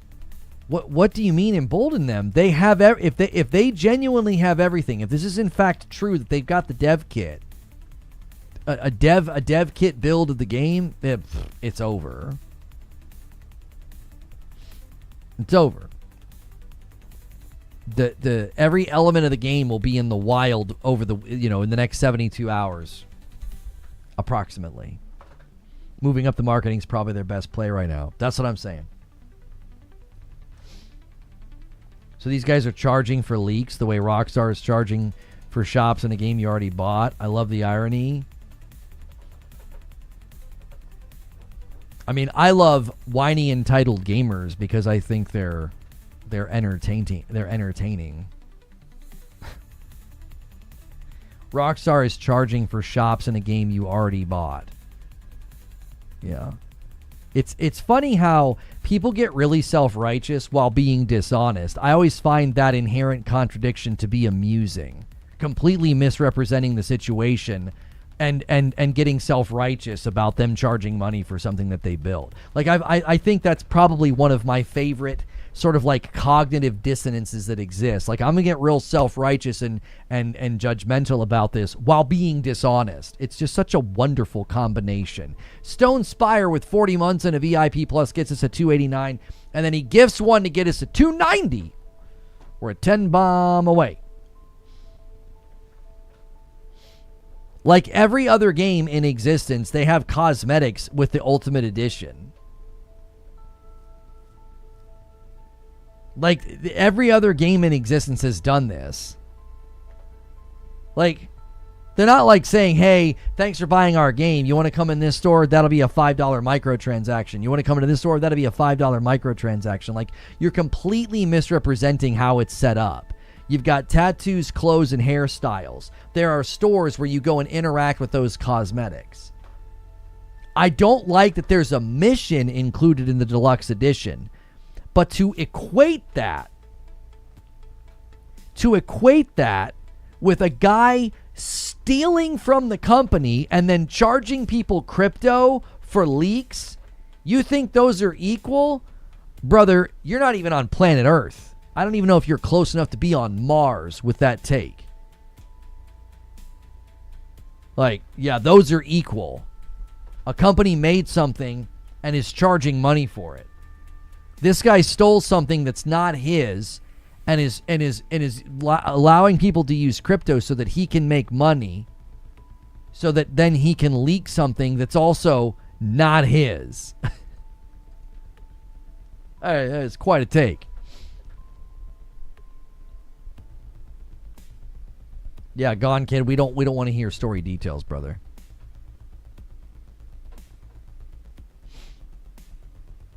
That take is why we lost Pluto as a planet. That's right.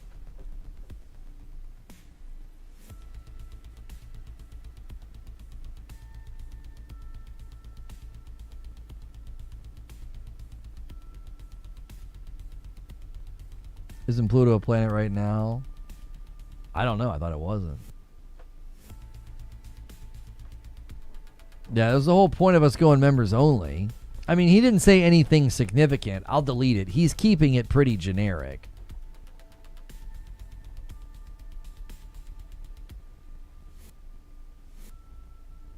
Yeah, it's looking that way. It's looking like they have the full dadgum game.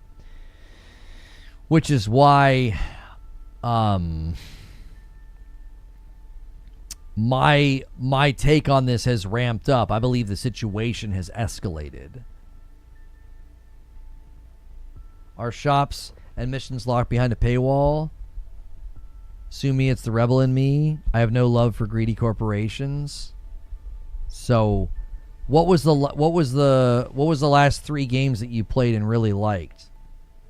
I'm assuming that the publishers and developers of those games weren't greedy at all and didn't have anything set up to make money, like at all. What are these perfect companies that you support? Like Rockstar has an Ultimate Edition that has cosmetics and a mission included. Okay, that's to you that is like the ultimate. That's terrible that they did that. What are the games that you've played and the companies that you like that you feel don't do these types of things? Let's see how consistent you are. I asked the guy this question the other day, and you know what he didn't do? He didn't put any of the games he had recently played because he knew it was a trap. As you probably sense, it's a trap right now. Dev kit confirmed. It seems to be yes.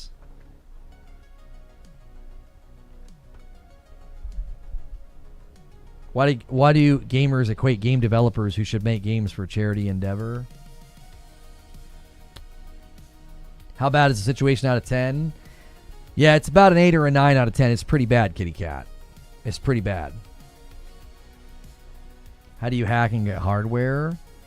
Well, what it is I believe it's the dev kit like version of the game.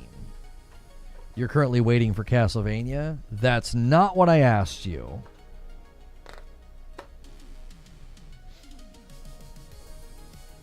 Your instinct to dodge the question tells me everything I need to know. You didn't quickly rattle off anything. Because you know you're probably not consistent. You know that you've probably purchased and played games that have done almost exactly the same thing. You know for a fact that you probably have done that. You have probably purchased something and supported a studio or a publisher that has done almost exactly the same thing that Rockstar is doing with GTA 6. You know it's a trap. That's why I started doing this. I started asking people like, oh, okay, let's just grant your premise. Well, then what games and companies do you support then? What are these companies you think are so great?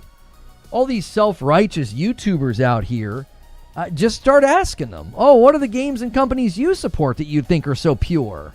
They won't have an answer because they know they're eventually going to have to name their game or their company that they make an exception for, which makes their entire self-righteous consternation just empty.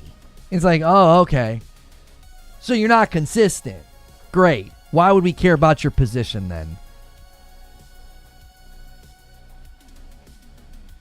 I think Valheim's the last game I purchased.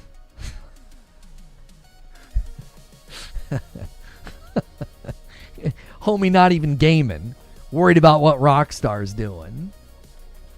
Homie not even buying and playing games, and you're in here worried about this. I think the last game I bought was Space Invaders. It's really upset about what Rockstar's doing to the industry that I basically don't do anything in. Blazing Goes with a $5 super chat. Another day at work. Appreciate what you do. Thank you. Thank you, Blazing Ghost. That'd be like me going on a tirade about fast food and being like, yeah, I buy fast food about once every 83 days. Like, I'm really worried about that industry.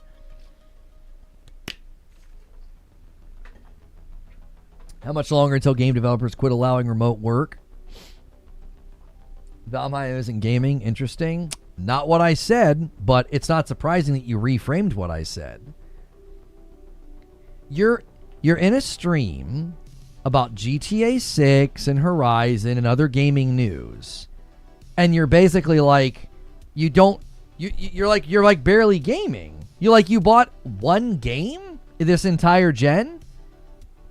You know why I'm pressing on this? I don't think you're telling the truth. I bet you've bought games this gen more than Valheim. I bet you have. You don't want to say the names of those games. Yeah, Valheim is fantastic. They seem like a great company.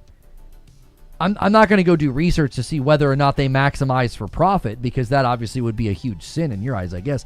But I have an extremely hard time believing you're here right now in this stream in a gaming YouTube chat about GTA 6 and you've purchased a whopping one game this gen.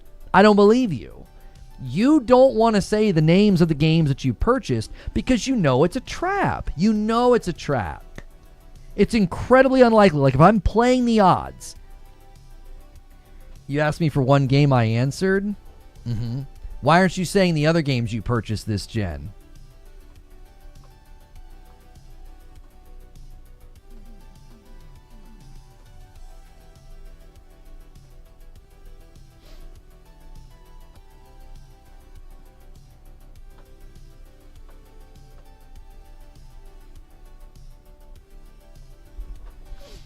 He said the name of the last three games.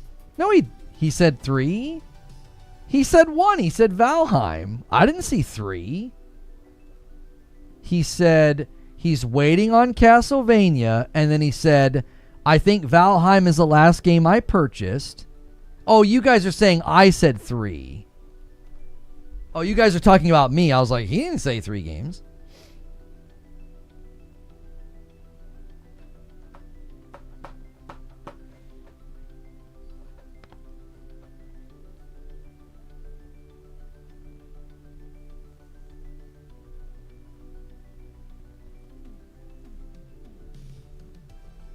Like, it's a trap. I've formulated the question intentionally to trap you. I have. It's a trap because I know for a fact I would say almost none of the people in these spaces actually hold to their convictions on these things. They'll go on tirades and YouTube videos and tweets and Reddit threads talking about greed and corporate shills, and they are not consistent. They have purchased games from studios and publishers that do the exact same thing. They're not consistent. So their position is literally just to get either attention or clicks or, signaling their gamer virtue. At least I wear it on my sleeve. I'm like, I buy games because I think they're dope. I might take an issue with it and say that I don't like it, but I'm still going to buy the game. My views on this tie directly to my political leanings. I don't give a frick about that.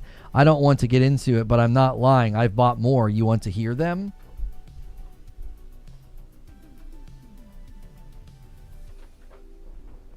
Do I want to hear the other games that you've played or purchased this gen? I wasn't clear enough in my initial inquiry.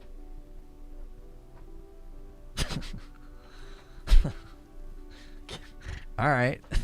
Yeah. The whole point of the inquiry is to show it's almost impossible to be consistent. There were games just this year that did this. If you bought the deluxe edition, you got cooler outfits. It's practically every game does this. Now, there haven't been very many that do the missions thing. Right? I think like Hogwarts Legacy did it. And I can't think of any other off the top of my head. There's very few games that do that where you get like extra missions or what have you. Now, some games, the deluxe edition gives you a season pass where their future DLCs included. So it's bundled and that's like extra, that's like extra content that you're buying or whatever. Let him finish his Google search to find the games to name. Right. You're just buying time. I told you. Listen, homie, this ain't my first rodeo. You, at the very beginning of this, you completely dodged the question. You wouldn't answer it.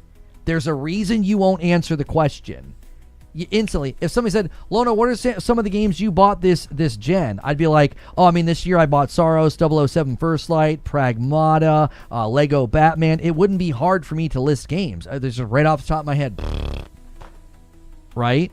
Your instinct to dodge the question is the tell. You've already told me. It's like, it's a trap. It's almost impossible to be consistent. Ender Lilies.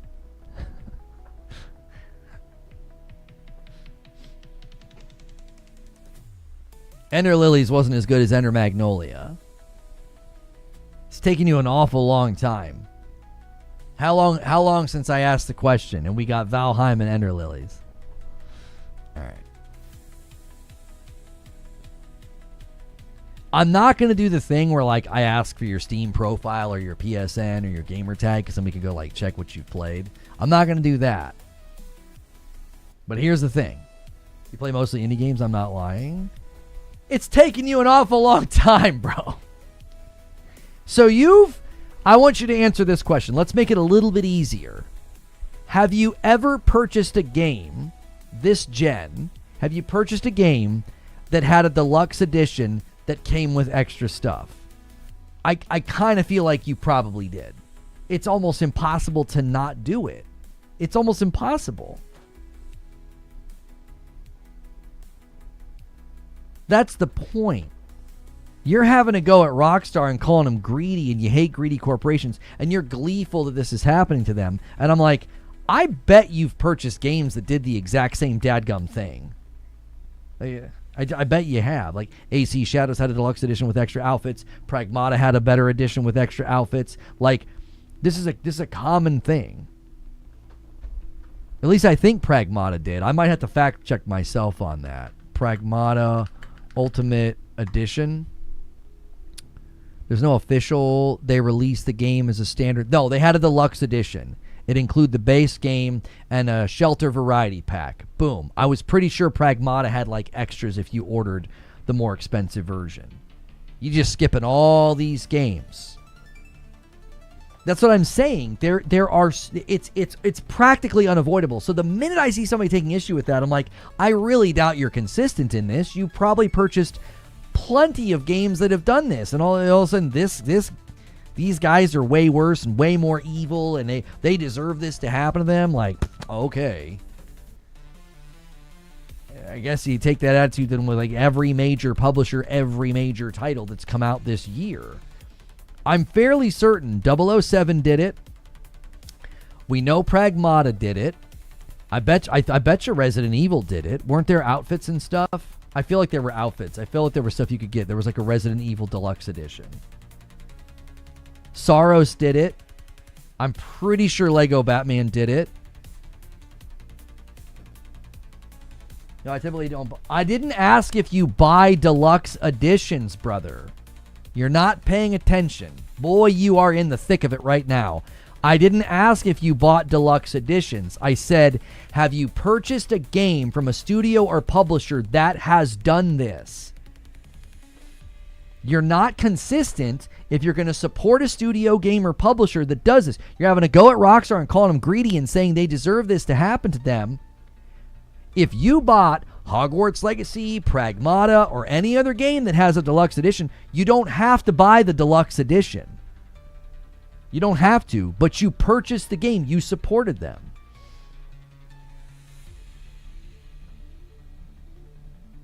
Yeah, Monster Hunter Wilds, did it have extra content?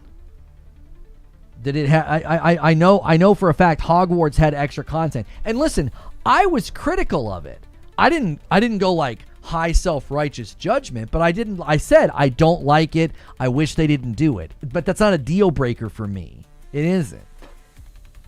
You talk about greedy corporations who deserve to have their property stolen. I'm like, good golly. Some terrible news. Valheim are selling plushies.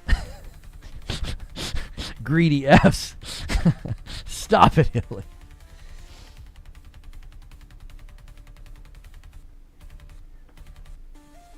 Pretty much every game has an upgraded version, but you don't have to buy it. You can buy the standard version. That's what I'm saying. And listen, I was critical of Rockstar putting a mission behind the deluxe edition. I didn't get self-righteous about it. I just said, I don't like it. I wish they didn't do that. You got me. I bought Hogwarts when it was on sale for $20. You got me. I appreciate the integrity to admit that you bought Hogwarts, knowing that they are at the same level of offense as Rockstar. It wasn't just cosmetics. It was literally a mission and an NPC, like a shop. There was an entire area that you could go to on PlayStation that you couldn't go on the other consoles.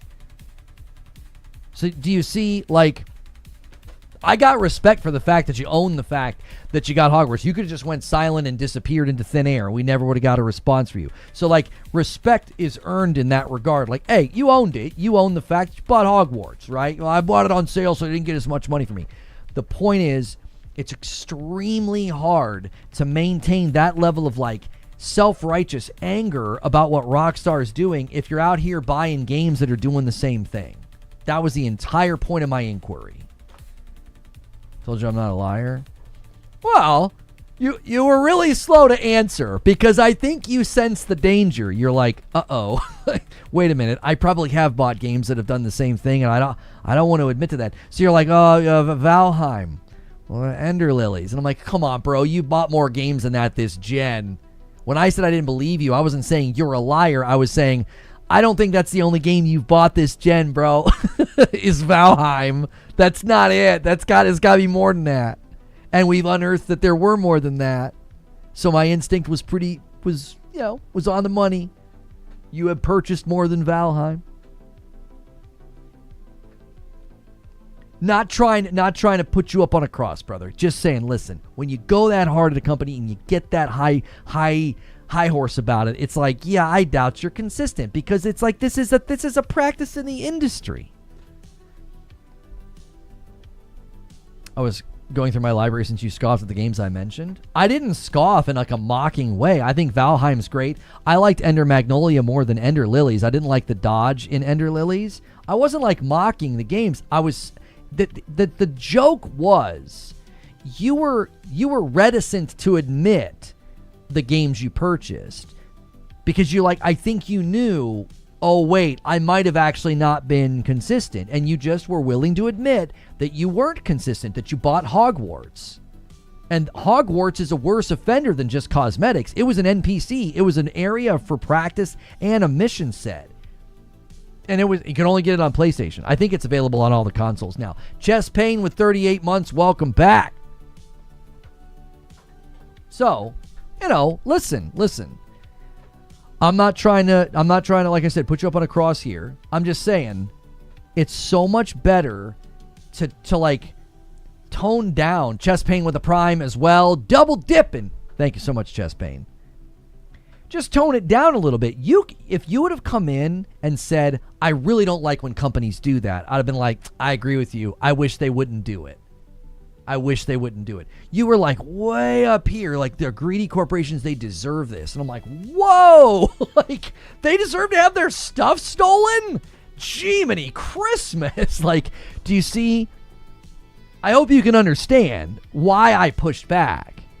I still hold the position. I have no love for the greedy corporations. I'm not asking you to love them.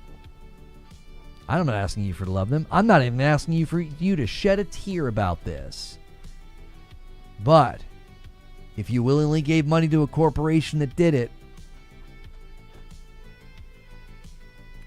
it's kind of like, okay, your position kind of falls on deaf ears a little bit. It's like, oh, well, if you're looking for the game or you like the game enough or the deal's good enough, you'll give money to a studio that's doing it, to a publisher that's doing it.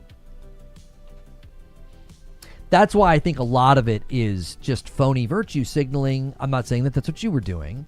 I think a lot of people do phony virtue signaling on this because it's easy to scream and yell about it. What's much harder is to hold to the conviction and to be consistent.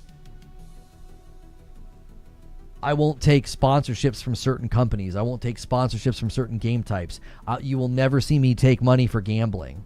I have lost tons of respect for some of the biggest streamers in the world who don't need another dime for the rest of their life and the rest of their children's lives. They're so immeasurably wealthy, and they're out here taking money to promote gambling to their audiences, their young audiences. I cannot stand that. Like, you'll never see me do that. Like, I hold to my convictions on these things. I don't just say it because it'll make me look good.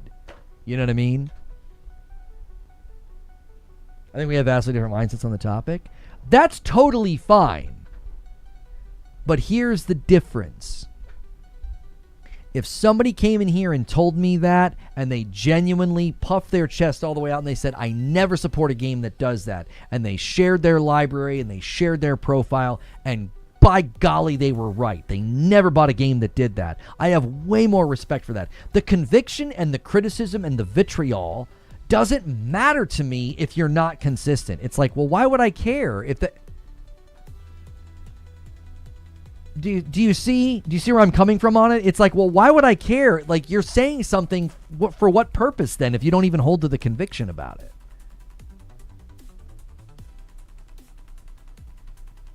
The gambling push been crazy. I freaking hate it. I absolutely hate it.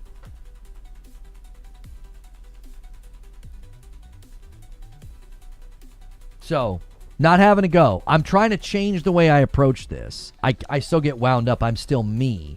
But I'm trying to change the way I approach this. I just asked you a question to kind of expose what I feel like is a very, very common inconsistency from people that say the sorts of things that you said. I did this to a guy just the other day, and I tell you what, he didn't list any games.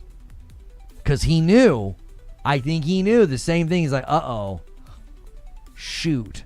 I've probably bought games from publishers and studios that have done the literal same thing.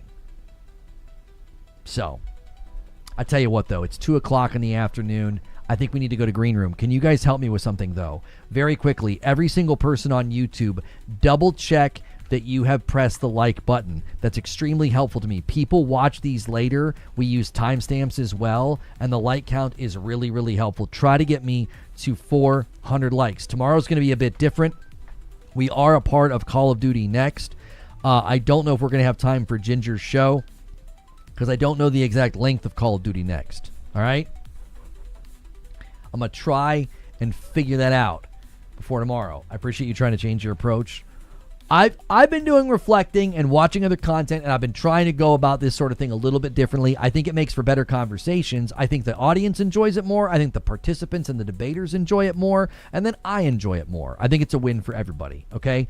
You guys are going to have a bit of a slog tomorrow. If you want the stream with Madam, we're going to need 201. Now Hilly is bragging about Twitch winning. He says, Twitch W, see my last 5, win for Twitch. All right, YouTube, I tell you what. I'm going to give you a little bit of time because I don't like when Hilly gets this level of swagger, okay? YouTube, you only need 44 to win. No, I'm sorry, 42. You need 42 members to win, all right?